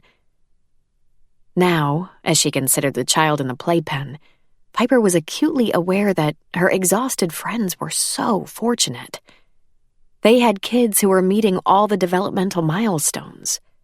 They were sitting up and walking and talking clearly. Piper didn't even want to imagine what it would be like to have a child who couldn't progress as he should. "I see you've met my son." Piper looked up to see Wuzzy towering above her. She stood to face him, noticing the lines on the bartender's forehead and around his eyes and mouth. Piper suspected that Wuzzy spent much of his time fretting about his son's problems, his face set in a worried frown. "We've been having a nice conversation," said Piper. "He seems like such a happy little guy." Wuzzy nodded. "Connor's a pretty cheerful kid, thank goodness. So far, he doesn't show much frustration at his limitations." They both looked on as Connor continued to move the towel in a circular motion on the playpen floor. "Wubba-dub, wubba-dub." As Piper turned to leave the bar to go home to bathe and dress, she glanced over again at the table covered with microphones and audio equipment. A banner had been attached to the edge. NOLA Radio 666. Wuzzy followed her gaze. "I know," he said. "Go figure. The Aaron Kane Show is broadcasting live from here tonight. I couldn't believe it when Aaron came in and told me he wanted to bring attention to Connor and help raise more money for his care." "That was very nice of him," said Piper. "You're not kidding." Wuzzy leaned closer to Piper and lowered his voice. "I always thought Kane was sort of pompous and full of himself, if you know what I mean. But I guess he has a kind, altruistic side after all. Just goes to show you never know about people, do you?" "No, I guess not," answered Piper. But as she regarded Aaron Kane one more time, she realized why he looked familiar to her. He was the man with the flowered kissing cane who'd planted the sloppy smooch on her lips at the parade in the Garden District. Chapter 55. The front door was locked, and the closed sign was hanging in the bakery window. Marguerite had gone home to shower and change before meeting up with Bertrand at the fundraiser later.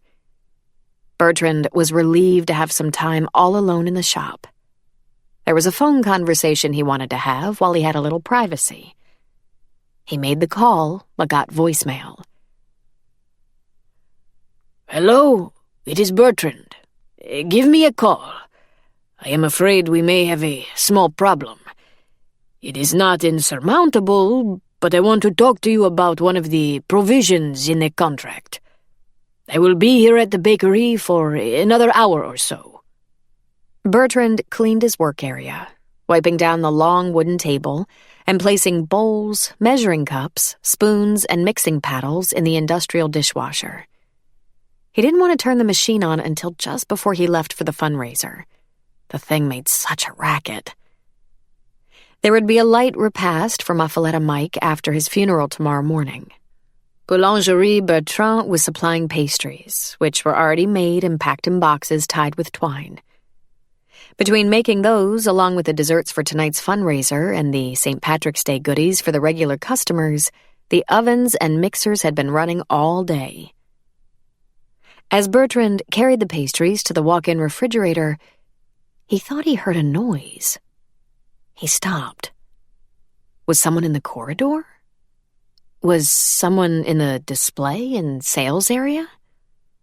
Standing still, he strained to hear. He could feel heat rise in his face, adrenaline in response to a perceived threat. But the only sound he heard was footsteps coming from the floor above. He calculated where exactly the footsteps were falling in the upstairs apartment and decided that Piper was in the bathroom. His supposition was confirmed when he heard the sound of water beginning to flow through the old iron pipes. Piper was drawing a bath. Did he dare? Could he use the dumbwaiter and go up? Could he catch a glimpse of her as she bathed, unaware that he was peeking at her from around the corner? The thought of it left him terribly excited, but it was very dangerous. It was one thing to sneak up there and watch Piper in the middle of the night while she slept. It was quite another to venture into the apartment while she was wide awake. He knew he was taking an incredible chance, yet that only made it more thrilling. Bertrand began to breathe faster and more heavily, knowing that if he was going to do it, he should get into the dumbwaiter and start up there now, while the water was still running. He kicked off his shoes, ripped away his baker's jacket, and headed for the corridor. He silently opened the door to the dumbwaiter and began to climb inside. He faced into the dark compartment, his back to the hallway. He didn't sense the stealthy movement behind him, or feel anything until the steel point of the flower nail jammed with deadly force into the side of his neck. Chapter 56. The tub was filling. Piper lifted her foot, stuck her toe over the edge, and tested the water. Not hot enough. She turned the handle and adjusted the temperature upward. As she twisted her blonde hair into a bun and fastened it to the back of her head, Piper thought she heard a heavy thud come from below. She imagined that a giant bag of flour or sugar could have fallen onto the floor in the bakery kitchen. She paid little attention. Sinking gratefully into the soothing bath, she let out a long, deep sigh. She wished she could stay right here. A leisurely soak, followed by ordering in some dinner and an evening watching TV would suit her just fine. But she'd committed to attending the fundraiser, and she wanted to support Wuzzy and Connor. She didn't have to stay late, but she did have to go. She leaned her head against the back of the tub and closed her eyes. Piper realized she'd dozed off. The water in the tub was decidedly cooler, and ridges had developed on the skin of her fingers and toes. She rose from the bath and dried herself off. What to wear? As she perused the garments hanging in the closet, she supposed she should choose something in honor of St. Patrick's Day. But between the parade attire she'd watched revelers wearing, the film shoots where she'd worn the emerald-colored sequin number, and all the tinted bakery goods she'd been making, wrapping, and selling over the past few days, Piper was over green. She picked out a fresh white t-shirt and her favorite jeans and called it a day, knowing that there was no dress code at the Gree bar. When she arrived, the place was packed. Piper was amazed at how many people were familiar to her now after just a few days in New Orleans. It pleased her to see Sabrina and Leo at the bar talking to Wuzzy. Aaron Kane was at his table, speaking into a microphone for his radio show. He appeared to be interviewing another man, someone Piper didn't recognize. She walked closer, listened to the ongoing radio conversation, and learned that the man was another Royal Street merchant who was supporting Wuzzy and Connor. Aaron spotted Piper watching and nodded at her. A jazz band played in the corner of the bar. Piper recognized one of the musicians as the seemingly angry man she'd seen at Muffaletta Mike's on her first day in New Orleans, and then heard talking to a cop about a hoodoo connection to Mike's murder the next day. The musician was dressed in white pants and a white shirt. He wore a pork pie hat on the back of his head and a plush toy snake striped with yellow, green, and purple around his neck. He may have felt Piper watching him, because when there was a break in the music, he beckoned her to come over. "Anything you want to hear, miss?" he asked. The man didn't appear to recognize Piper.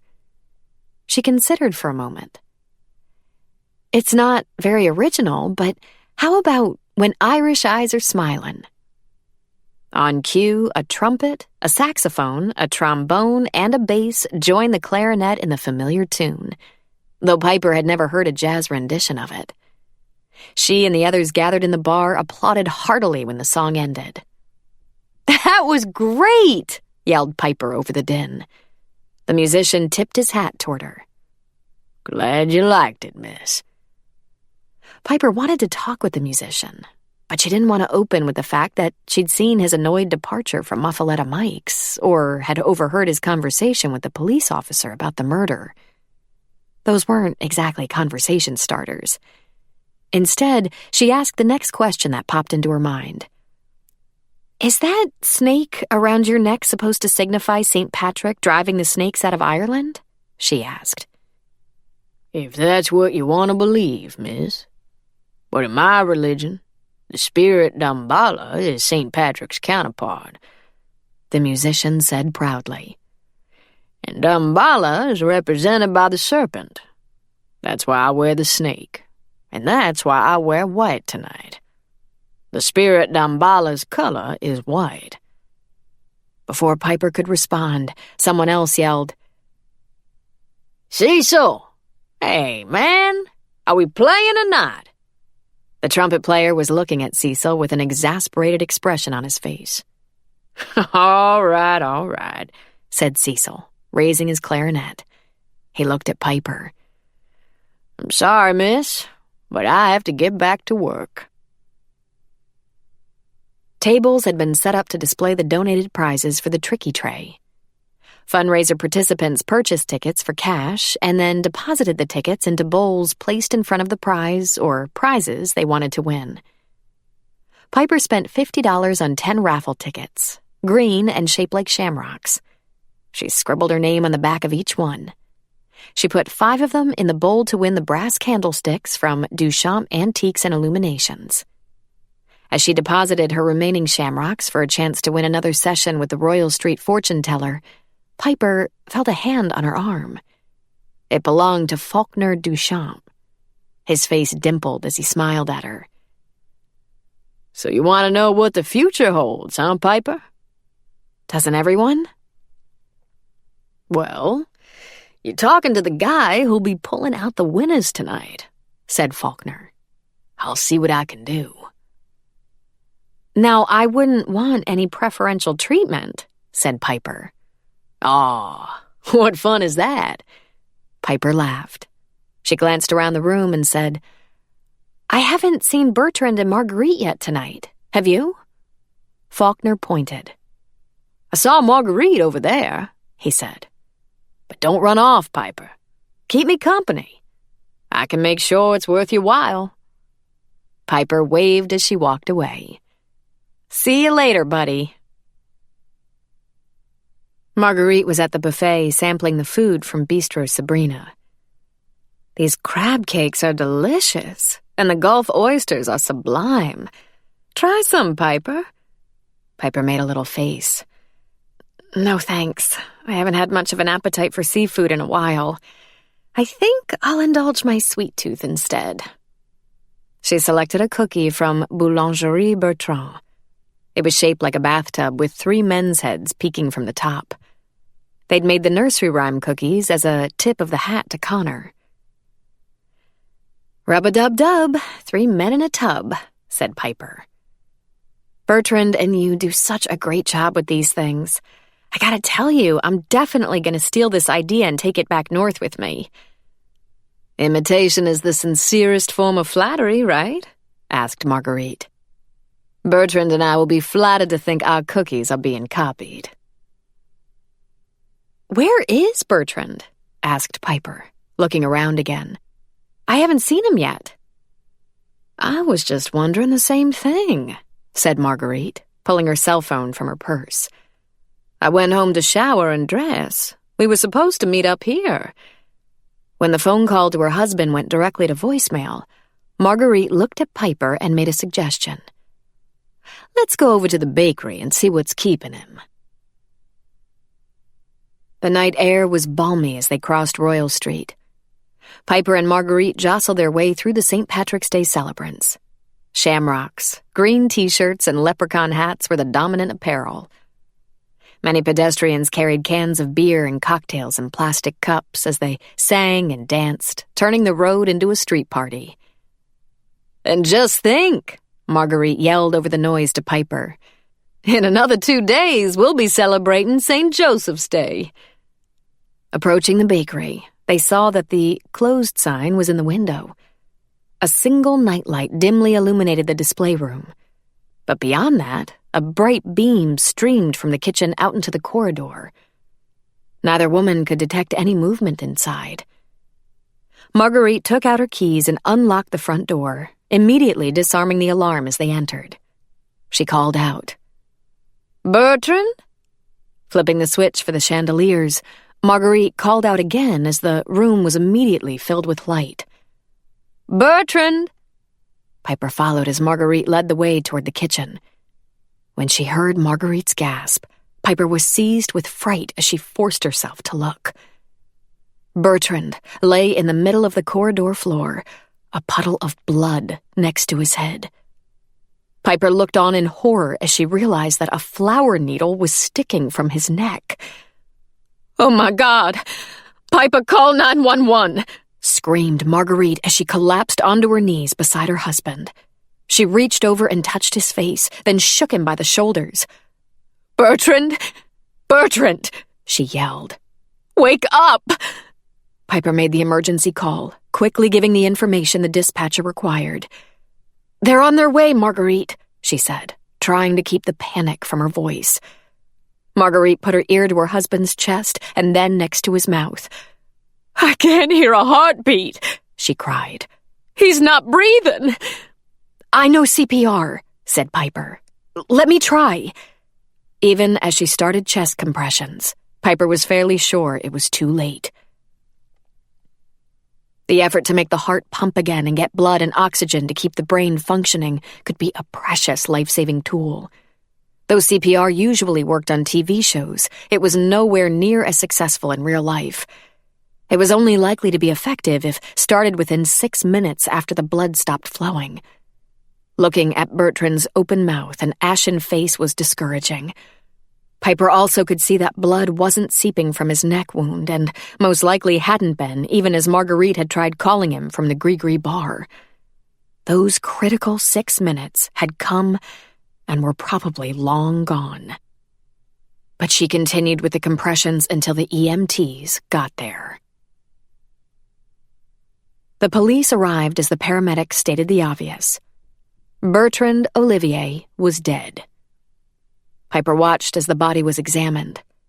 She hadn't noticed until now the mound of white powder that had been formed near Bertrand's feet, or the egg that had been placed on top of it. In fact, there was a white dusting over almost the entire hallway. Piper looked down at her arms and legs, noting that, after kneeling on the floor beside Bertrand, she was covered in the white powder as well.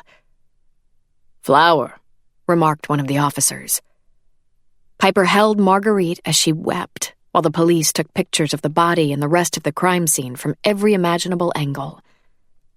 When a detective asked for details of what had happened in the time leading up to the discovery of the body, Marguerite looked helplessly at Piper. "I just can't talk. Not now," she whispered. Piper answered. "We were supposed to meet up with Bertrand at the Gris-Gris bar across the street for the fundraiser there tonight," she explained. "When he didn't show up, we came here to look for him. We found him on the floor." "Was the door unlocked?" asked the detective. "No, it was locked," answered Piper. "And the security alarm was on." "No sign of forced entry," muttered the detective. He turned to Marguerite. "Was your husband expecting anyone? Somebody he would have let in?" Marguerite sniffed and shook her head. "Not that I know of," she said softly. As Piper viewed the anguish on Marguerite's face, for some reason, the memory of the men who'd come into Boulangerie Bertrand her first morning in the bakery, taking measurements and pictures, flashed through her mind. Could they possibly have something to do with this? The understanding detective agreed that Marguerite and Piper could come to the police station the following day and make their formal statements. "Is it all right if I come in around noon?" asked Marguerite. "I have a funeral to attend in the morning." The detective looked at her skeptically.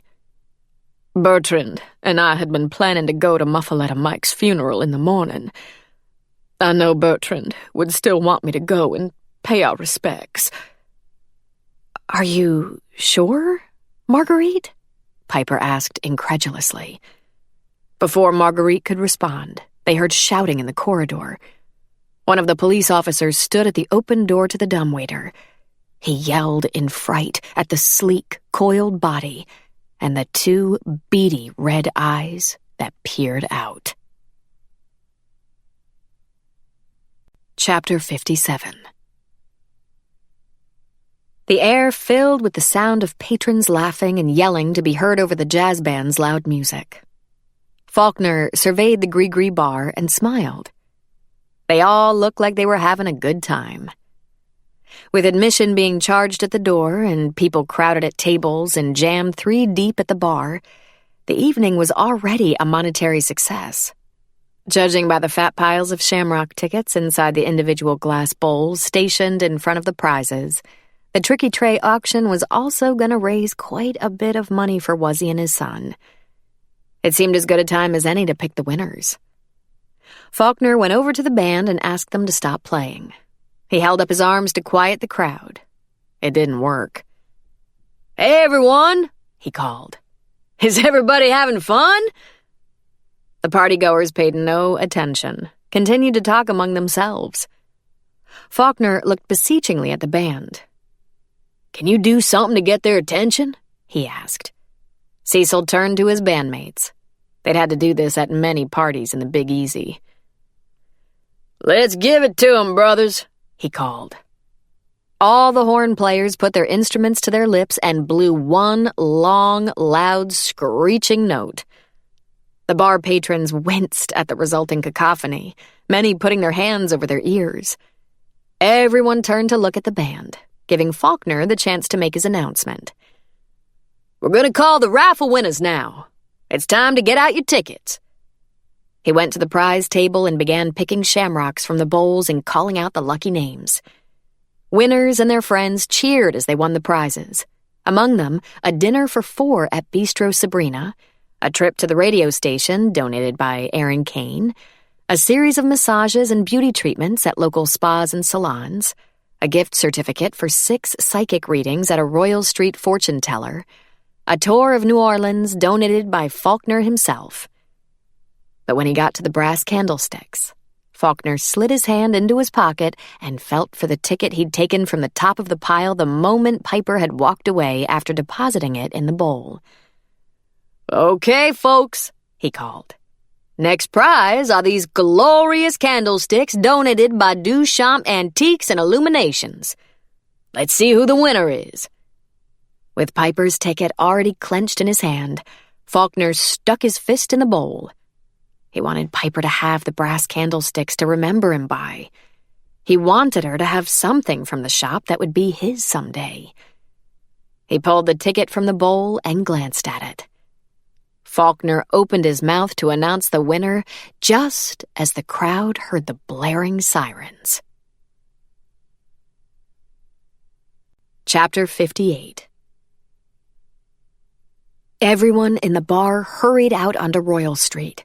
Aaron Kane grabbed his microphone while his engineers scooped up the necessary equipment to broadcast from outside. A large crowd of St. Patrick's Day merrymakers had already gathered to gape at the activity. Police cars, emergency lights flashing, were parked in front of Boulangerie Bertrand. Approaching people on the sidewalk and sticking his microphone in their faces, Aaron asked them what they'd seen or heard. "My friends and I were just hanging out here on the street, drinking and having a good time," said a young man wearing green Bermuda shorts and a Tulane t-shirt. "We thought the bakery was closed for the night. Then we saw a couple of women let themselves inside and turn on the lights. I didn't pay any more attention until an ambulance came hauling up the street." Other pedestrians offered more. "One of the paramedics came out a little while ago to get something from the back of his truck. I heard him say that they found a snake in there." "I saw a cop shaking his head, and he told another cop he couldn't believe that the baker inside was dead. Said he'd been in the bakery buying beignets only this morning." Aaron listened to additional accounts. He tried to keep his excitement from showing on his face. The misery inside Boulangerie Bertrand should translate to higher ratings for his radio show tonight. When a television news van arrived, no doubt alerted by an assignment desk police scanner, Aaron wasn't too upset. The words of the people on the street were vivid and very human. Better, in Aaron's opinion, than some packaged television news report written and constructed by a reporter who was more interested in seeing himself on the air than in staying with the reactions of the average citizen. It was only when the front door of the bakery opened and a stretcher was carried out that Aaron wished he'd had video images to broadcast. Seeing a body bag so obviously stuffed with a corpse was a powerful and unforgettable image.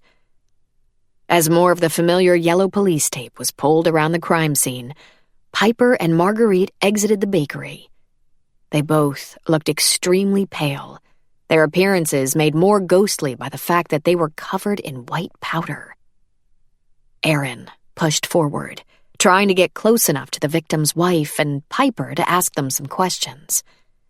But the women went straight to the black wrought iron gate next door, quickly unlocked it, and disappeared inside. Chapter 59. The minute they entered the apartment, Piper went to the bathroom and got 2 towels. She and Marguerite brushed the flour off their skin and clothes. "Can I get you anything, Marguerite?" asked Piper. "Coffee, tea, or maybe some juice? I wish I had something stronger to offer you." "A cup of tea would be fine," Marguerite answered in an unsteady voice. "I'll only stay for a little while, Piper, but I can't face going home yet." Piper left Marguerite in the living area while she went to the kitchen, filled the kettle with water, and set it to boil on the stove. Then she returned to sit with Marguerite. "Would you like to stay here with me tonight?" Piper offered. Looking around the room, Marguerite's eyes came to rest on the French doors that led to the balcony. "I appreciate the offer, Piper, but I think it would be even harder to stay here than it will be to stay at home. Bertrand and I were so happy when we lived in this tiny little space.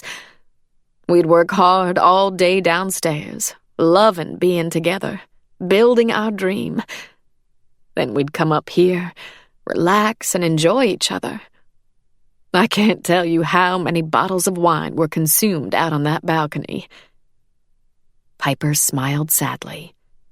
She didn't really know how to respond. She'd known Marguerite for only a few days, and talking on an intimate level didn't come easily. When the kettle whistled, Piper sprang from her chair, glad to have something to do. After they finished their tea, Marguerite rose slowly to leave. "I must go home now," she said wearily. "I have to call Bertrand's family in France and let them know what's happened." Piper nodded solemnly.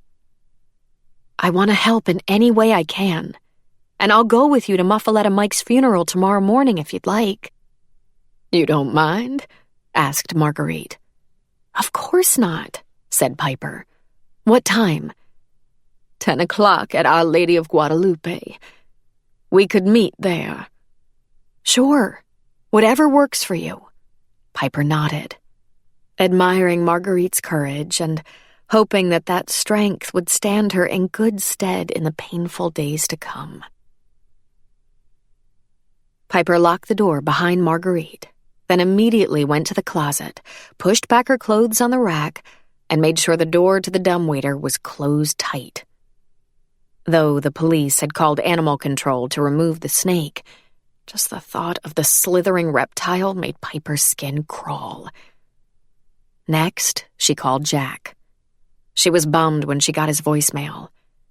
He was probably in some Manhattan bar with his FBI buddies throwing a few back for St. Patty's Day. She left a message. "Jack, it's me. Just wanted to hear your voice and fill you in on the latest. Call me." She looked at her watch. It was after 11. Piper thought of calling her parents, but decided against it.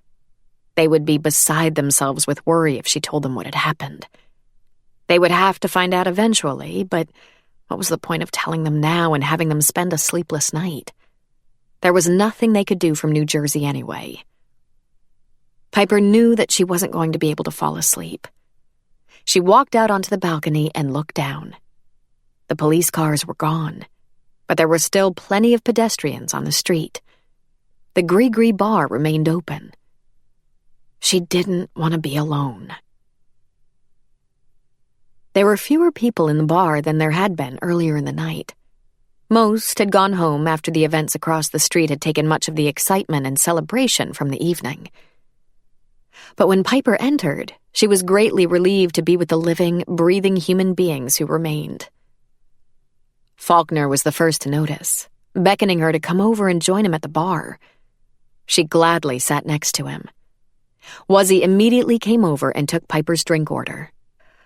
"I'll have a Sazerac," she said without hesitation, remembering the strength of the drink.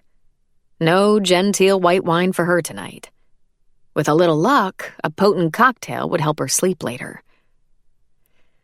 "The good news is you won those candlesticks you wanted," said Faulkner. Piper managed a weak smile. Faulkner waited until she took her first swallow of the Sazerac before beginning to ask her questions.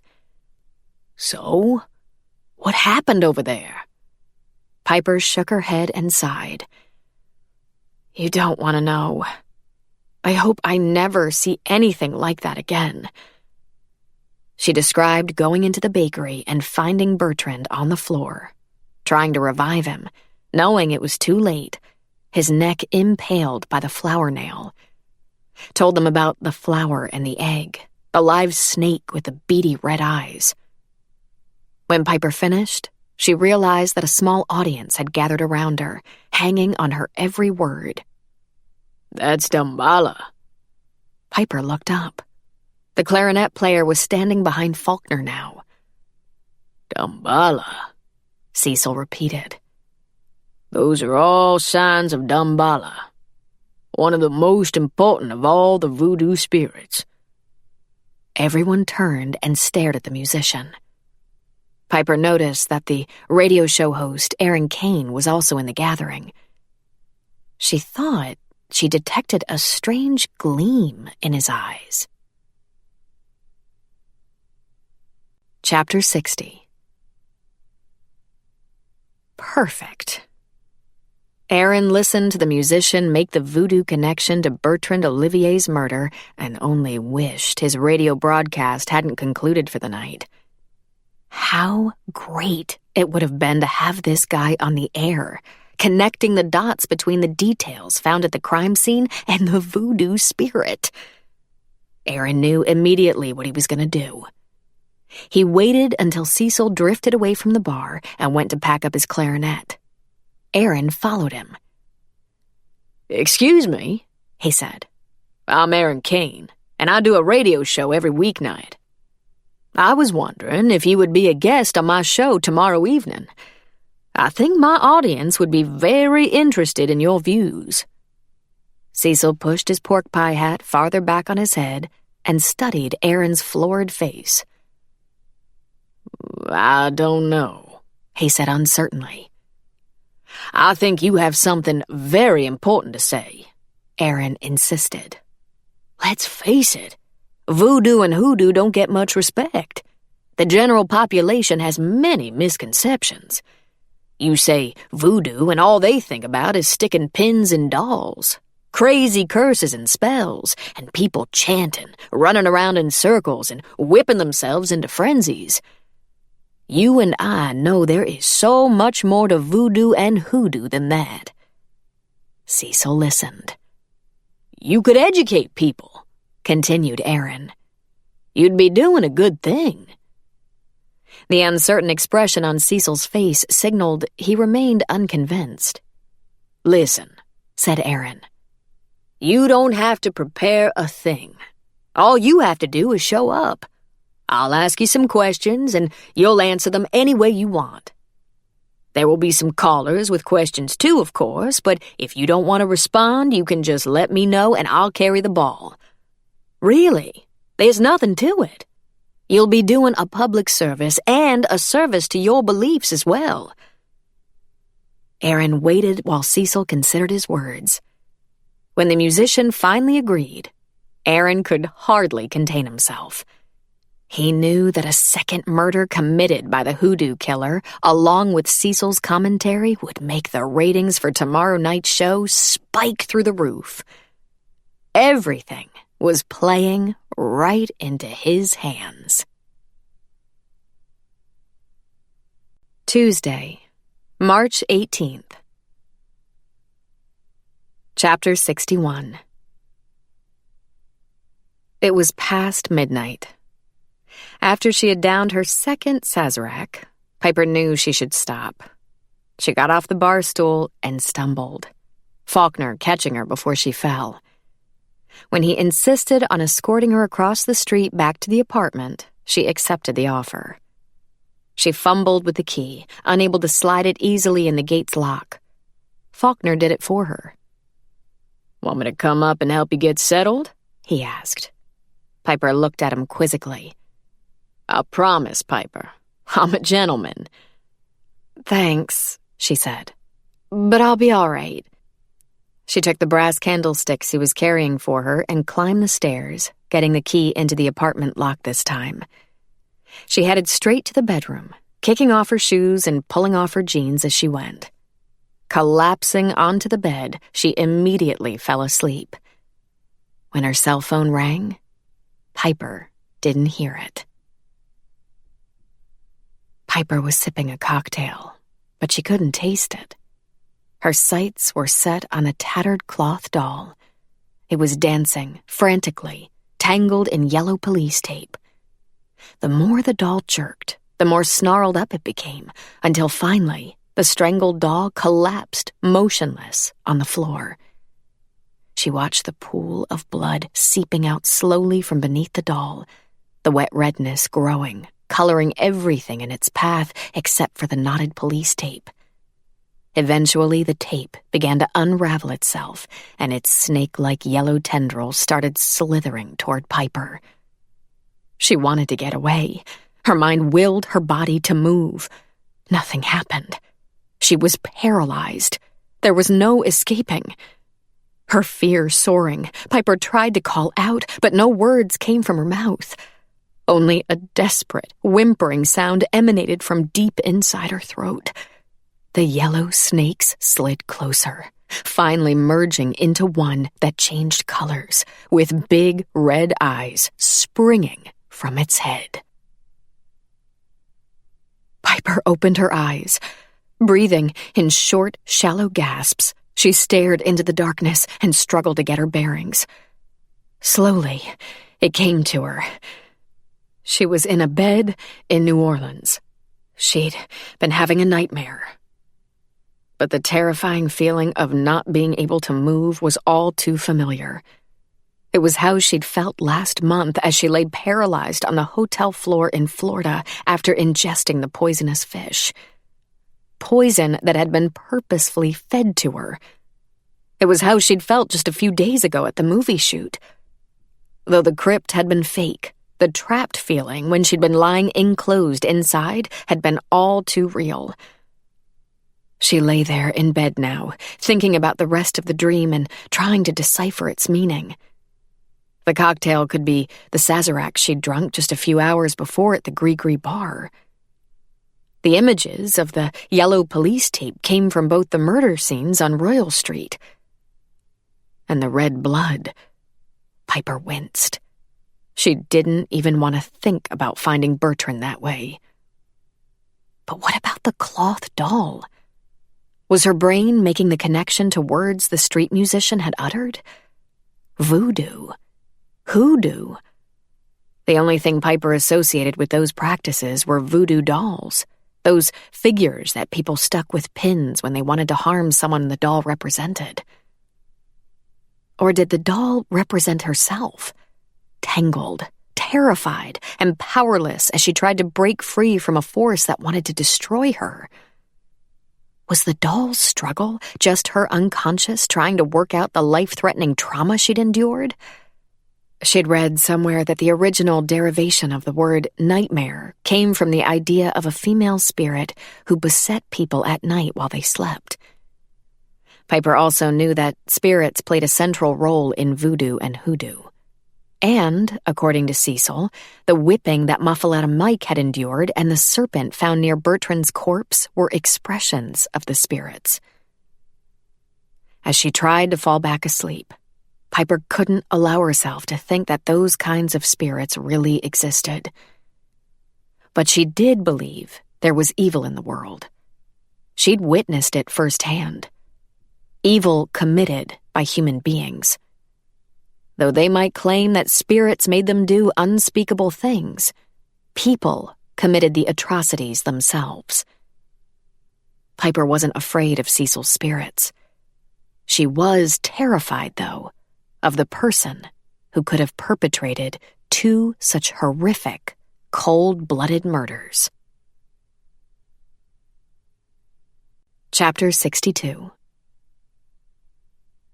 Terry had already left for work, and Vin Donovan was down in his basement man cave preparing to paint the old rocking chair. It seemed like only yesterday that he was looking down first at Robert and then at Piper, as they lay in his arms while he rocked them, their little mouths moving up and down as they slept. Now he was going to be a grandfather in a few months. He'd been surprised when Robert had told him that Zara was interested in using the rocker for their baby. Vin never figured his daughter-in-law to be the sentimental type. Everything had to be the newest and the best for Zara. In Vin's opinion, she spent way too much money the couple should be saving, especially now that they were expecting a baby. As he pried the lid off the can of white paint, Vin hoped perhaps now Zara was changing her priorities. While he painted the rocker spindles, Vin listened to the reports coming from the small television set perched on his workbench. He looked up when the weather report came on. The map showed it would be in the high 70s in Louisiana today. Lucky Piper. Her trip to New Orleans meant that she was missing cold, dreary days up north. Vin turned his attention back to the rocker as the newscaster began her report. Another showdown between the president and Congress. More fighting in the Middle East. Wall Street stock prices reaching an all-time high. Finally, in New Orleans this morning, police are investigating the murder of well-known pastry chef Bertrand Olivier. Vin stopped painting mid-stroke. He rested the brush on the rim of the paint can and turned his eyes to the television again. Olivier, award-winning baker, cookbook author, and owner of Boulangerie Bertrand in the French Quarter, is seen in this clip from an appearance on the Food Network. His body was found on the floor of his bakery last night by his wife. Vin's jaw dropped as he watched the video that appeared on the screen now. A vinyl body bag being wheeled out of the bakery on a stretcher. Then a woman with short dark hair was shown exiting the store. She was accompanied by a younger, taller blonde. Piper! Vin ran his hand through his white hair as the newscaster wrapped up. Details are being withheld pending investigation, but sources say police think Olivier's death may be tied to another Royal Street shopkeeper's gruesome murder last week. They are also looking at a possible voodoo connection to both crimes. Vin snapped off the set, ran upstairs to the kitchen, and grabbed the telephone. Chapter 63. Piper was groggy with fatigue.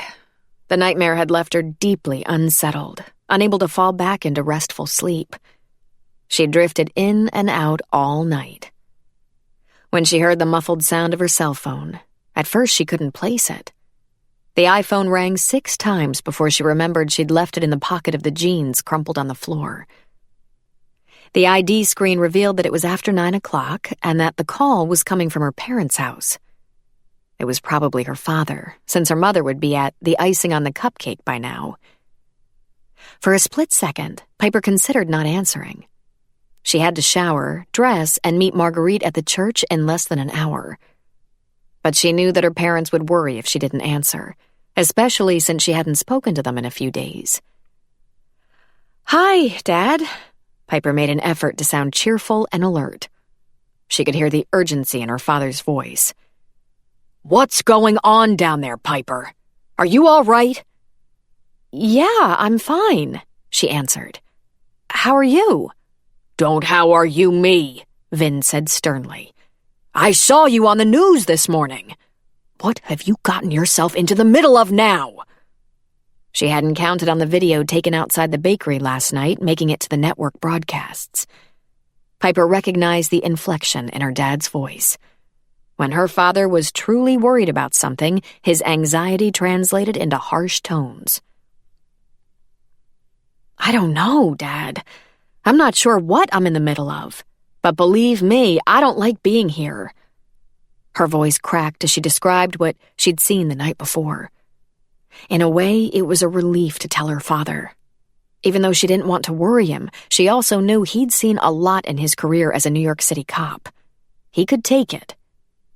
"Come home, Piper," he said when she was finished.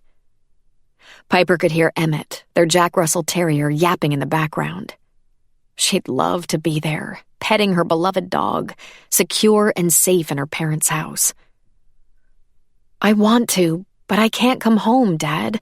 At least not for a few more days. I have to go to the police station today and give a statement, or answer questions, or whatever they want me to do. And there are 2 cakes to make for a couple who are getting married. With Bertrand gone, I would really be leaving them in the lurch." Piper knew as she spoke that her father was going to understand her decision to stay in New Orleans for a while. He was all about cooperating with police investigations. He was also going to approve of his daughter's desire to honor commitments and not let down a bride and groom. But she also knew that her father was going to be plagued with worry until she was back home safe again. She felt the same way herself. Chapter 64. A traditional Catholic funeral mass for Muffaletta Mike was conducted at Our Lady of Guadalupe Church. Wearing a simple black dress and clasping her rosary beads, Eleanor listened to the familiar prayers. As always, when she attended a funeral, she was reminded of Ginny. She could still remember the ripping ache in her heart as she followed her daughter's white casket up the aisle, and the years of grief that followed. Even now it hurt to think about it. Eleanor doubted she would have been able to survive her daughter's death without Nettie. Her steady, loving presence in the house had provided Eleanor with comfort. When Eleanor lay unable to move in her bed, Nettie quietly came in and covered her. When Eleanor could barely eat, Nettie made soothing broths and soups, sometimes sitting on the edge of Eleanor's bed and spooning the nourishment into her mouth. When Eleanor wept, Nettie held her. It was unbelievable to think that Nettie wasn't going to be with her anymore. But it was another heartache that must be borne. The idea that voodoo had been practiced in her house absolutely repulsed Eleanor. Nettie had defiled her home and destroyed the trust Eleanor had in her. As Muffaletta Mike's casket was carried out, Eleanor stood with a heavy heart and watched his wife and son walking behind it. The son supported his mother, faces etched with grief. Once they passed, other mourners started streaming from the pews behind them. Eleanor was touched to see that so many of the Royal Street family had shown up. The haberdasher, the jeweler, the candy store owner, even the fortune teller. All of them were there.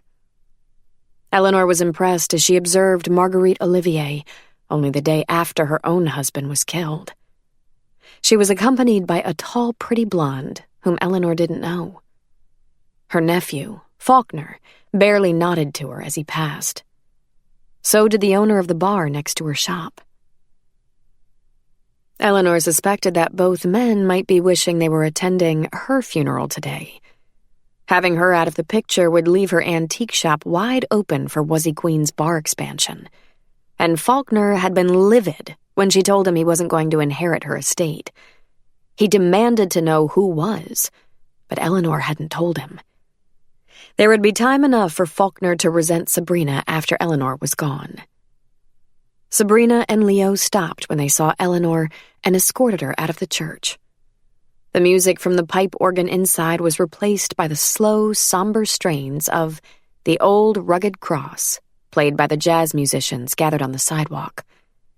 Eleanor watched as pallbearers slid the casket into the back of the black hearse that would only carry the body the short distance around the block to the cemetery.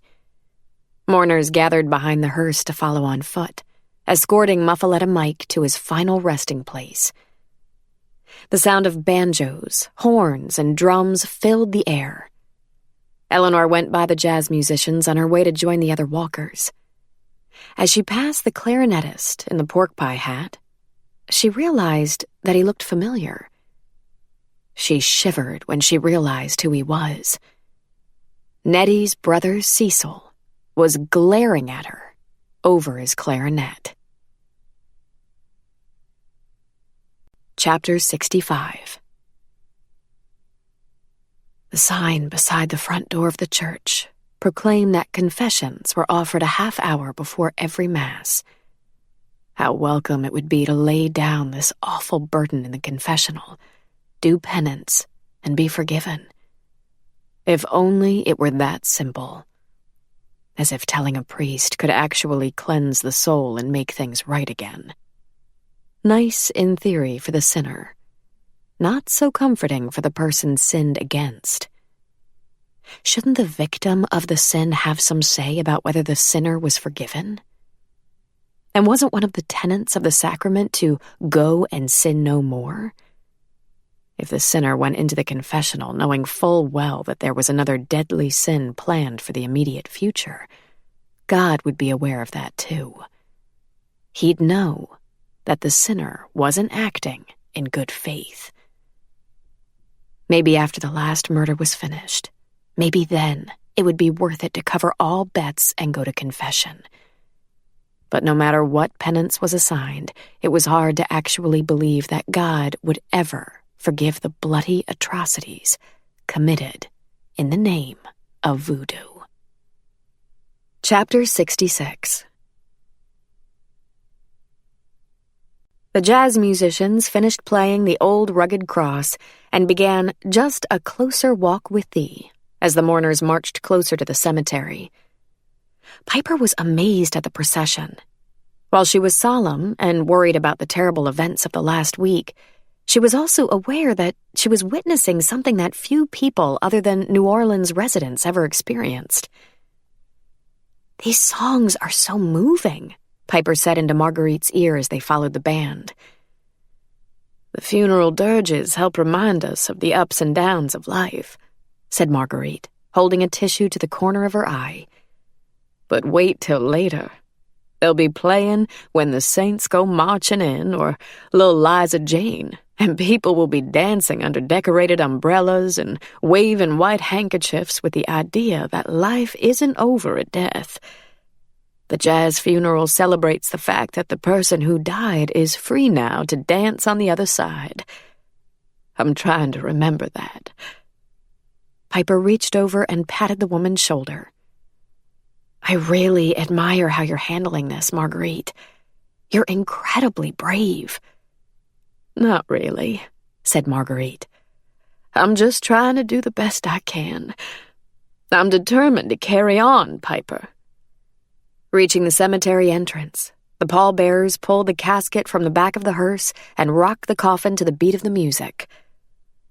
"What are they doing?" asked Piper, incredulous. "They're making sure Muffaletta Mike has one last dance," answered Marguerite. Hoisting the coffin up on their shoulders, the pallbearers passed under the tall iron cross that topped the gate. Piper and Marguerite followed with the rest of the mourners. As she walked along the path made of sand, gravel, and crushed shells, Piper could see why New Orleans cemeteries were called cities of the dead. The above-ground monuments and crypts looked like buildings and houses lined up along narrow streets. The taller wall vaults, housing dozens of tombs, were the city's skyscrapers. Walking deeper into the maze of the crammed cemetery, Piper began to feel squeamish and claustrophobic. Piper stopped. "Marguerite?" she asked. "Would you mind going on without me? I'm gonna wait for a bit." Marguerite searched Piper's face. "Are you all right, Piper? You're flushed." "I'll be fine, really. I just need to take a break. Go ahead, I'll catch up with you." "All right. But if you don't show up in a few minutes, I'm coming back to get you." The morning sun had risen in the sky and was shining down strongly, attracted by the whiteness of the tombs. Piper cursed herself for failing to wear her wide-brimmed straw hat. She separated herself from the other mourners and looked for a shady place, finding an area where a tall wall vault blocked the burning rays. She welcomed the noticeably cooler air there. From her sheltered spot, she could still see the people filing along the path on their way to watch Muffaletta Mike's interment. She noticed Aaron Kane at the same time he turned his head and noticed her. Piper groaned inwardly as she saw him break from the group and walk over. The last thing she needed right now was the sloppy smoocher from the St. Patrick's Day parade. "Don't worry, I have no intention of kissing you," he said, as if reading her mind. "That's a relief," said Piper. "What's the matter? Aren't you feeling well?" Aaron asked with concern in his voice as he mopped his own brow. "I have a bottle of water with me if you'd like it. I've been to some funerals here before, and these cemeteries can feel like rotisseries." Piper hesitated, not wanting to take anything from the man, but she decided to accept the water. She was overheated and feeling weak. It would be stupid not to take the unopened bottle just because she had an uneasy feeling about the man offering it. "I fear we got off to a bad start, Piper," said Aaron as he watched her drink. "I hope I didn't offend you. The kissing cane is one of our St. Patrick's Day traditions." Piper took the bottle from her mouth and nodded, softening a little. "No harm done," she said. She pointed deeper into the cemetery. "How long do you think this will take?" "Not too long," said Aaron. "They'll say some prayers and file by the tomb, and that will be it." Piper took another swallow and looked around at the nearby vaults. "Each one is marked with one family's name, but they don't look large enough to hold entire families." "Ah, that's the ingenious part. One body at a time is deposited in the vault. Then the sun does the rest, beaten down on what is essentially a brick and concrete oven. Over a year's time, the remains disintegrate to almost nothing." "Like cremation," said Piper. "Pretty much, except there are no flames and it takes longer. But it's a very efficient system. Before we got here today, the closure tablet was removed from the front of Mike's tomb and the vault inside was cleaned out of what might be left of past coffins. Any human remains in there were bagged, tagged, and put in the lower section of the vault to make room for Mike." Piper's imagination wandered, from Muffaletta Mike's body going into a small, dark, hot place, to memories of her panicked experience inside the tomb on the movie set, to her terrifying paralysis after being poisoned. Suddenly, she couldn't catch her breath. Everything started to swim around her, and she sank to the ground. Someone was shaking her. She heard her name. "Piper? Piper!" Slowly, so slowly, she opened her eyes. The light hurt, and she closed them again. Her hand was being rubbed, and something wet and cool was on her forehead. The voice was gentler this time. "Piper, please, wake up." She raised her eyelids and tried to focus. There were dark figures looming over her. The first one she recognized was Faulkner. He stood above her, protectively, she felt. "There you go," he said.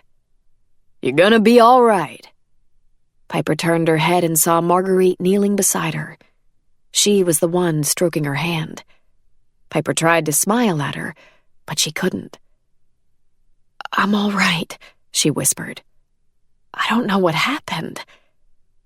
"You fainted and were out for a bit," Marguerite said. "What matters is that you're okay." "You shouldn't be worrying about me," said Piper, her voice growing stronger. "You have enough to worry about already." "Never mind that," said Marguerite. "We're going to get you to a doctor. Do you think you can get up?" "I think I can," said Piper. "And really, I don't need a doctor." Faulkner and Wuzzy helped lift her. She wobbled at first, but after taking a few steps, she began to feel steadier on her feet. She noticed Aaron Kane smiling at her encouragingly. As they got closer to the cemetery gates, the jazz music grew louder. "When the Saints Go Marching In." The former mourners were now dancers, twisting and twirling in the bright sunshine.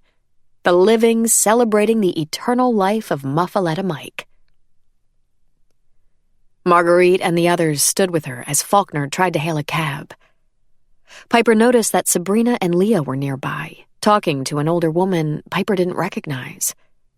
But she heard the woman speaking loudly over the music. "All right. Come in today, but I won't have you coming in the rest of the week, Sabrina. A bride has too much to do. I'm only going to be open from noon till 5 this week anyway." Chapter 67. After the funeral, Cecil went straight to his place. He put his clarinet case down on the floor, peeled off his sweat-drenched shirt, and went to the kitchen and took a cold Fanta from the refrigerator. Hot and tired, he quickly gulped down the orange soda and then angrily crushed the can. When he saw Eleanor Duchamp in front of the church, it was all he could do to keep himself from putting down his clarinet and spitting in her face. The way she'd treated Nettie, after all those years of loyal service, was just not right. As Cecil thought about his sister's tearful account of Eleanor's callous dismissal, the resentment rose in his chest. What had Nettie really done wrong? She hadn't hurt anyone or stolen anything.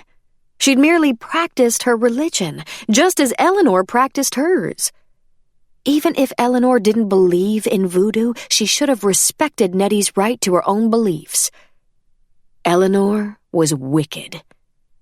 But Cecil's experience told him that eventually people paid for their sins. He had to believe that. Otherwise, he would drive himself crazy with thoughts about the unfairness and inequities in life. He lay down on the old couch and closed his eyes.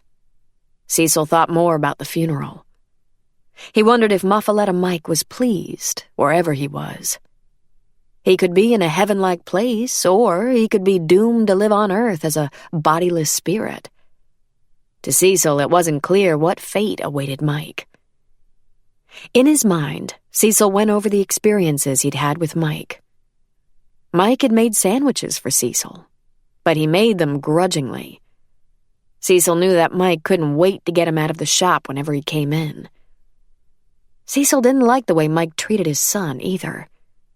Many times Cecil had heard Mike berating Tommy, who clearly hated working in the shop and, according to his father, had no real aptitude for it. Cecil felt sorry for the kid. When Tommy had asked Cecil to put together the jazz funeral, Cecil had done it for the boy, not for his father. But when word got to Cecil that Mike had complained to the cops about him, wanting him to move and play somewhere else, Cecil's opinion about Mike was sealed. How Mike wanted to act in his own place was one thing. Trying to restrain Cecil from playing on the corner across the street from his sandwich shop was quite another. Cecil had owned that spot for years. It belonged to him, tied not with a formal lease, but with tradition. His father had staked out that corner. Cecil could still feel his father's spirit there. Cecil knew it was where he belonged. Muffaletta Mike didn't think so. In the end, Cecil knew. People got what they deserved. And now Bertrand Olivier was dead too. Cecil got up from the couch.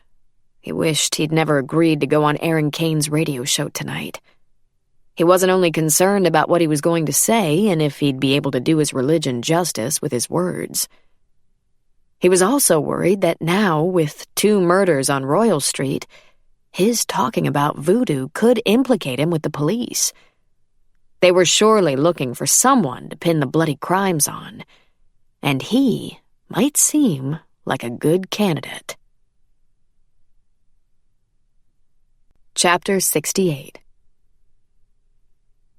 Marguerite insisted on accompanying Piper upstairs. "Are you sure you won't see a doctor, Piper?" she asked as they entered the apartment. Piper shook her head.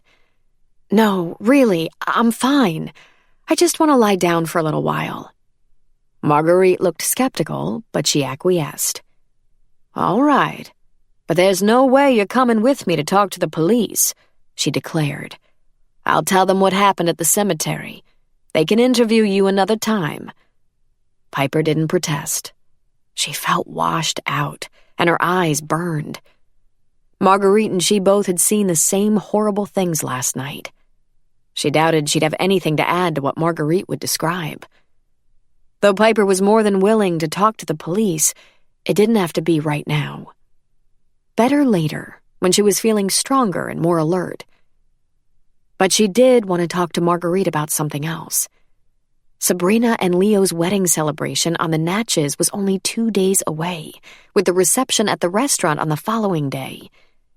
If Piper was to make the cakes, she had to be able to use the kitchen and ovens downstairs in the bakery. Would the police still have the area closed off as a crime scene? "You know, you're right," said Marguerite. "I hadn't even thought about the wedding. I'm determined that the business Bertrand and I built will go on, but I just assumed the bakery would be closed until after his funeral." Her voice trailed off, and her eyes filled with tears. "Oh, Marguerite," said Piper, distressed. "I'm so sorry. Really, I am. I hate bringing up such a trivial matter at a time like this." "I know you're sorry, Piper." Marguerite straightened her posture and wiped away the dampness at her eyes. "But of course, Bertrand would want us to fulfill his commitment to Sabrina and Leo. I'll talk to the police about it. I don't see why they can't make sure to go through at least the kitchen today for any evidence. They'd probably want to do that as soon as possible anyway. If they want us to keep the rest of the place closed for a while, I couldn't care less." When Marguerite left for the police station, Piper went to the bedroom and lay down. She breathed deeply, in and out, trying to soothe herself, attempting to practice the meditation techniques she'd learned in her yoga classes. Breathe in through the nose. Exhale long and deeply through the mouth, releasing toxicity and tension. She imagined herself looking out at the calm, clear waters of the Gulf of Mexico, feeling a cool breeze blowing soothingly. Piper started to drift off to sleep. Her nap was interrupted by her ringing cell phone. She answered immediately when she saw the name on the screen. "Oh, Jack, I've been wanting to talk to you," she said with relief. "I tried you last night. Where were you?" "Out with some of the guys," he said. "The bar was noisy and I didn't hear my phone. I called you back on my way home in the cab, but you didn't answer. I had to testify in court this morning about one of my cases. This is the first minute I've had to call you again." She pictured him getting up early, showering, shaving, and dressing, all the while going over his testimony in his mind. He probably didn't have the television on. He wouldn't have heard the news. "It doesn't matter," answered Piper. "I'm just so glad to hear your voice." "What's wrong, Pipe?" "Why do you always assume something's wrong?" "Don't answer my question with another question, okay? Something's wrong, Pipe. What is it?" She told him. About finding Bertrand murdered, about the flower and the snake in the dumbwaiter, the flower nail and the CPR, about the jazz funeral and the fainting episode in the cemetery.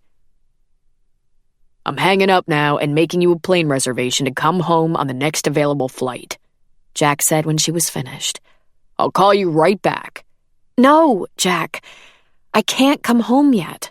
I can't abandon Marguerite or leave the couple getting married in the lurch. It's Tuesday. I'll come home Friday night as soon as I finish the cake for their wedding reception.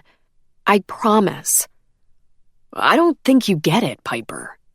That first murder was committed down the street. The victim was somebody you didn't know. Voodoo, hoodoo, whatever is going on down there. Bertrand's murder puts you right in the middle of it now.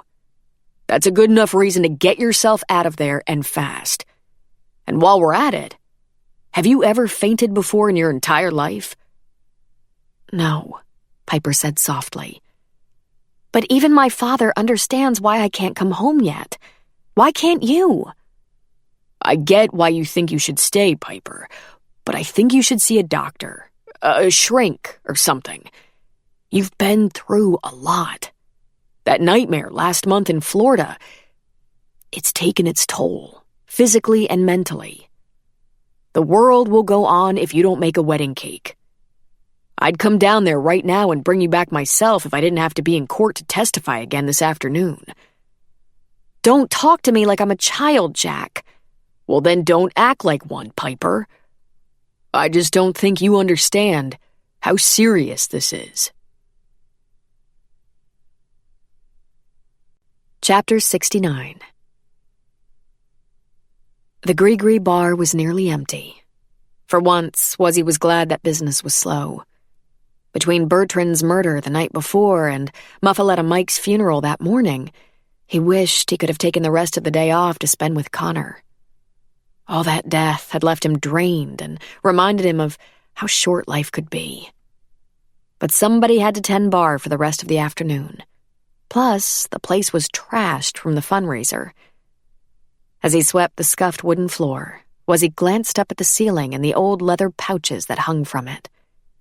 When he'd bought the place, the last owner had explained that the Gree bags were recipes for magic, good and bad.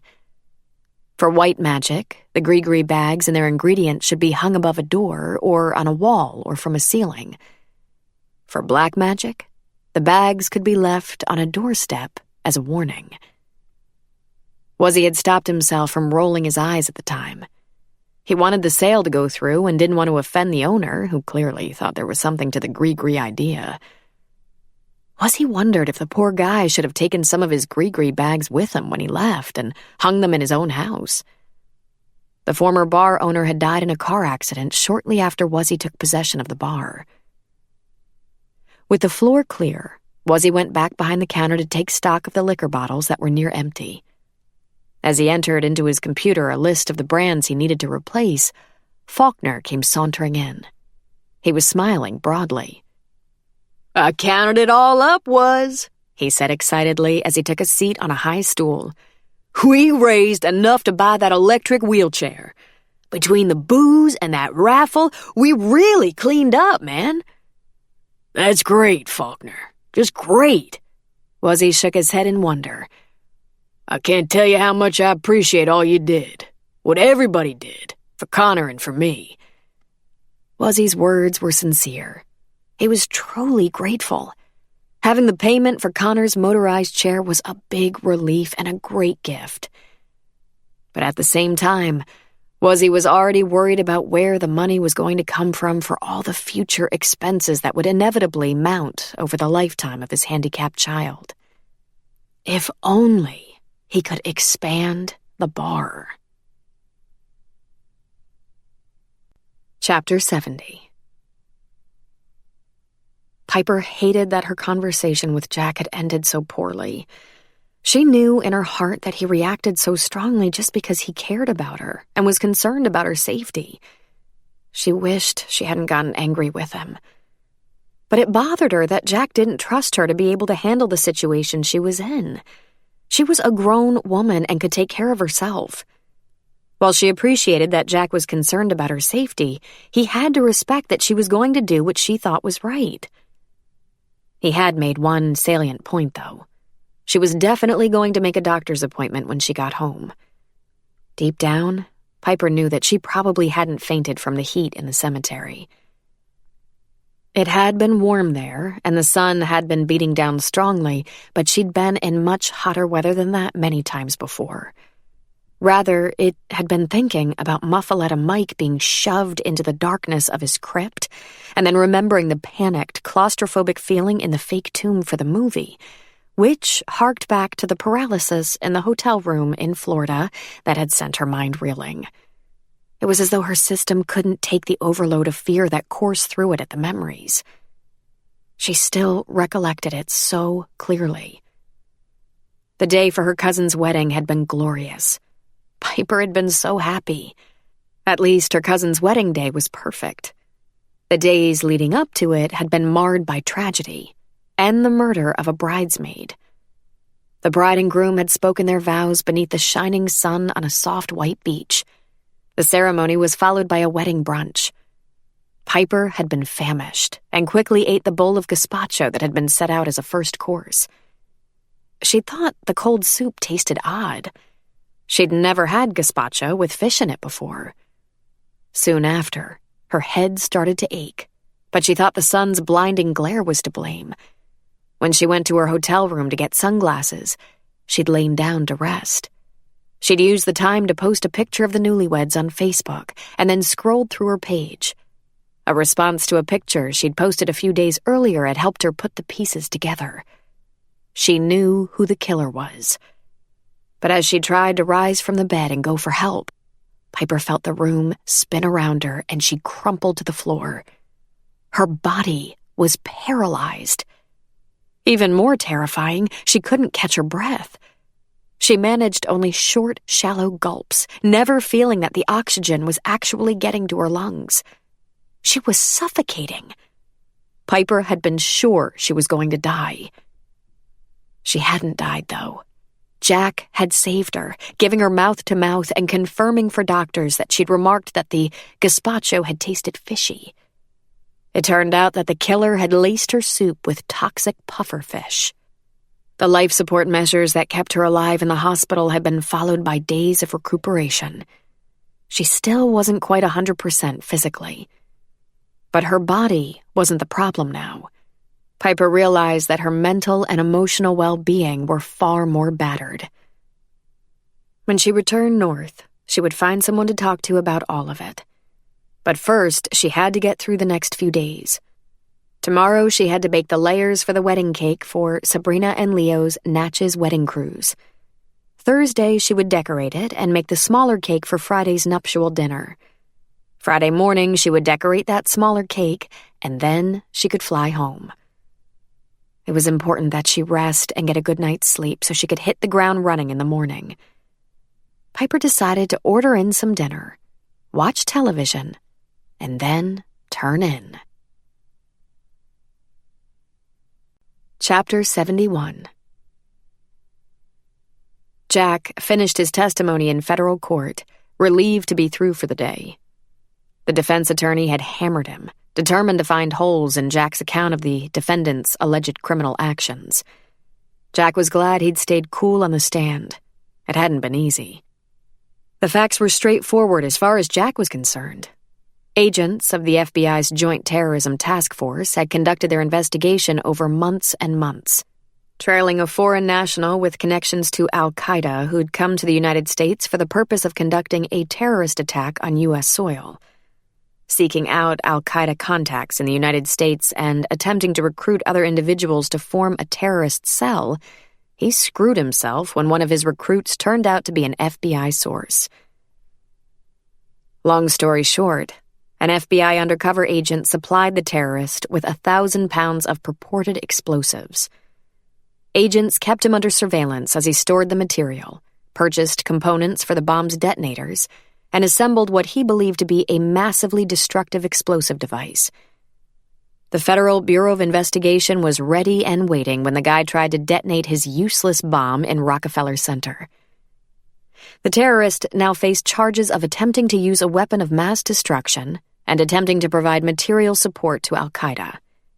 Slam dunk. Or it should be. Jack believed that everyone should get a fair trial and was innocent until proven guilty. That was the American way. But thousands and thousands of dollars and man-hours were being spent. The bill to the taxpayers was mounting. As far as Jack was concerned, the terrorist was getting far better treatment than he deserved from the country he'd committed himself to destroying. Loosening his tie the minute he exited the courtroom, Jack wished he could go straight to his apartment, kick off his shoes, and pour himself a beer. But he had to go back to the office. His colleagues would want an update. As he walked through Cadman Plaza on his way to the subway that would take him from Brooklyn back to Manhattan, Jack had another task he wanted to accomplish. He was going to call the Bureau's field office in New Orleans. He needed to find out what was really going on down there. The top investigative priority of the FBI was protecting the nation from terrorist attack. Jack was determined to play his part in keeping America safe. That was how he chose to spend his professional life. But his heart was in New Orleans right now. He regretted that he'd come down so hard on Piper during their phone conversation, but he wasn't about to apologize for his plea to her. He loved Piper, and he wanted her to be safe. Making a couple of wedding cakes wasn't worth risking her life. Why couldn't she see that? Chapter 72. Aaron adjusted his headphones and pulled the microphone on his desk a little closer as he waited for the signal from the engineer to begin speaking. "Good evening. I'm Aaron Kane, and tonight we have Cecil Gregson with us. Cecil is a jazz musician and a voodoo practitioner, and he's agreed to answer your questions about voodoo and the hoodoo murderer loose on Royal Street." "I've never fully understood what voodoo is, Cecil," said Aaron. "What is it that you actually believe?" Aaron looked at Cecil encouragingly and nodded to him. Cecil cleared his throat. "Sure, I'll take a shot at explaining it to you," he said in a soft, smooth voice. "Our beliefs are the same as the 10 Commandments. In the voodoo religion, there's only one God. We believe in Christ and the many Loa, who are also the descendants of the one God and can carry prayers to him. Each Loa has its own work that it does for the people. The answer to every problem that exists is with the Loa under God." "Thank you, Cecil," said Aaron, smiling at him. "I understand that the Loa are equated with the Catholic saints. Is that right?" "Yes, sir. Voodoo is rooted in Africa, and it was brought to the New World by African men and women who were enslaved. The Catholic saints are used to represent the Loa because slave masters forbade their slaves from pursuing voodoo as a religion. Any slave caught practicing any religion other than Catholicism was punished, big time. So the slaves would pretend to pray to the images of Catholic saints, while in their hearts they were praying to their African gods. We still do that today. So yesterday was St. Patrick's Day. Is St. Patrick associated with a Loa?" asked Aaron, knowing exactly where he wanted his question to lead. "Yes, sir. Damballa, the sky god, is associated with St. Patrick, who drove the snakes out of Ireland. Damballa's symbol is the serpent." "I see," said Aaron. "Cecil, you were with me at the Gree Bar on Royal Street last night when we heard the news of Bertrand Olivier's murder across the street, weren't you?" "Yes, sir, I was." "And we heard an eyewitness to the crime scene describe what she'd seen, didn't we?" "Yes, sir, we did." "Why don't you tell us what she said, Cecil, and what you thought when you heard it, will you?" Cecil looked at the radio host uncertainly. "I'm not sure about that, Mr. Kane," he said. "She described that a mound of white flour with an egg on top was found by the body, along with a snake. Isn't that right?" "I guess so, yeah," said Cecil, twisting his hands in front of him on the desk. "That's right, Cecil," said Aaron. "Tell us what went through your mind when she mentioned those details." Cecil stayed quiet. "It's all right, Cecil," Aaron said reassuringly. "It's a free country. You can think and say whatever you want, can't you?" Taking a deep breath, Cecil answered, "I thought of Damballa. White is his color. Flour and an egg are his offerings. And his symbol is the snake." The lights started popping on the telephone lines in the radio studio, full of callers who wanted to chime in on the topic of the Royal Street murders. Aaron's producer screened each one before putting the caller on the air. While Cecil answered their questions as best he could, Aaron sat back for a while and reveled in the success of his plan. The hoodoo killer was saving his professional life. As they neared the end of the show, Aaron took over again. I want to thank Cecil Gregson for being with us tonight and enlightening us on such a fascinating yet disturbing subject. One last thing before we go, Cecil. Tomorrow is St. Joseph's Day. Can you tell us if there is a voodoo loa associated with St. Joseph? Cecil shifted uncomfortably in his chair. Yes, sir, he said. Loco, the guardian of the deepest secret, the secret of initiation. No secret is unknown to Loco. And what is Loco's symbol? Asked Aaron.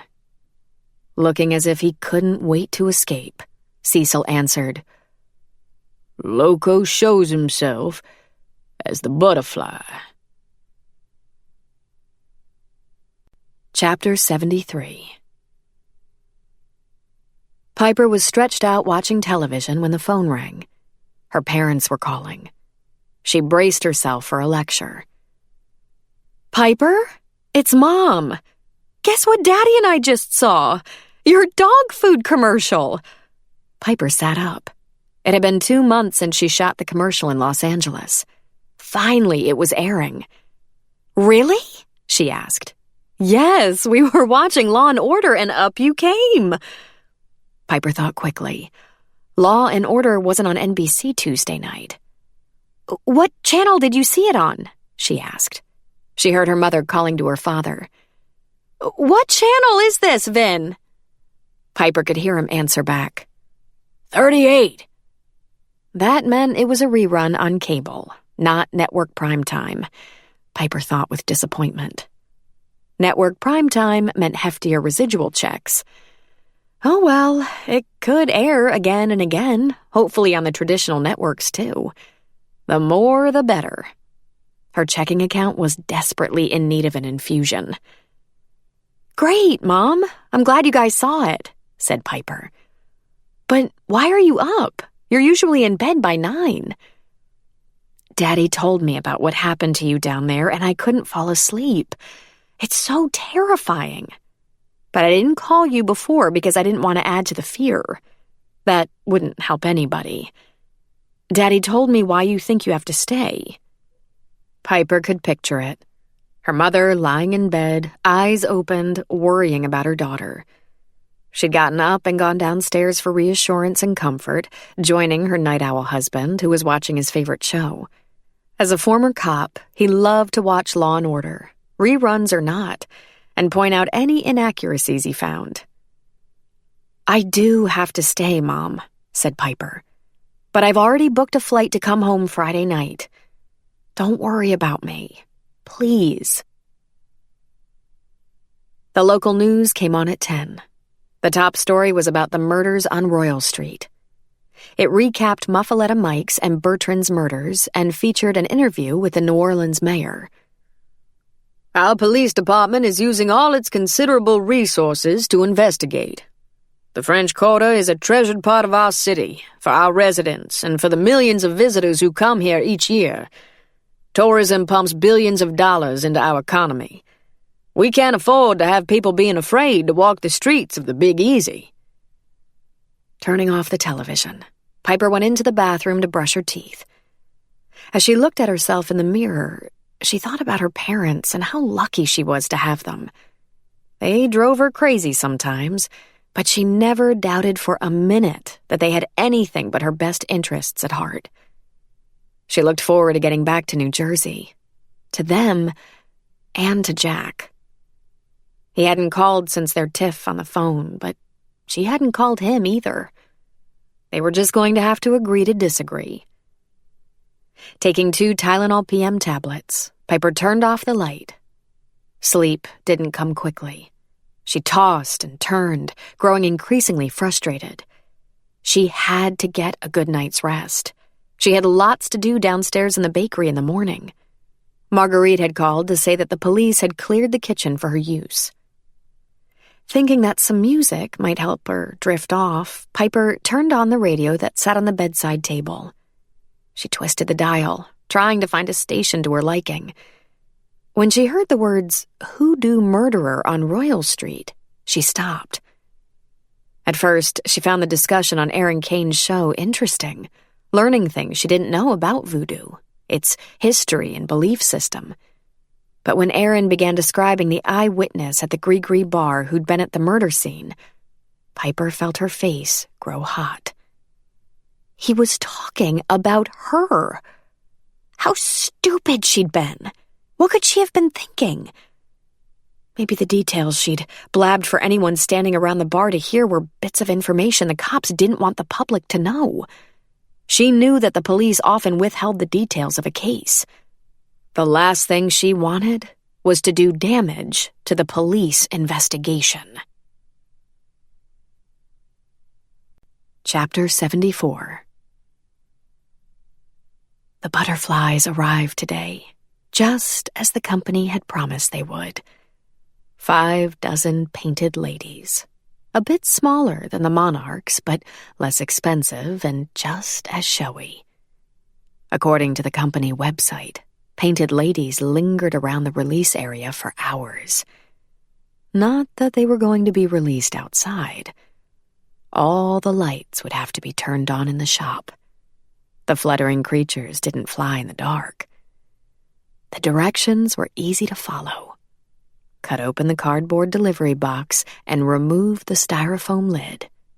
Take out the ice pack in the shipping container and replace it with a Ziploc bag full of ice cubes. Then put the styrofoam lid back on the cooler, leaving a small ventilation gap to provide the butterflies with fresh air until the time of release. Keeping them cool would ensure that they slept. Who knew butterflies were cold-blooded insects and at cool temperatures entered a natural state of hibernation? That was all there was to it. Until tomorrow. Wednesday, March 19th, St. Joseph's Day. Chapter 75. Piper walked around the corner to the alley behind Boulangerie Bertrand. She entered through the rear door, unsure if the police had finished their search for clues in the rest of the bakery. At first, she was puzzled by the dark smudges all over the bakery kitchen. On the white walls, on the gleaming stainless steel ovens, on the light wood of the work table. Then she realized what they were.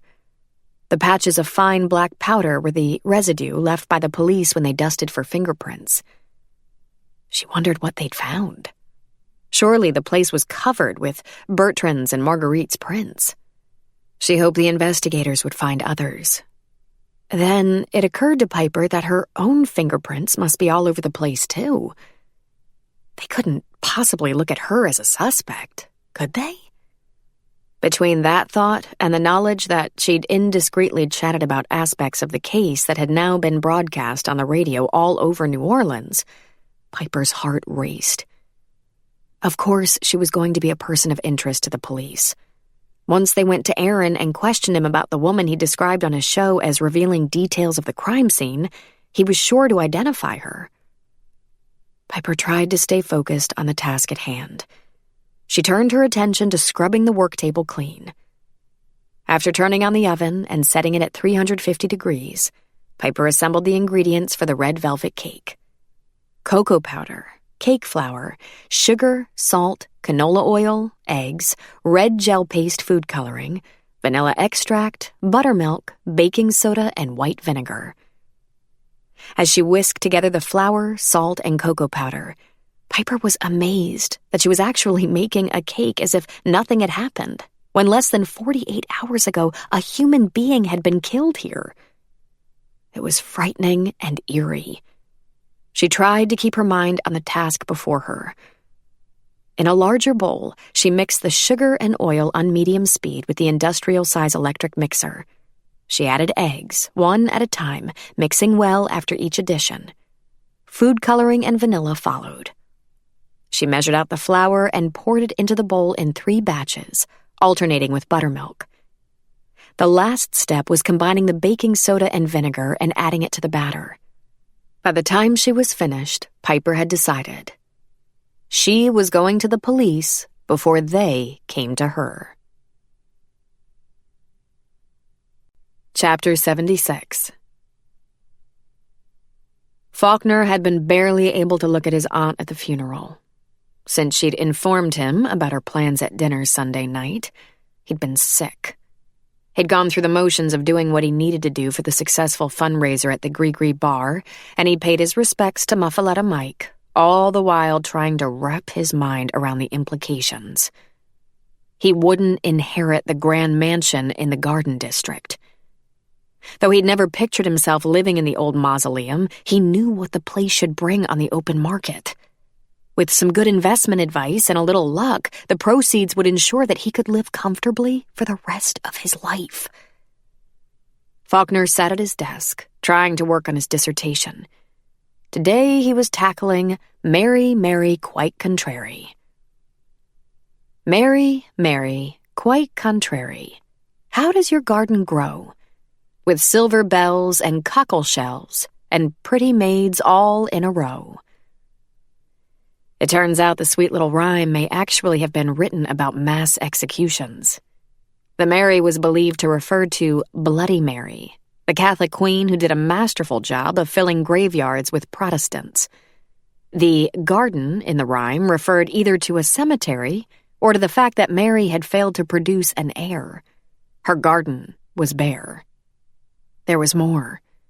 The silver bells and cockle shells were instruments of torture. Silver bell was the nickname for a thumbscrew, and cockle shells were believed to be torture devices attached to the genitals. Pretty maids all in a row could refer to either stillborn children or a contraption called a maiden, used to behead people. Nice. Faulkner reminded himself to tell Wuzzy not to read the rhyme to Connor. Exhaling with disgust, he closed his laptop. He felt doomed. The academic life was the one he'd chosen, though he'd discovered he wasn't all that well suited for it. He wasn't enjoying the research and found the writing sheer agony. If and when he became a professor, he'd be expected to publish scholarly articles, meaning he'd be in for more of the same. His plan had been to have a teaching job at one of the city's colleges, not getting paid on a grand scale, but having freedom and time off to pursue his other interests, in whatever fashion he desired. The money from Eleanor's estate would have allowed him to do that. But that plan was crumbling now. He supposed he wasn't too old to change career paths. People far more advanced in years did it all the time. But Faulkner didn't want to work that hard. Lighting a cigarette, he squinted as he blew out the first puff of smoke. The nicotine made his brain work faster, better. He was sure of it, especially as the new thought occurred to him. Eleanor had said she was changing her will, not that she had actually changed it. Nothing was final yet. There was still time to get her to reconsider. Chapter 77. Piper inserted a cake tester into the middle of each layer. When it came out clean, she took the pans from the oven and put them on the wire racks to cool. Then she grabbed her cell phone and called Marguerite. "I don't want to bother you," said Piper, "but I just wanted to see how you're doing and if there's anything I can help you with." "I'm all right, I guess," Marguerite answered. "I just got off the phone with the undertaker." "Oh, did you decide when the funeral will be?" "Bertrand's body will be cremated," Marguerite said. "His ashes will be sent back to France, where he was born. That's what Bertrand would want. We'll have some sort of memorial service for him there at a later date." Piper couldn't help but be a bit relieved. She didn't relish the thought of going to another cemetery anytime soon. "I just took the red velvet cakes out of the oven for the Natchez wedding celebration tomorrow night," she said, wanting to offer something positive. "Oh, that's good, Piper. I really appreciate that you did that," said Marguerite. "I wouldn't want Sabrina and Leo disappointed at what should be such a happy time for them. Life has to go on, doesn't it?" Before Piper could answer, Marguerite went on to ask another question. How did the place look when you got there?" "I came in through the back and haven't gone out to the hallway or the selling area," Piper explained. "I didn't want to." "I can certainly understand that," Marguerite said. "I'm dreading doing that myself. But you can, if you want. The police are finished in there, too." "Well, I can see they've done a pretty thorough job in the kitchen. There was black powder all over the place where they dusted for fingerprints. I've cleaned up some of it, and we'll get to the rest later when I get back. I'm going over to the police station now and see if they'll take my statement. Can you tell me where to go?" "It's just up the block," said Marguerite. "It's at 334 Royal Street." The detective who listened to Piper gave no indication of what he thought. His face remained expressionless as he took notes while she described what she'd seen in the bakery hallway. Her parents had instilled in her the belief that it was always better to tell the truth, no matter how uncomfortable it might be. Piper bit her lower lip as she summoned up the courage to tell the detective about the radio show. "I'm afraid I've made a big mistake," she said. The detective looked directly into her eyes. "Really? How so?" "That night, I went to bed and tried to fall asleep, but I couldn't. I went across the street to the Gree bar. I just didn't want to be alone." The detective nodded. I'd imagine you might have been pretty scared being up there in that apartment by yourself after witnessing something like that downstairs." Encouraged that he understood, Piper continued. "I was. And when I went to the bar, I had a couple of drinks." The detective waited. "And talked too much," she blurted. "I told everyone who was standing around listening exactly what I'd seen. Then, last night, I was listening to the Aaron Kane show, and I heard him talking about everything he'd heard me say. The whole radio audience heard it." There. She'd said it. Confession always felt good. Piper left the police station, hoping that the detective had believed her when she told him that the last thing she would ever want to do was impede a police investigation. She made sure to mention that her father was a retired cop and her boyfriend was an FBI agent. That never hurt. She'd summoned up the courage to ask the detective a question before she left. "Do you have any leads in the murders?" He'd answered the way she should have anticipated. "You know, I can't tell you that.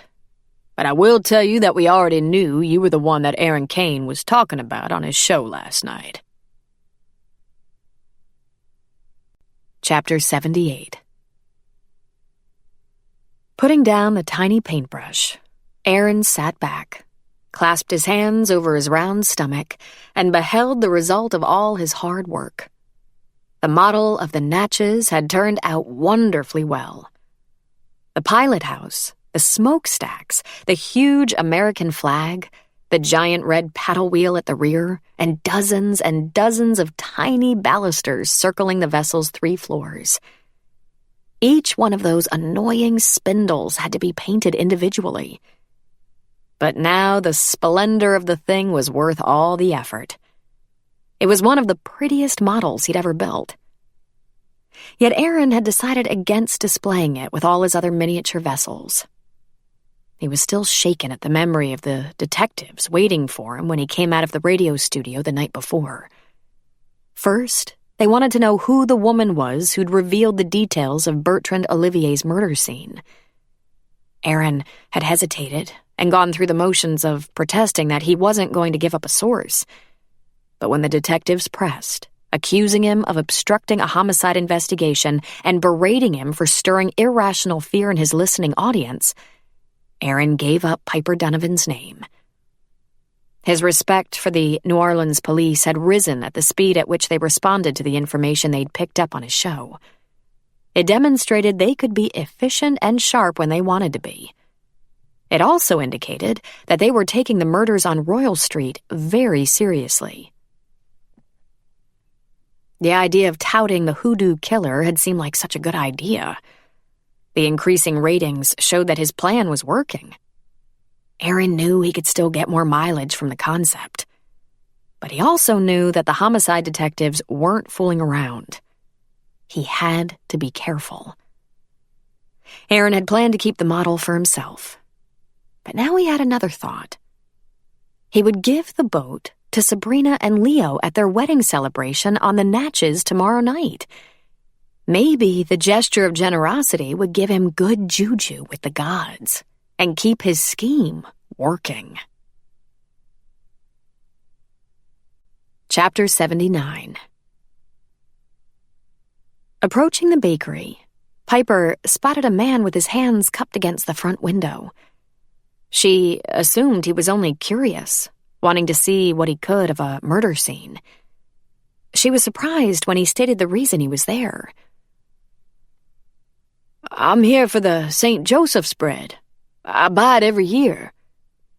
Piper had entirely forgotten the feast day. "The bakery is closed for a while," she said. If the guy hadn't heard about the murder on the news, she didn't feel as though she should be the one to tell him. She didn't want to answer the inevitable questions that would follow. She'd learned her lesson about talking too much.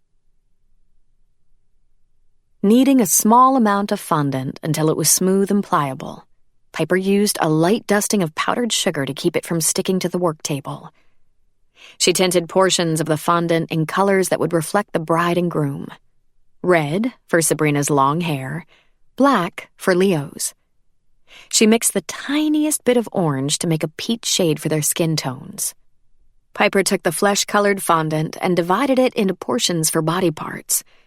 She made small balls for the heads and long, thicker logs for the torsos. Then she rolled the small arms and legs. Assembling all the pieces to form the figures, Piper brushed a bit of water at each joint to make things hold together. She took care of fashioning a simple A-line wedding dress and a veil along with a white chef's jacket. Finally, she tackled the facial features, using a very fine pastry brush to paint eyes, eyelashes, and mouths on the fondant faces. Satisfied with her whimsical wedding couple creation, she took a picture with her iPhone and sent it to herself. Then she went into the office, turned on the computer there, entered her email account, and printed out the picture. She was pleased enough with the image that she thought Marguerite might like it included in the bakery scrapbook. Taking the book from the shelf, Piper flipped through the pages. She taped her picture onto a clean page near the back. Before she closed the scrapbook, she sat at the desk and browsed through it. Bertrand really had been an artist, Piper thought sadly as she looked at the glorious images. The cakes he'd created for special occasions were fabulous. Delicate christening cakes, festive Christmas cakes, sumptuous anniversary cakes, and extravagant wedding cakes, all expertly decorated with a sure hand and an unfailing eye for detail. Piper cringed when she came to the picture of a rainbow-colored, three-dimensional marzipan snake cake that Bertrand had done for a child's birthday party. Though Marguerite said she wanted to go on with the business, Piper wondered how she would manage without Bertrand. She supposed the designs could be copied by other skilled bakers, but the creativity and flair Bertrand possessed wouldn't be easily duplicated. From what Piper had witnessed so far, Marguerite seemed confident and determined she could carry on. More power to her. Leaving the cake section of the album, Piper started looking at the theme cookies. She grabbed a pencil and started to take some notes. She really wanted her mother to try these at the icing on the cupcake when Piper got home. The jazz instrument cookies were great, but she suspected they were far more popular in New Orleans than they would be in New Jersey. The same went for the voodoo dolls. The nursery rhyme cookies were another story. Piper knew they would be a big hit in the child-driven suburban world where she lived. She grabbed a pen from the cup on the desk and began sketching some of Bertrand's designs, knowing that she would add her own touches when she made them and perhaps create some others. Jack and Jill, Little Miss Muffet sitting on her tuffet, Humpty Dumpty, the three little kittens who lost their mittens, Old King Cole, the mouse and the clock from Hickory Dickory Dock. The 3 men in the tub. Piper found herself reciting the rhyme in her mind. Rub-a-dub-dub, 3 men in a tub. And who do you think they be? The butcher, the baker, the candlestick maker, all put out to sea. Rub-a-dub-dub. Wub-a-dub, wub-a-dub. Piper thought of Connor, the bar owner's little boy, happily babbling in his playpen.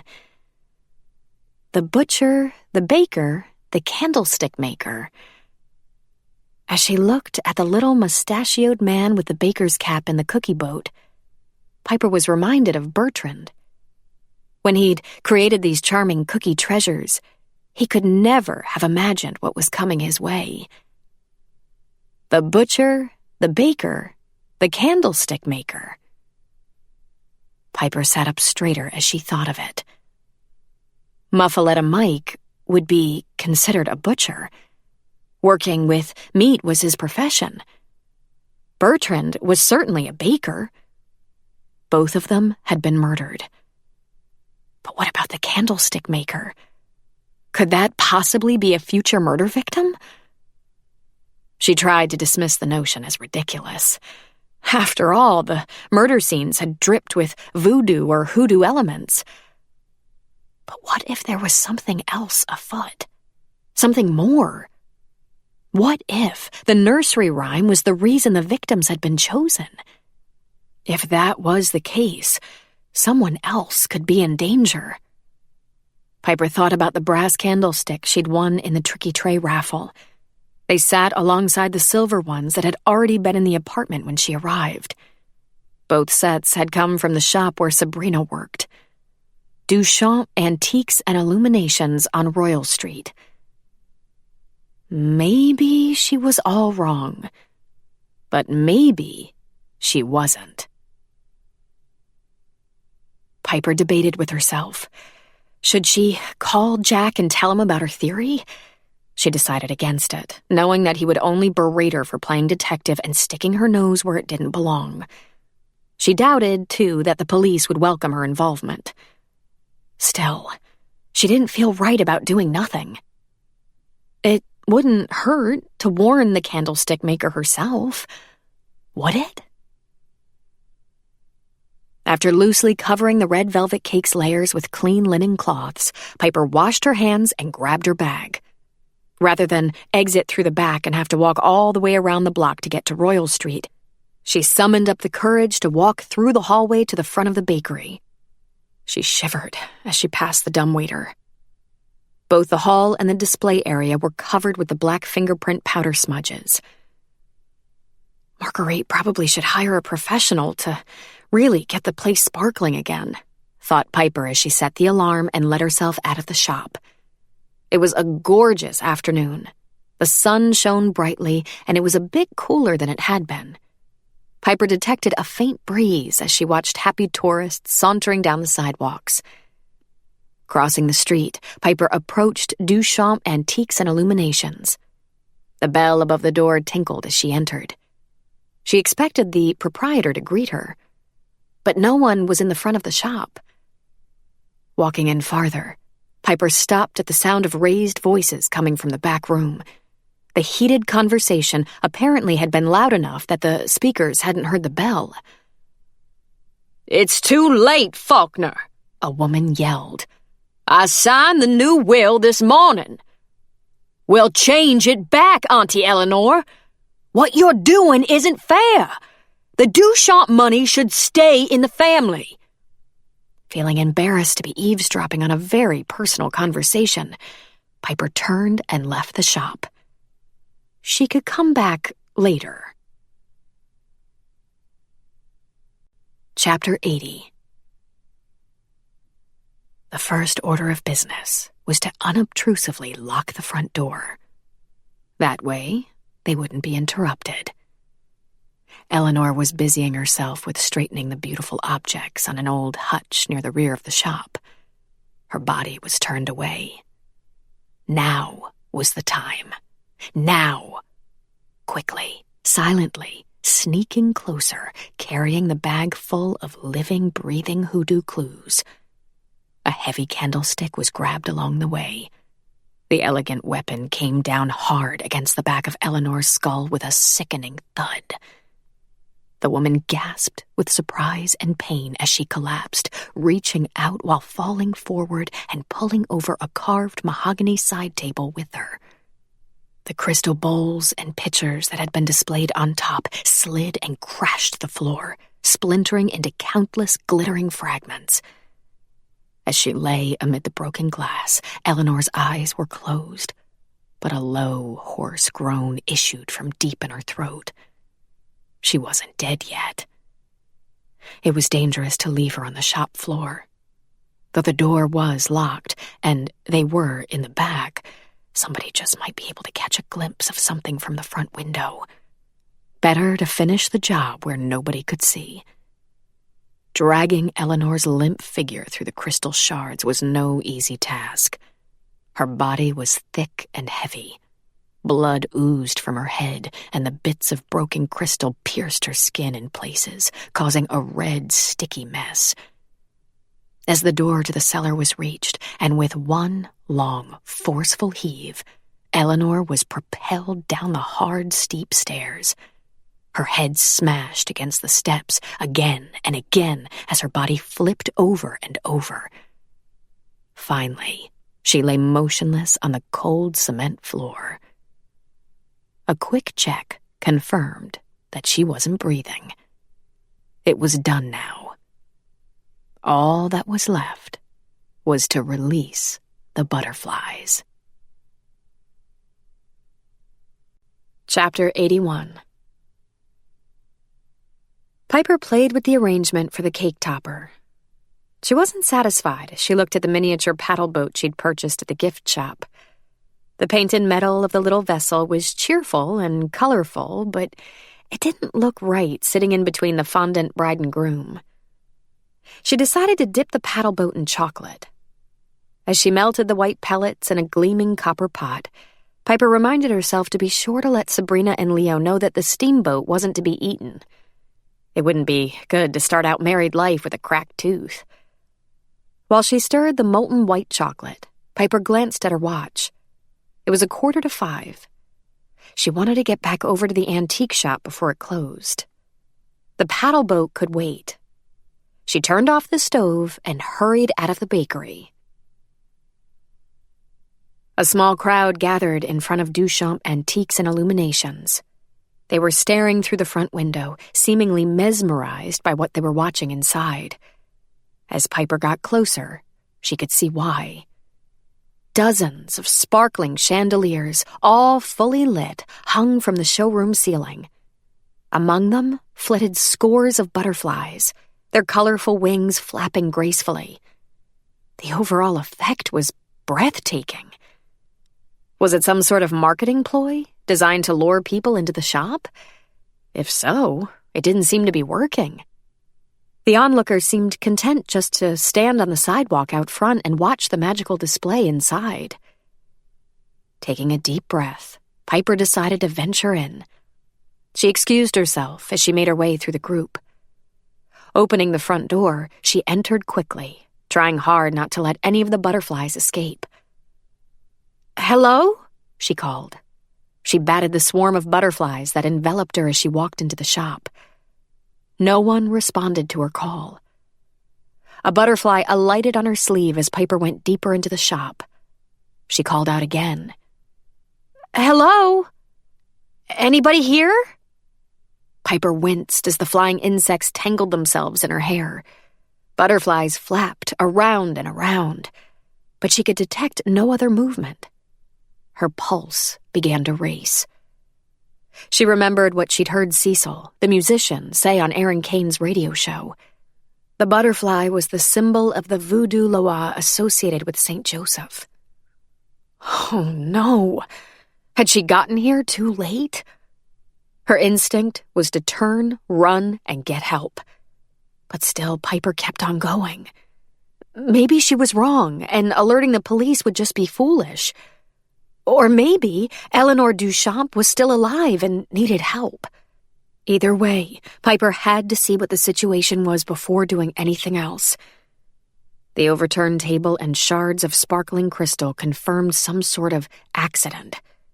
The smeared dark trail of blood confirmed something much worse. Piper followed the path that led to the closed cellar door. She hesitated before opening it. Now she knew she should get the police. But what if Eleanor was down there, alive and needing help? What if Piper's immediate attention could save a life? Yet what if a killer was also down there, waiting? She called 911, quickly giving her name, where she was, and a brief summary of the situation. The dispatcher instructed her to leave the antique shop immediately and wait outside for the police to arrive. Reluctantly, Piper complied. As she waited on the sidewalk, she thought of Faulkner and the snatch of angry conversation she'd overheard in the shop earlier that afternoon. Had the verbal fight turned into a physical confrontation? A patrolman arrived on foot. Piper saw him rest his hand on his holstered gun as he entered the shop. Immediately after, a squad car pulled to the curb. 2 more officers got out. One going inside, the other instructing the burgeoning crowd out front to move back. The minutes ticked by. More cars arrived, followed by an ambulance. The crowd was at its largest, and a TV news crew appeared when the stretcher bearing the body bag filled with Eleanor's remains was wheeled out of the building.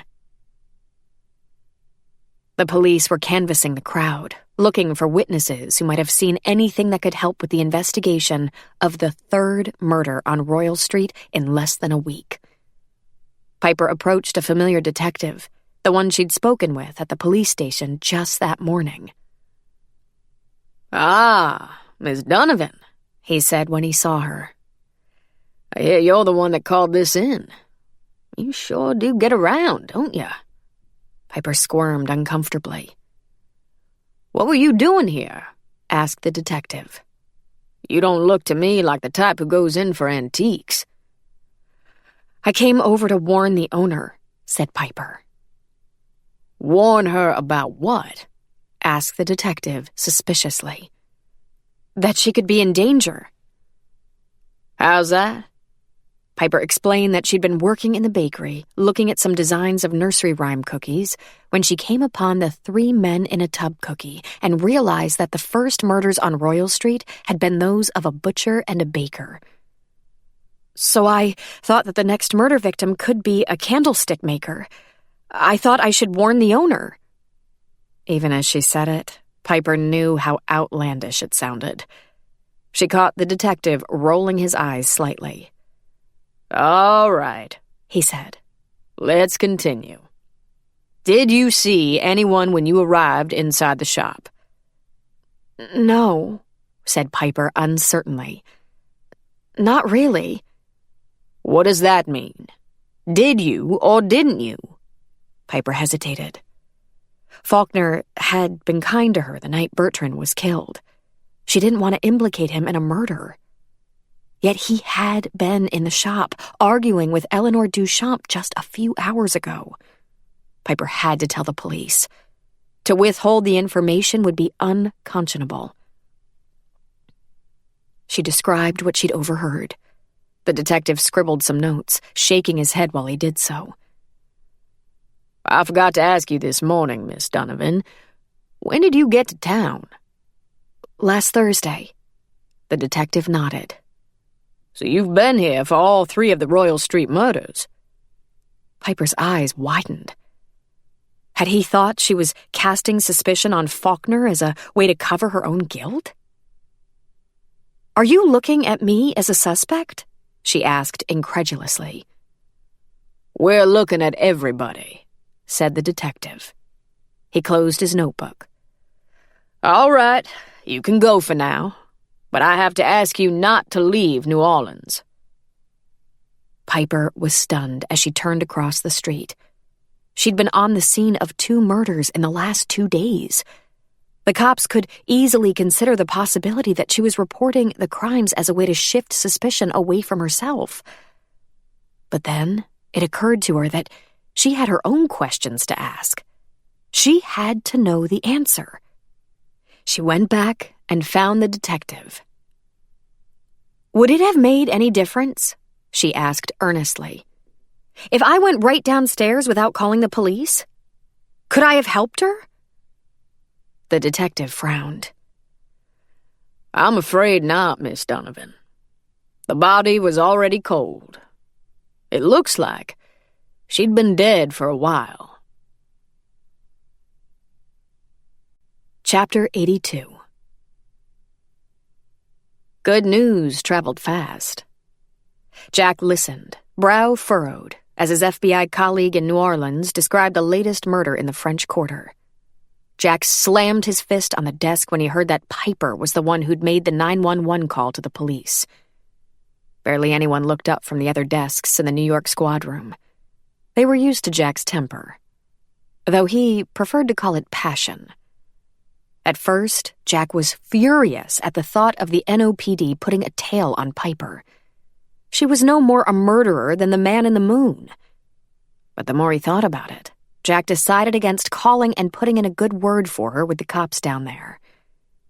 Let them keep her under police surveillance. At least she'd be safe. "All right. Thanks, Louie," said Jack resignedly. "Keep me posted, will you, buddy?" When he hung up the phone, Jack wanted to call Piper and make sure she was all right. Yet he didn't. Maybe she had to really be left on her own for now. Maybe then she would finally learn her lesson. She was an actress and a cake designer, not a law enforcement officer. He thought, Sometimes the best love is tough love. Chapter 83. In spite of the latest murder, or maybe because of it, business was brisk that night at the Gree bar. The customers were buzzing with conversations about the murder next door and the butterflies let loose in the antique shop. Even those who'd been skeptical about the hoodoo killer before were now convinced. Faulkner's face was ashen as he entered the bar. He slowly climbed up onto a stool at the counter and ordered a stiff drink. "I'm sorry about your aunt, Faulkner," said the bartender. "You look like you've lost your best friend." "Hardly," said Faulkner, sighing deeply. "She totally screwed me, was he? She changed her will before she died. I'm out." "Ouch. That hurts, bro." "And you want to know the best part?" asked Faulkner. He took a long swallow of bourbon before answering his own question. "The cops knocked on my door to question me. Seems somebody came into the antique shop this afternoon and heard me and Eleanor arguing." Wuzzy waited for more. "I asked them to think about it, why would I want to kill Eleanor? I had nothing to gain. I was already written out of her will." "What'd they say to that?" asked Wuzzy. "The detective said I could have killed her in a fit of rage. Then he started asking me questions about my connections to Muffaletta Mike and Bertrand Olivier." Wuzzy's jaw dropped.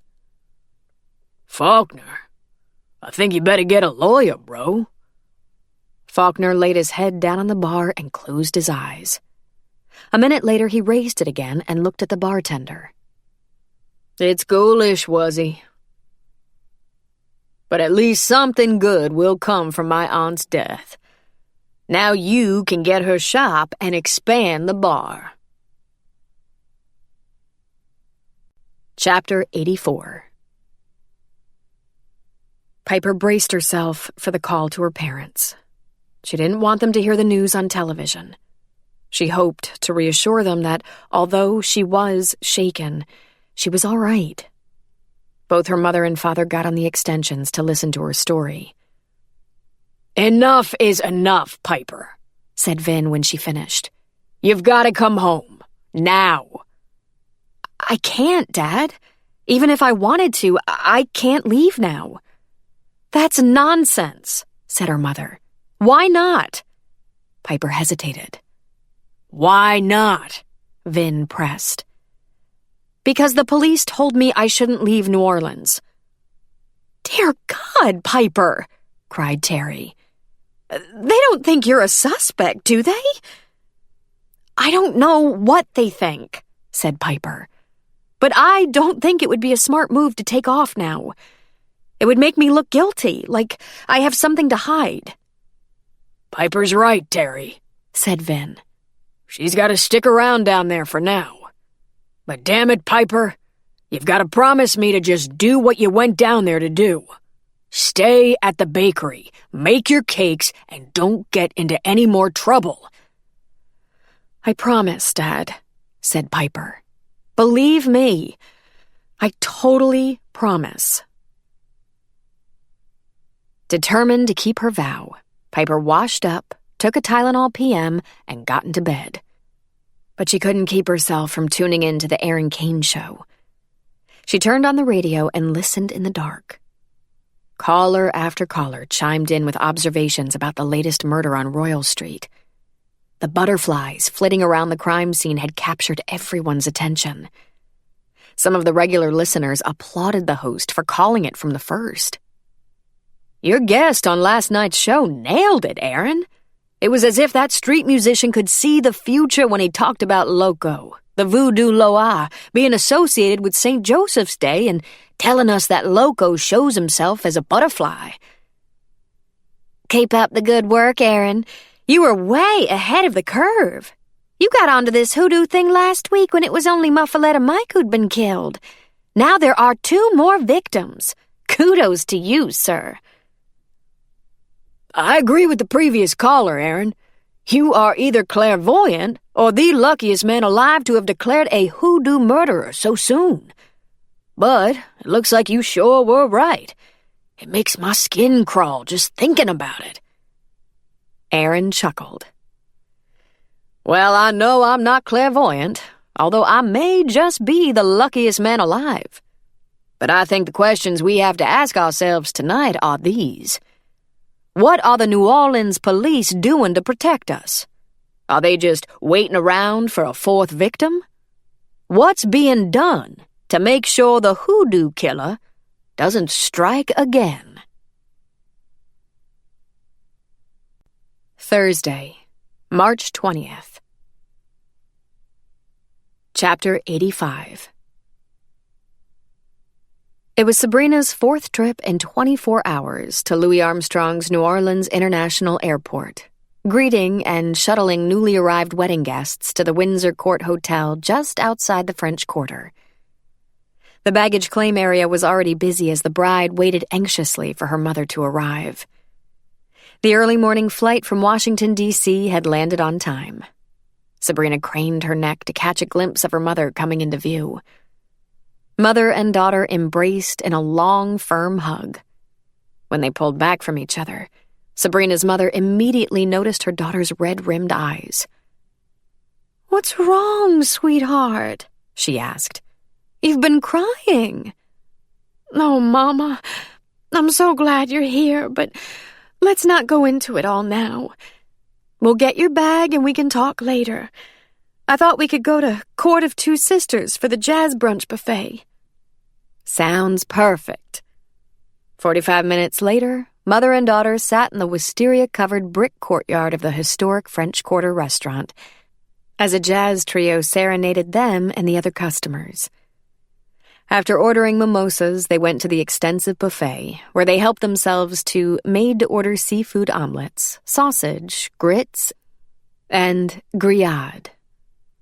As errant wisteria petals floated gracefully down onto their table, Sabrina barely touched her food, but she quickly ordered another mimosa.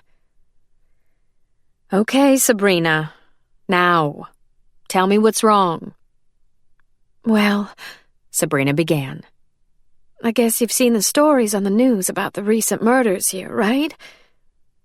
"As a matter of fact, I haven't, honey. Taking care of Grandma is a full-time job. I hardly know what's going on in the world anymore." Sabrina reached over and patted her mother's hand. "I'm sorry, Mama. I know you've had your hands full up there. I wish I lived closer and could help you. Don't worry about that now, Sabrina. Your life is here with Leo, and that's the way it should be. I should have been down here helping you with everything, but I just couldn't leave Grandma alone. As it was, I don't feel all that comfortable with the caretaker I found to look after her for these next few days. That's all right, Mama. Leo and I have had fun planning it ourselves. Until this last week, and then all sorts of horrible things began to happen. Now I wonder if we should have postponed the whole thing. Sabrina described the gruesome events of the past week. Her mother's eyes widened. The murders were all right here on Royal Street? She asked. And they are all tied to voodoo? Dear Lord! After taking another sip of her mimosa, Sabrina continued. The worst part, for me at least, Mama, is that the third victim was my boss. She was killed yesterday. Eleanor? The woman who's been so nice to you? The one who gave you that chandelier you love as a wedding gift? Sabrina nodded. Oh, I'm so sorry, sweetheart. Why didn't you call me? I didn't want to worry you right before you left. I knew you'd be here this morning. That seemed time enough to share the bad news. A tear seeped from the corner of Sabrina's eye, and she dabbed at it with her napkin. Oh, Mama, I never thought that this was the way my wedding was going to turn out. The older woman comforted the younger one throughout the rest of the meal. After they'd finished eating and paid the check, Sabrina's mother took a handful of change from her wallet. She gave half the coins to her daughter. What are these for? Asked Sabrina. Her mother pointed. There's a fountain over there and a wishing well over there. Take your pick. Throw in the coins and make your wish. I will too. Everything's gonna work out, Sabrina. You'll see. Sabrina smiled weakly. You always make me feel better, Mama. Thank you. As she tossed the pennies, nickels, and dimes into the wishing well, Sabrina prayed that her mother was right. Chapter 86. Piper lined up the round red velvet cakes, from large to small, on the bakery work table. Though the tops of each appeared to be flat, just slightly uneven layers could add up to a wedding cake with a pronounced slope. She found a long, serrated knife in a drawer and gently sliced away any high spots. Next, Piper torted the cakes, splitting each horizontally to form 2 equal halves. Flour. That was the unlikely ingredient in her mother's favorite frosting. Piper whisked it into milk in a saucepan, stirring constantly until it thickened. When the mixture was the consistency of a dense cake batter, Piper took it off the stove and added some vanilla.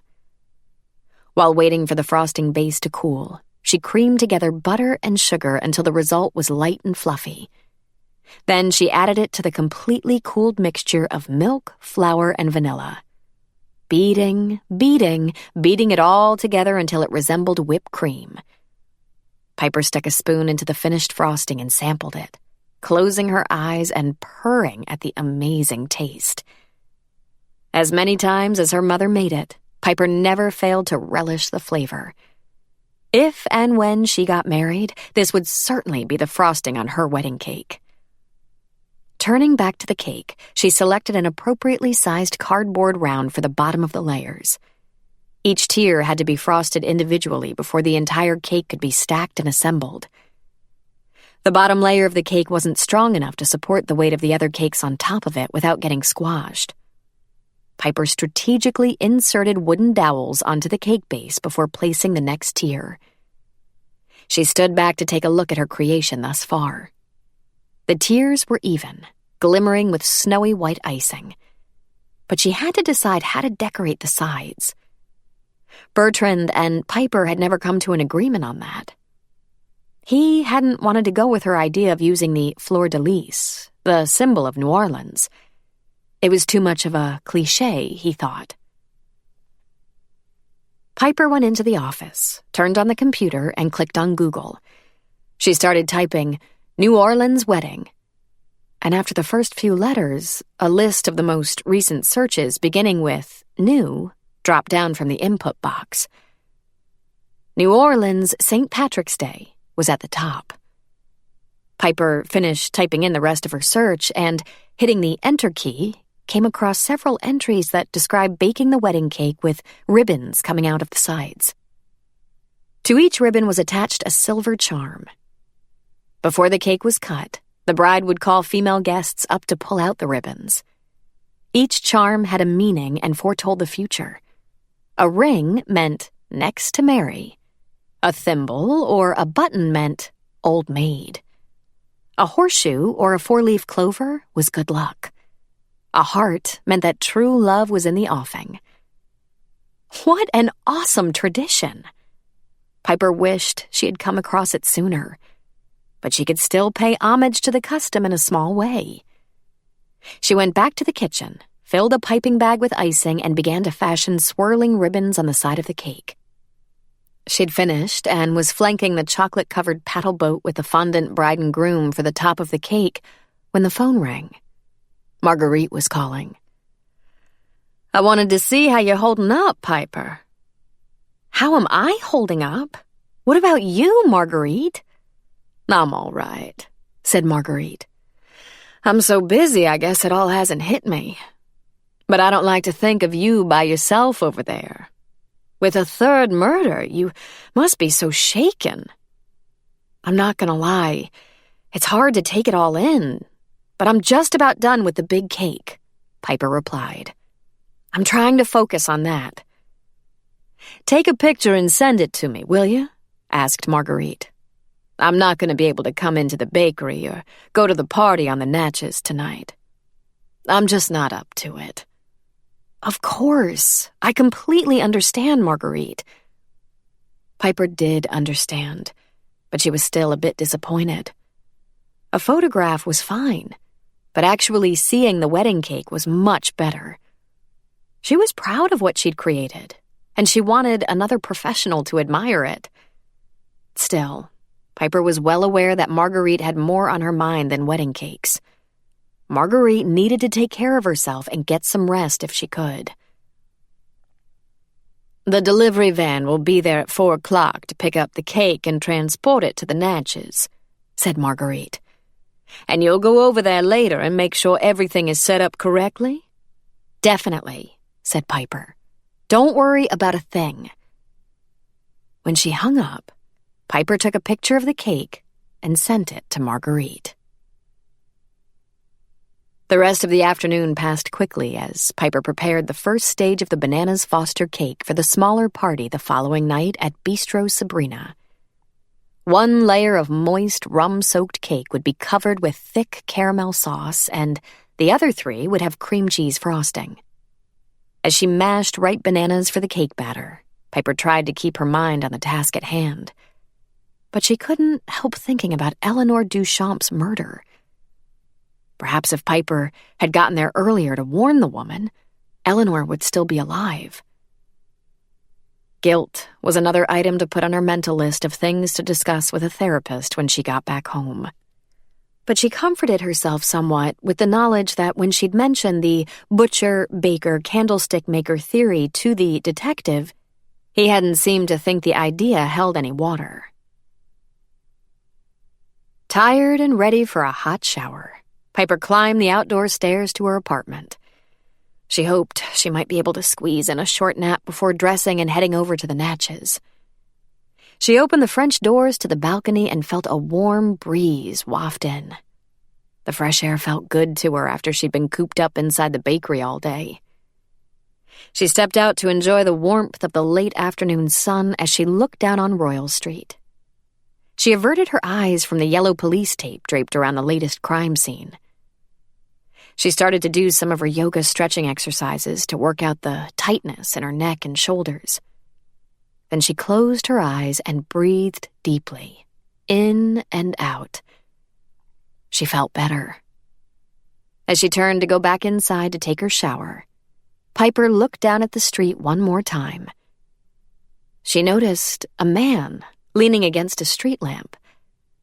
She was sure he was looking up at her, watching. Chapter 87. The muddy waters of the Mississippi River flowed beneath Sabrina and Leo's friends and family gathered for cocktails on the upper deck of the giant paddle boat. The breeze blew more heavily out on the water, causing dresses to flutter and paper napkins to fly off the tables. Nobody seemed to mind. They were busy chatting, laughing, and enjoying the 5-piece jazz band. Trumpet, clarinet, trombone, bass, and drum played smooth, happy songs. Fly me to the moon, all of me, cheek to cheek, walking my baby back home. Piper found herself humming as she took the stairs down to the lower deck. She asked a steward to point the way to the private dining room. She wanted to check on her work. When she entered the room, she saw that the groom had beat her to it. "It looks great," said Leo as he stood grinning at the cake. "The chef's jacket on the little groom is a nice touch." "Glad you like it," said Piper. Leo offered his hand to her. "Thank you, Piper. With all that's been happening, it's a relief to have something come out right. I know that Sabrina will love it." Piper shook back firmly. "I hope so, Leo. It was a pleasure to work on something for such a life-affirming occasion." Leo looked at her intently.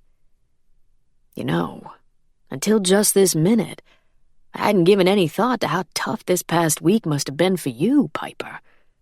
Coming down here, thinking you were going to be spending your time working with a renowned baker, only to find yourself smack in the middle of a killing spree. The worst, discovering Bertrand's dead body. That must have been horrific."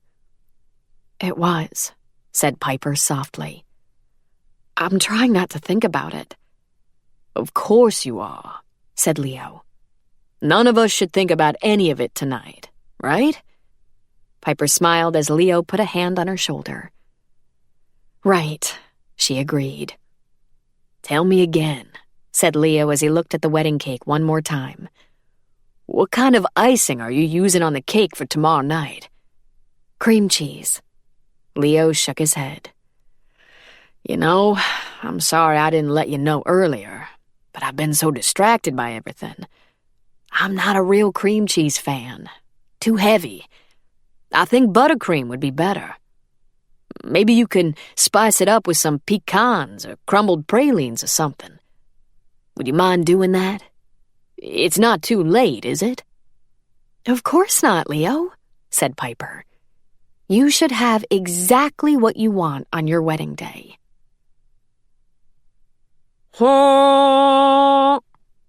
Piper winced at the deafening sound of the paddle boat's horn.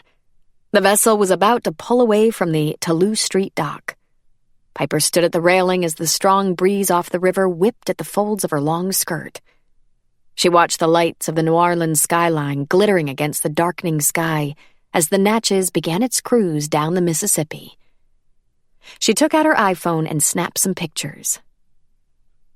"Pretty, isn't it?" She looked up to see Faulkner Duchamp standing beside her. Piper pulled back with alarm, missing as she tried to slide the phone into her shoulder bag. She didn't hear its protective rubber covering hit the deck. "What's wrong?" asked Faulkner when he saw the wary expression on her face. "I thought we were friends." "I'm surprised to see you," said Piper. He frowned. "Oh, you mean because of my aunt's death?" "Yes," said Piper. "I'm very sorry about that." Faulkner shrugged. "We weren't the closest." "I gathered that," said Piper. Faulkner looked at her sharply. "What do you mean?" Piper hesitated before answering. Should she tell him that she'd heard him yelling at Eleanor about changing her will? She decided to go ahead. A person was innocent until proven guilty. Faulkner should know that the police were aware she'd overheard the fight. She told him. "So you're the one?" he asked incredulously.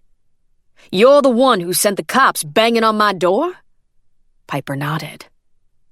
"You shouldn't have done that, Piper," Faulkner yelled, his face reddening. He pounded his fist on the railing. "You should have come to me first and let me explain." "I had to tell the police what I heard," said Piper quietly. "They're investigating a murder spree. I had to tell the truth before somebody else ends up dead." "Telling the truth can get people in a lot of trouble, Piper," yelled Faulkner as he stepped closer to her. "Are you threatening me, Faulkner?" Before Faulkner could answer, a man dressed in a navy blazer appeared beside them. "Is this man bothering you, miss?" he asked. Faulkner quickly pivoted and stormed away. Piper turned to thank the man for coming to her aid, but he was already walking in the other direction. She'd seen him just briefly, but his appearance struck a familiar chord. Was he the same guy leaning against the lamppost who'd been watching her on the balcony this afternoon?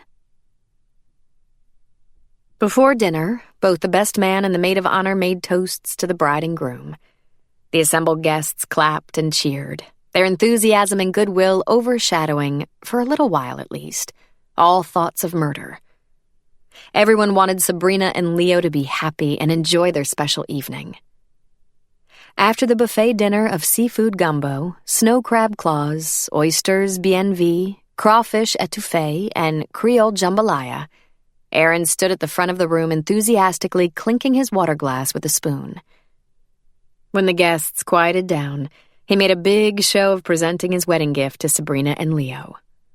The couple seemed thrilled with the model of the Natchez. "Oh, it's wonderful, Aaron," said Sabrina, warmly embracing the portly man. "We'll find a special place for this and always remember you and this magical evening. Thank you so much." Piper watched, thinking that Aaron clearly liked the fuss Sabrina made over him, as well as the guests coming over to shake his hand and clap him on the back afterward. She supposed that the radio personality really craved being the center of attention. That hoodoo murder theme of his had probably fed his need to be noticed.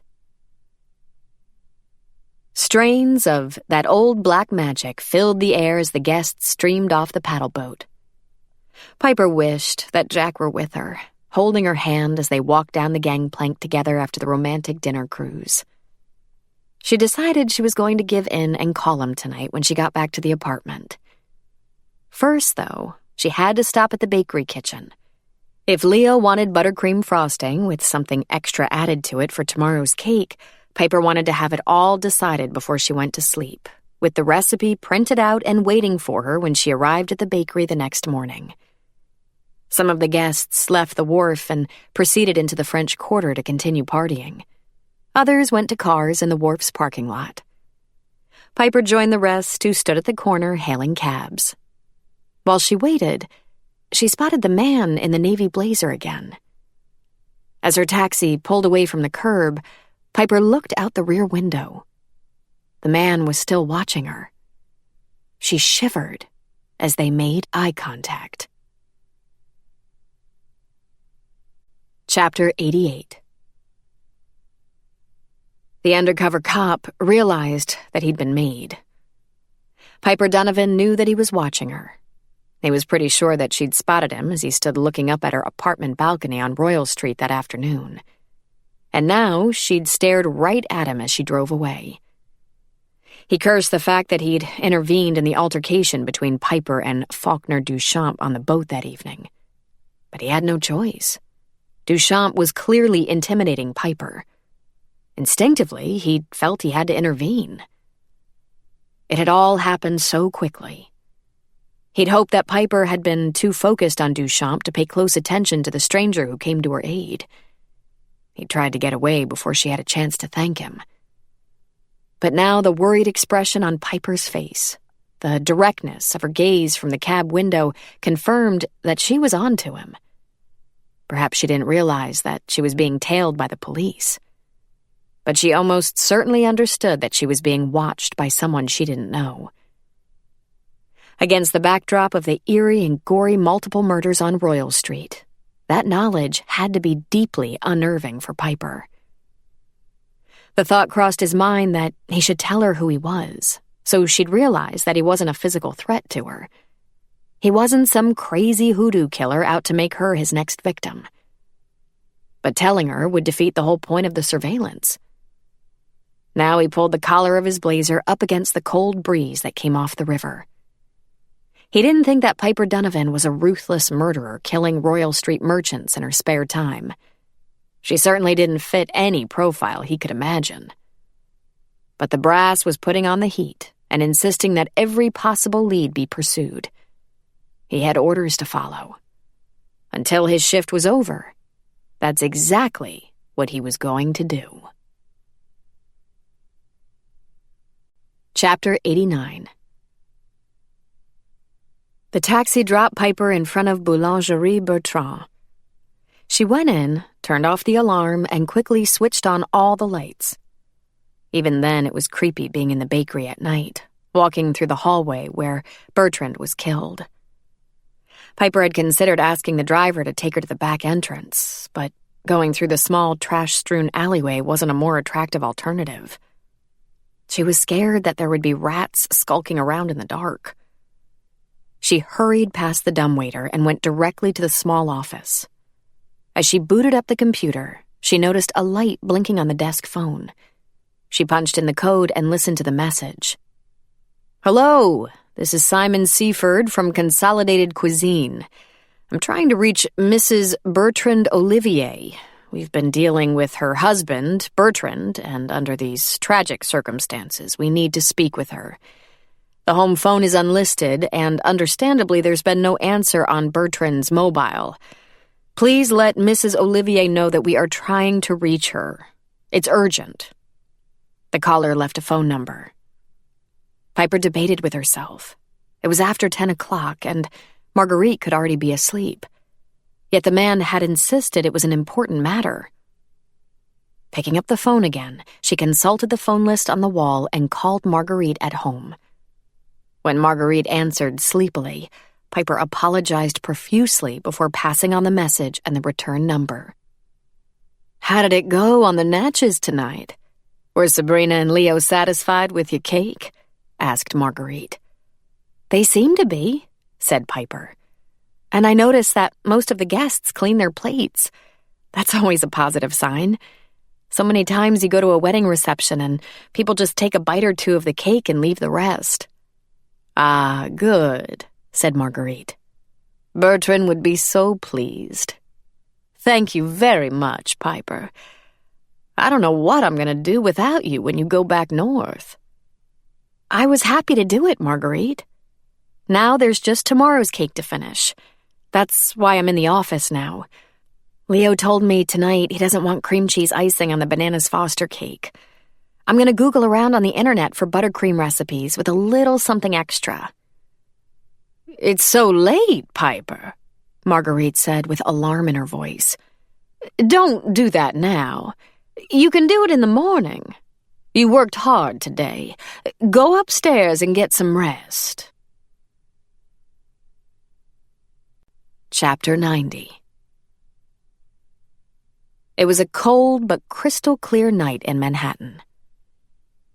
Jack stood at the window of his apartment in Peter Cooper Village. When he positioned himself at precisely the right angle, he could see the top of the Empire State Building glowing white against the midnight blue sky. He wished Piper were with him.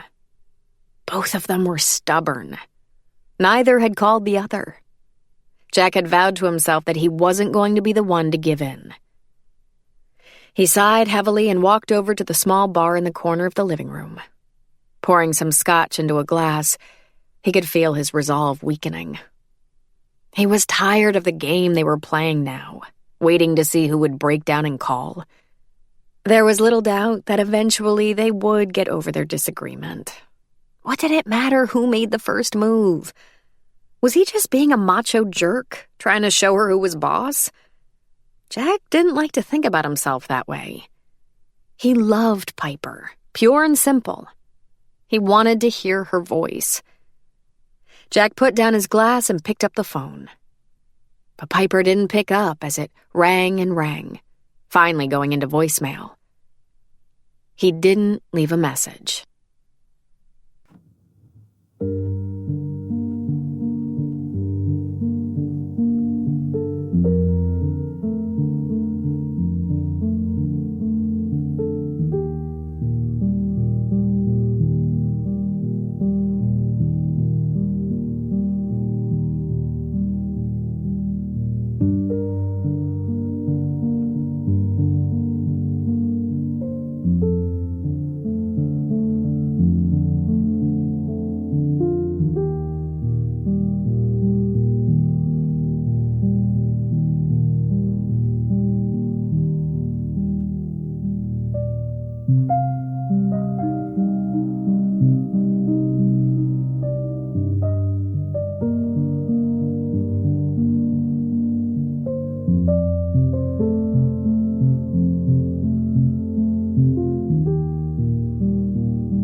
Chapter 91. Piper wanted to speak with Jack. She checked the office clock. It was getting late. If she were going to call, she shouldn't wait any longer. She wouldn't want to wake him. She was about to pick up the receiver on the desk phone again when she realized she didn't even have Jack's number committed to memory. She was so dependent now on her iPhone that she made her calls from her contacts list, rather than entering numbers. Besides, it was better to make a personal call on her own phone anyway. She rummaged through her bag looking for the phone. Where was it? She couldn't find it. Dumping the contents of the bag on the desk, she sorted through lipsticks, mascara, blush, tissues, a brush, notebooks, receipts, a wallet, keys, pens, and pencils. She felt increasingly distressed. Where could it be? She looked around the office and kitchen. Then she traced her steps back through the hallway to the sales room, glancing in every direction as she searched. Opening the front door, Piper checked the sidewalk in front of the bakery and walked along the curb for several yards one way and then the other. Perhaps the phone had fallen in the street when she got out of the taxi and been kicked aside by a pedestrian or hit by the cab's rear tire as it drove away. Nothing. She told herself to calm down and try to remember when she'd last had it. She was sure she hadn't used it in the taxi. The last time she could recall having it was when she'd taken pictures on the paddle boat. She'd put the phone back into her purse when Faulkner approached her. Piper returned to the office and called directory assistance for the number of the Natchez. When she called it, she got a recorded message with an announcement of the operating hours. She'd have to call again in the morning. There was no way she was going to be able to go upstairs and fall right asleep now. She was too wound up. Sighing with resignation, Piper decided she might as well go ahead and figure out that frosting recipe. Beginning with Leo's suggestion of making a buttercream frosting mixed with crumbled pralines, Piper typed the first few letters into the Google search engine. Butter. Instantly, a list of the most recently searched terms, beginning with those letters, dropped down from the input box. Piper's eyes shifted upward and glanced at it. She immediately felt a tingle shoot through her system as she noticed the search at the top of the list. Butterfly release. Chapter 92. Traffic was relatively light on the streets that led from the Garden District to the French Quarter. Marguerite drove along St. Charles Avenue, where the green streetcars had ceased running for the night. Even in the darkness, she could see the silhouettes of the Greek Revival, Italiante, and Queen Anne-style mansions along the road framed by massive ancient live oaks. She tried to remain calm. The call to the buyers that Bertrand had lined up could wait until tomorrow. The trip to the bakery could not. The minute Piper had mentioned that she was going to use the office computer for a recipe search, Marguerite felt a rush of adrenaline. How stupid she felt. With all her extensive planning, she'd forgotten one crucial thing. All the research she'd done to map out her murder spree was sitting for any and all to see right there on her computer. The World Wide Web had provided her whatever information she needed on voodoo and hoodoo, the symbols of the loas and the offerings they preferred. Various websites had pointed the way to where she could buy snakes and order butterflies. And the computer she used could document every keystroke she'd made. Anyone seeing her search history could piece together every step she'd taken to implement her deadly scheme. Living in the computer age had made murder easy. The computer couldn't take credit, though, for the plan itself. That was all Marguerite's idea, and now she was marveling at the cleverness of it. After years of excruciating hurt and humiliation at the knowledge of Bertrand's disgusting womanizing, Marguerite had had enough. The pain she'd suffered, pretending she didn't notice each time he devoured attractive women with his eyes or touched them in whatever way he could. Bertrand thought she was oblivious to his using the upstairs apartment for his trysts. But his travels in the dumbwaiter, sneaking in and watching unsuspecting female guests, bothered Marguerite the most. She still cringed when she thought of the most mortifying event of all. Last year, her very own sister had come to visit and awoke in the middle of the night to find Bertrand standing by her bed, leering down at her. Candace had been scared to death at first and thoroughly disgusted later. Bertrand had given some lame excuse about wanting to check if a recently installed air conditioning system was working well up there. Marguerite's sister left the next morning, but not before she pulled Marguerite aside and urged her to divorce her lecherous husband. But for Marguerite, divorce wasn't an option. She wasn't going to settle for half of what they'd built. She deserved it all. The Consolidated Cuisine acquisition was about to go through with the plan of opening Boulangerie Bertrand franchises around the country. She'd be truly rich. Pig!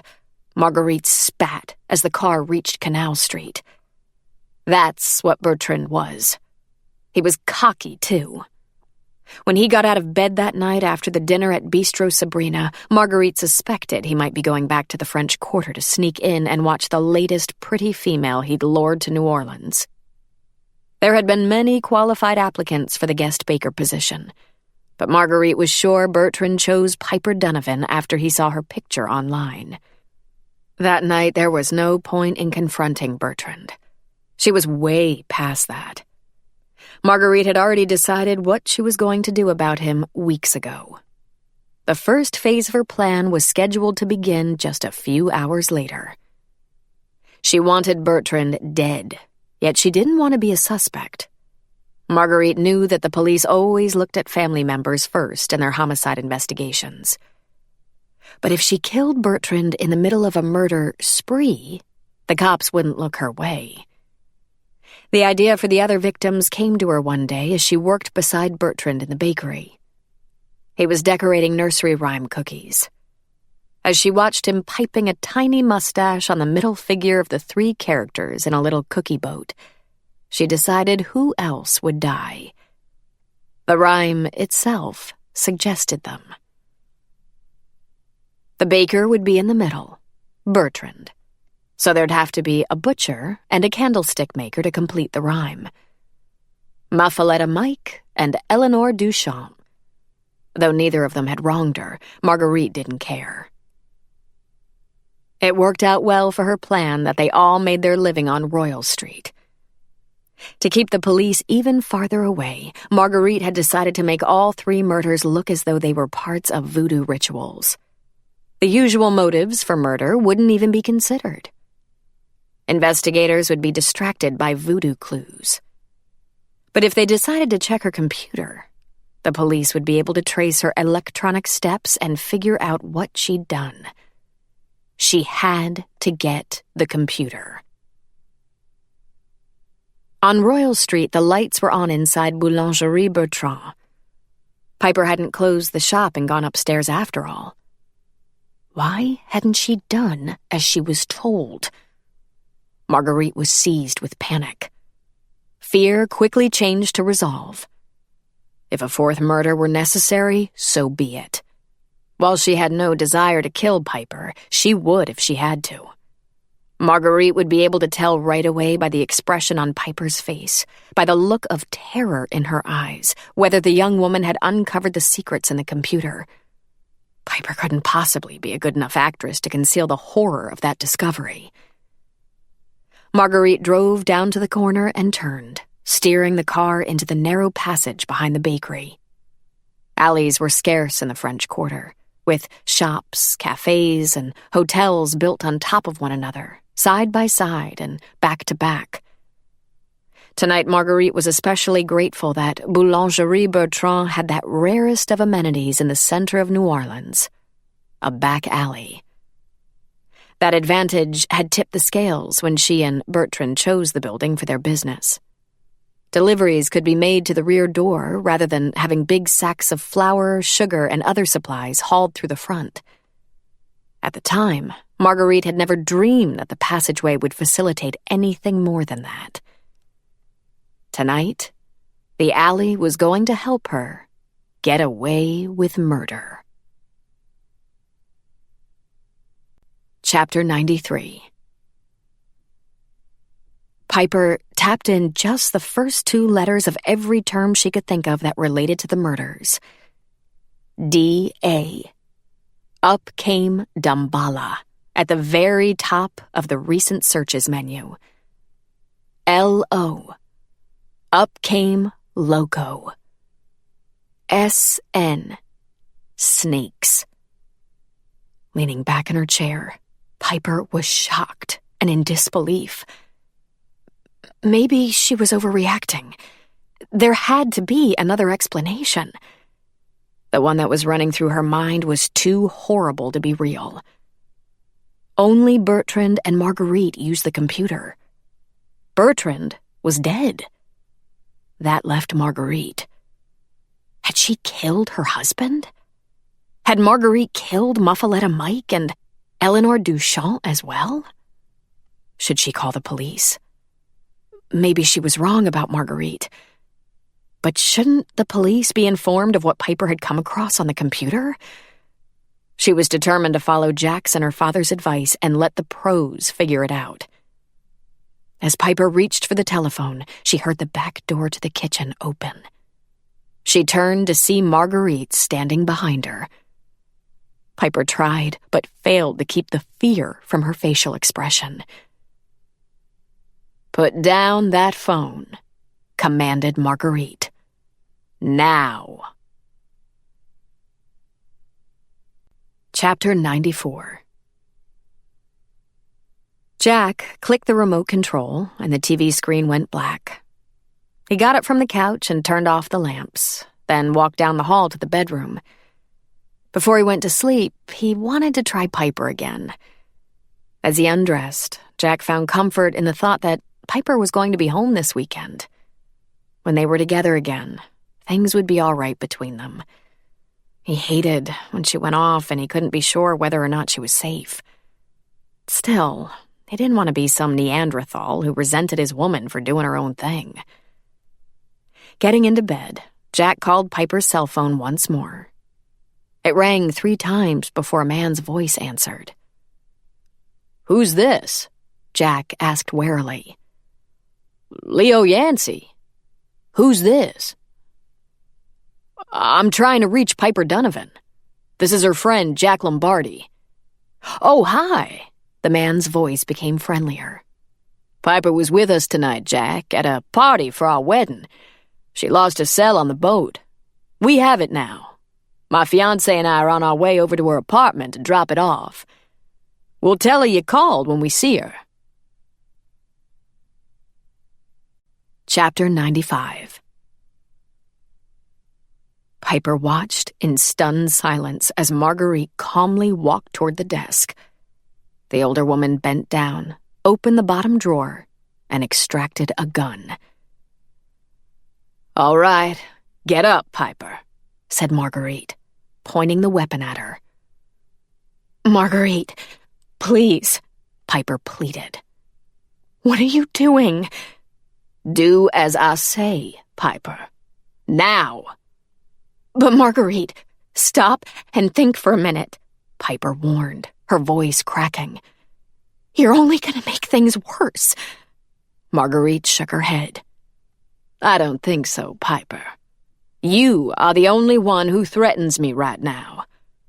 I think I'll get away with all of it, as long as you don't have a chance to talk to anyone. Now get up. We're going for a ride." Piper tried to think. She remembered all the stories her father had told her about murder victims whose fatal mistake had been getting into a car at gunpoint. At the time, Piper had vowed she'd never be that stupid. But now, as she stared down the barrel of a gun herself, she understood why the victims had done as they were instructed. The choices were limited. Try to run and get shot doing it. Try to wrestle the weapon away and get shot doing that. Or follow orders and try to buy precious time. Once they were in the car, she might have more options. She might be able to jump out or signal to another motorist or pedestrian for help. Right now, alone with Marguerite at the back of the bakery, there was no prospect that anyone would be coming to her aid. Piper rose from the chair and turned toward the door. Marguerite followed behind her. But Piper's hopes immediately deflated when they got outside to the alleyway. Marguerite clicked the button on her key fob, and the car's trunk lid popped open. Chapter 96. As she stood behind Piper with the gun pointing at her back, Marguerite tried to anticipate what Piper might do. What was she thinking right now? She must be realizing that getting into the trunk of the car was like signing her own death warrant. Once inside, she could be taken anywhere. Perhaps to some remote spot where she could be killed. The gunshots ringing out where nobody could hear, and her body dumped where no one would find it for days and days, if it was ever found at all. If I were Piper, thought Marguerite, this is when I'd make my move. I'd take my chances now and run, scrambling down the alleyway as fast as I could, praying that the darkness would make me an elusive target. If I could just get to the end of the alley and out onto the street, I'd have a good chance of survival. Before Piper could try any such thing, Marguerite repositioned the weapon in her hand and raised her arm. She brought the heel of the gun crashing down onto Piper's head. The young woman crumpled, but didn't completely fall. Yet the blow was enough to daze and destabilize Piper, making it easier to propel her into the trunk. Marguerite slammed the lid shut and went back inside the bakery to get the computer. Chapter 97. Blackness. Piper's eyes were open, but she couldn't see anything. Her head throbbed painfully as she struggled to get her bearings. Soon enough, she realized what was happening and where she was. Cramped and barely able to move in the small, cluttered space, Piper raised her arms upward and pressed against the roof. When it didn't move, she clenched her hands into fists and pounded on the unyielding surface. Finally, she wriggled around awkwardly and got into a position where she could partially draw up her legs. She pushed her feet as hard as she could against the trunk lid. It didn't budge. Stop. Think. Try not to panic. Lying in the trunk, trapped and alone in the darkness, Piper could sense her mind racing as a familiar, frantic feeling began to course through her. The trauma, the stress, the sheer terror of her paralysis in Florida and her entombment in the New Orleans movie set crypt. The sense of being buried alive, caught in a horrific situation from which there was no escape. Helpless. It was happening all over again. The terror Piper felt with a flashback was real, but now actual physical threat was imminent. She pictured Marguerite opening the trunk and aiming the gun. She thought of her parents and Jack. She wondered if anyone would ever find her body. Please, God, don't let this be happening. Piper broke out in a cold sweat. She was finding it increasingly difficult to breathe. The short, shallow gasps came faster and faster. She was hyperventilating. Then she blacked out. Chapter 98. On Royal Street, the plainclothes police officer took his hand from the pocket of his blazer and looked at his watch with impatience. He was eager for his relief to arrive. Where was the guy? He was about to call and check when he noticed the lights go off inside the bakery across the street. Wouldn't you know it? Piper Donovan would be coming out any second, heading up to the apartment for the night. The next guy on duty most likely wouldn't have a thing to do for his entire shift. If he were smart, he'd bring a blanket with him and catch up on some sleep in one of the doorways. Keeping his eyes trained on the front door of the bakery, the man still on duty wondered what Piper had been looking for when she'd come outside earlier. Whatever it was, she hadn't found it. He'd hoped then that she would pack it in for the night. Here he was, still waiting for a girl he doubted was a threat to anybody. Why hadn't she come out? Spotting his replacement walking toward him now, the surveillance officer yelled, "You stay here. I'm gonna run around and check the back." A car was backing out of the alleyway. The rear lights flashed brighter red as the driver braked before easing out onto the street. The officer hurried to the car window and held up his badge. He recognized the woman behind the wheel. She looked at him warily as she lowered the window. "Mrs. Olivier," he said. "Good evening, ma'am." "What's wrong, officer?" asked Marguerite. "I don't mean to worry you, Mrs. Olivier, and I want to offer my deepest sympathies. Your husband made the best beignets in New Orleans, and we both know that's saying something." Under the lamplight, the cop noticed that Marguerite seemed to relax. "Thank you," said Marguerite. "I hope to have the bakery open again soon. We'll still make Bertrand's recipes. Make sure to come in, and I'll give you some. Good night." Marguerite took her foot off the brake, and the car began to move. "Wait a minute, ma'am," he said, as he looked into the car and spotted the computer on the back seat. "Have you seen Piper Donovan, the girl who's been working with you? I know she was in the bakery tonight. Do you know where she is now?" Piper groggily drifted back to consciousness. Slowly, she became seized by the overwhelming feeling that something was wrong. Dreadfully wrong.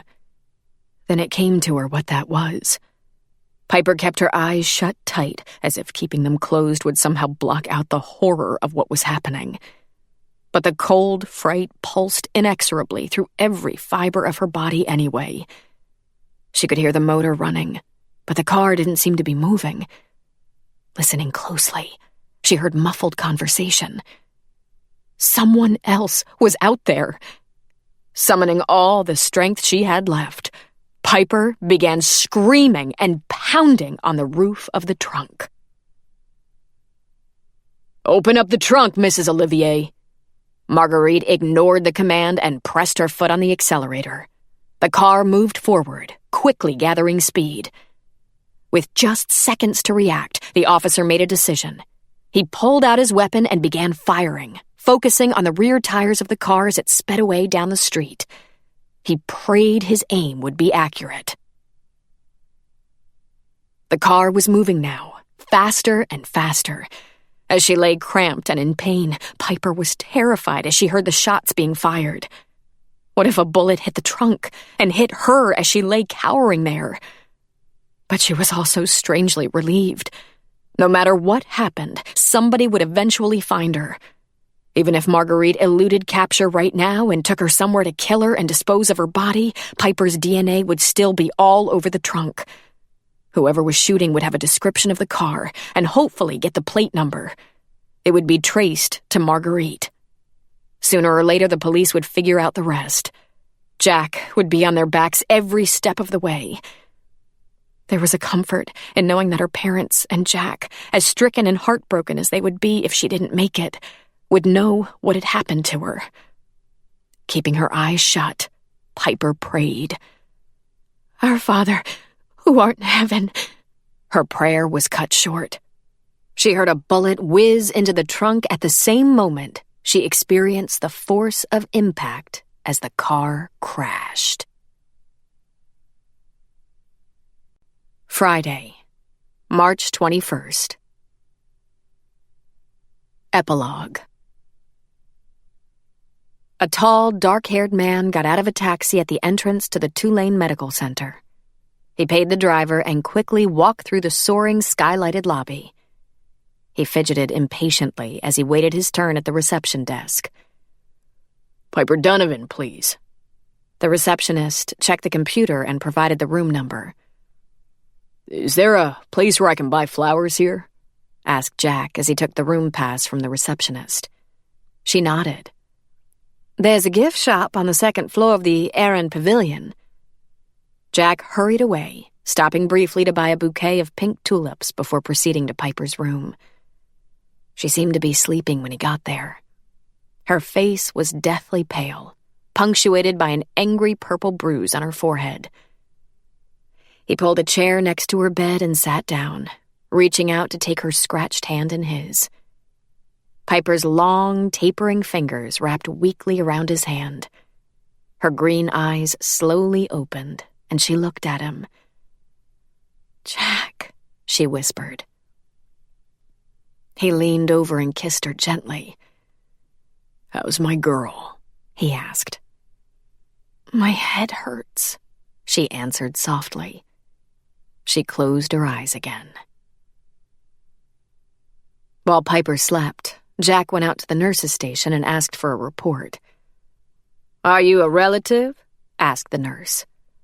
"I'm her fiancé," Jack fibbed. He didn't care that he wasn't being exactly truthful. He had to know how Piper was, and he hoped his lie would be true someday anyway. "She has a concussion from a blow on the back of her head," said the nurse. "Plus, she sustained another hit on her forehead when the car crashed. Fortunately, she doesn't seem to have broken anything, but she has multiple contusions. We'll be watching her for a while to make sure she doesn't have internal injuries." While he waited beside Piper's bed, Jack called her parents, knowing how worried they must be about their daughter. He was the one who'd called them the night before and informed them about what had happened. The Donovans immediately announced they would get the next flight down to New Orleans, but Jack had talked them out of that. He was going and would keep them updated on everything. Keeping his voice low, Jack gave Terry and Vin a report on Piper's medical status. "Everything will be all right," he finished. "With a little luck and a lot of rest, she should be fine. Sore, but fine." Jack spoke as if he were sure. He had to believe. Keeping his eyes on Piper the whole time, Jack called his New Orleans FBI contact. Investigators were already searching through the bakery computer. Snake supplies and a sales receipt for an albino California king snake had been found in the trunk of Marguerite Olivier's car.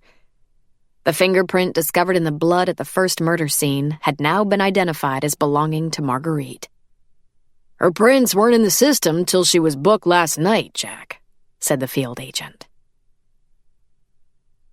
Piper still slept.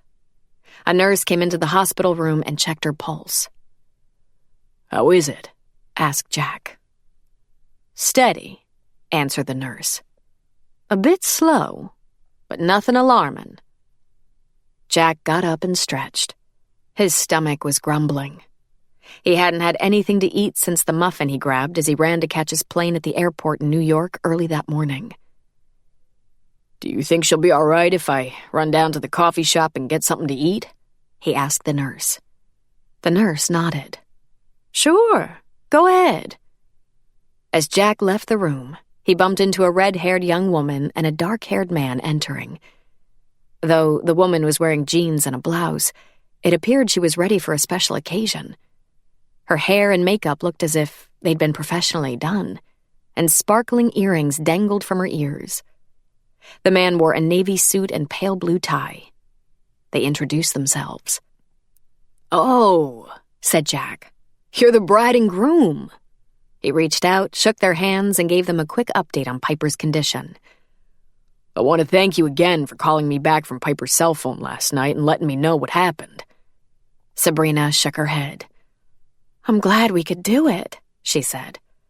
"Arriving at the bakery to return her cell phone and finding an ambulance and all the police cars there was so incredibly scary. It was a relief to have someone to call and notify." The three of them went inside the hospital room and stood at the foot of the bed, watching Piper as she slept. "Don't you have a wedding to be at?" asked Jack. "We're on our way, but we wanted to check on Piper first," said Leo. He reached into his pocket, took out the iPhone, and handed it to Jack. Jack looked at Piper again. "When she wakes up," he said, "I know she's going to be worried that she didn't finish your wedding cake." "Tell her that that's the last thing she needs to be concerned about," said Sabrina. Leo agreed. "We have a restaurant, Jack. If I can't figure out something, I don't deserve my chef's hat." In the hospital coffee shop, Jack paid for a chicken salad sandwich, a bag of chips, and a bottle of iced tea. He took the elevator back upstairs and hurried down the hall to Piper's room. He was just unwrapping his food when two men appeared at the doorway. One carried flowers. The other carried a little boy in his arms. Faulkner Duchamp and Wuzzy Queen introduced themselves. "This is my son, Connor," said Wuzzy. "Well, Piper has certainly made some friends in the short time she's been down here, hasn't she?" asked Jack as he patted Connor on the head. "And who are you?" asked Faulkner. "Jack Lombardi, her boyfriend," he answered territorially. Faulkner smiled. "Lucky guy. We just wanted to stop by for a minute to make sure Piper was all right," said Wuzzy. "And I wanted to apologize to her," added Faulkner. "I came down on her pretty hard last night on the Natchez, and I'm sorry about that now." Jack shot Faulkner a suspicious look, just as there was movement in the bed. All of them turned to see Piper smiling wanly at them. "Go ahead, Faulkner," said Jack. "I guess you can tell her yourself." For the rest of the afternoon and into the evening, Jack sat next to Piper's bed. They talked a little about what had happened on Royal Street, but mostly they spoke about what they would do when they got back home. Piper promised she was going to see a therapist and discuss what she'd been through and the feelings she'd been having. Piper's parents called several times, and Gabe, her agent, rang to give Piper the positive feedback he'd gotten from the movie people. The casting director wanted to know if Piper would be available for more work sometime in New Orleans. She hesitated a moment before answering. "Yeah, I mean, for the right role, I'd definitely be willing to come back here. It's such a great city." She never even mentioned to Gabe that she was lying in a hospital bed. The lines crinkled at the corners of Jack's eyes as he smiled down at her. The cab dropped Jack off at the hotel on Royal Street. He checked in and dropped his small overnight bag in the room. He was overtired and not ready to sleep. He decided to take a walk and try to see the places Piper had seen over the past week. He passed by the antique shop and the Gris-Gris bar. He stopped at Boulangerie Bertrand and peered through the front window. It was dark inside, and he couldn't see much, but he shuddered to think what had gone on there. A jewelry store, a hat shop, a gift shop, a fortune-telling place. Jack traveled farther along the old lamp-lit street, thinking about Piper as he went. He stopped at the corner to listen to a musician wearing a pork pie hat as he played that old black magic on his clarinet. Jack threw a $5 bill into the guy's instrument case and then turned to walk back to the hotel. The hot shower helped to relax him, but Jack still didn't fall asleep right away. He turned on his side, reached over to the bedside table, and switched on the radio. He listened as a series of callers praised the show's host. "Aaron, the police should hire you, man. You were way ahead of the curve. You called it before anyone else." "I thought you were crazy, Aaron. When you came up with the hoodoo thing, I thought you were another one of those ego-driven radio hosts, willing to say any outrageous thing just to pump up the ratings. I was wrong. I only started listening to your show when I heard about your hoodoo killer theory from a friend of mine. I'm hooked, Aaron, and you'll have another faithful listener from now on. You can count on it." Jack's phone rang. He turned down the sound on the radio and answered. "It's me, Jack." "Hey, you? Everything okay?" "I can't sleep," answered Piper. "Me neither," said Jack. "Thanks for coming down here, Jack," she said softly. "That really means a lot to me." "And where else would I be? I love you, Pipe." "I love you too," Piper whispered. "I can't wait to see you in the morning." Boulangerie Bertrand beignets. 2 teaspoons dried yeast, ½ cup warm water, ½ cup granulated sugar, ½ teaspoon salt, 2 eggs beaten, 2 tablespoons butter melted and cooled, 3/4 cup evaporated milk, 3 cups all-purpose flour, approximately, oil for deep frying, confectioner's sugar. Makes about 3 dozen beignets. In a mixing bowl, dissolve the yeast in the warm water. Add the granulated sugar, salt, eggs, butter, and evaporated milk. Mix in enough flour to make a soft but not sticky dough. Knead until smooth and elastic. Leave dough to rise in a warm place until it doubles in bulk. Punch the dough down and knead again briefly. Roll out to a 1/4 inch thick rectangle. Cut into 3 by 2 inch diamonds. Lay them on a lightly oiled baking sheet, cover, and leave to rise until doubled in height. Deep fry in oil heated to 365 degrees Fahrenheit until puffed and golden brown. Drain on paper towels. Serve fresh and warm, sprinkled generously with confectioner's sugar. Ooh la la!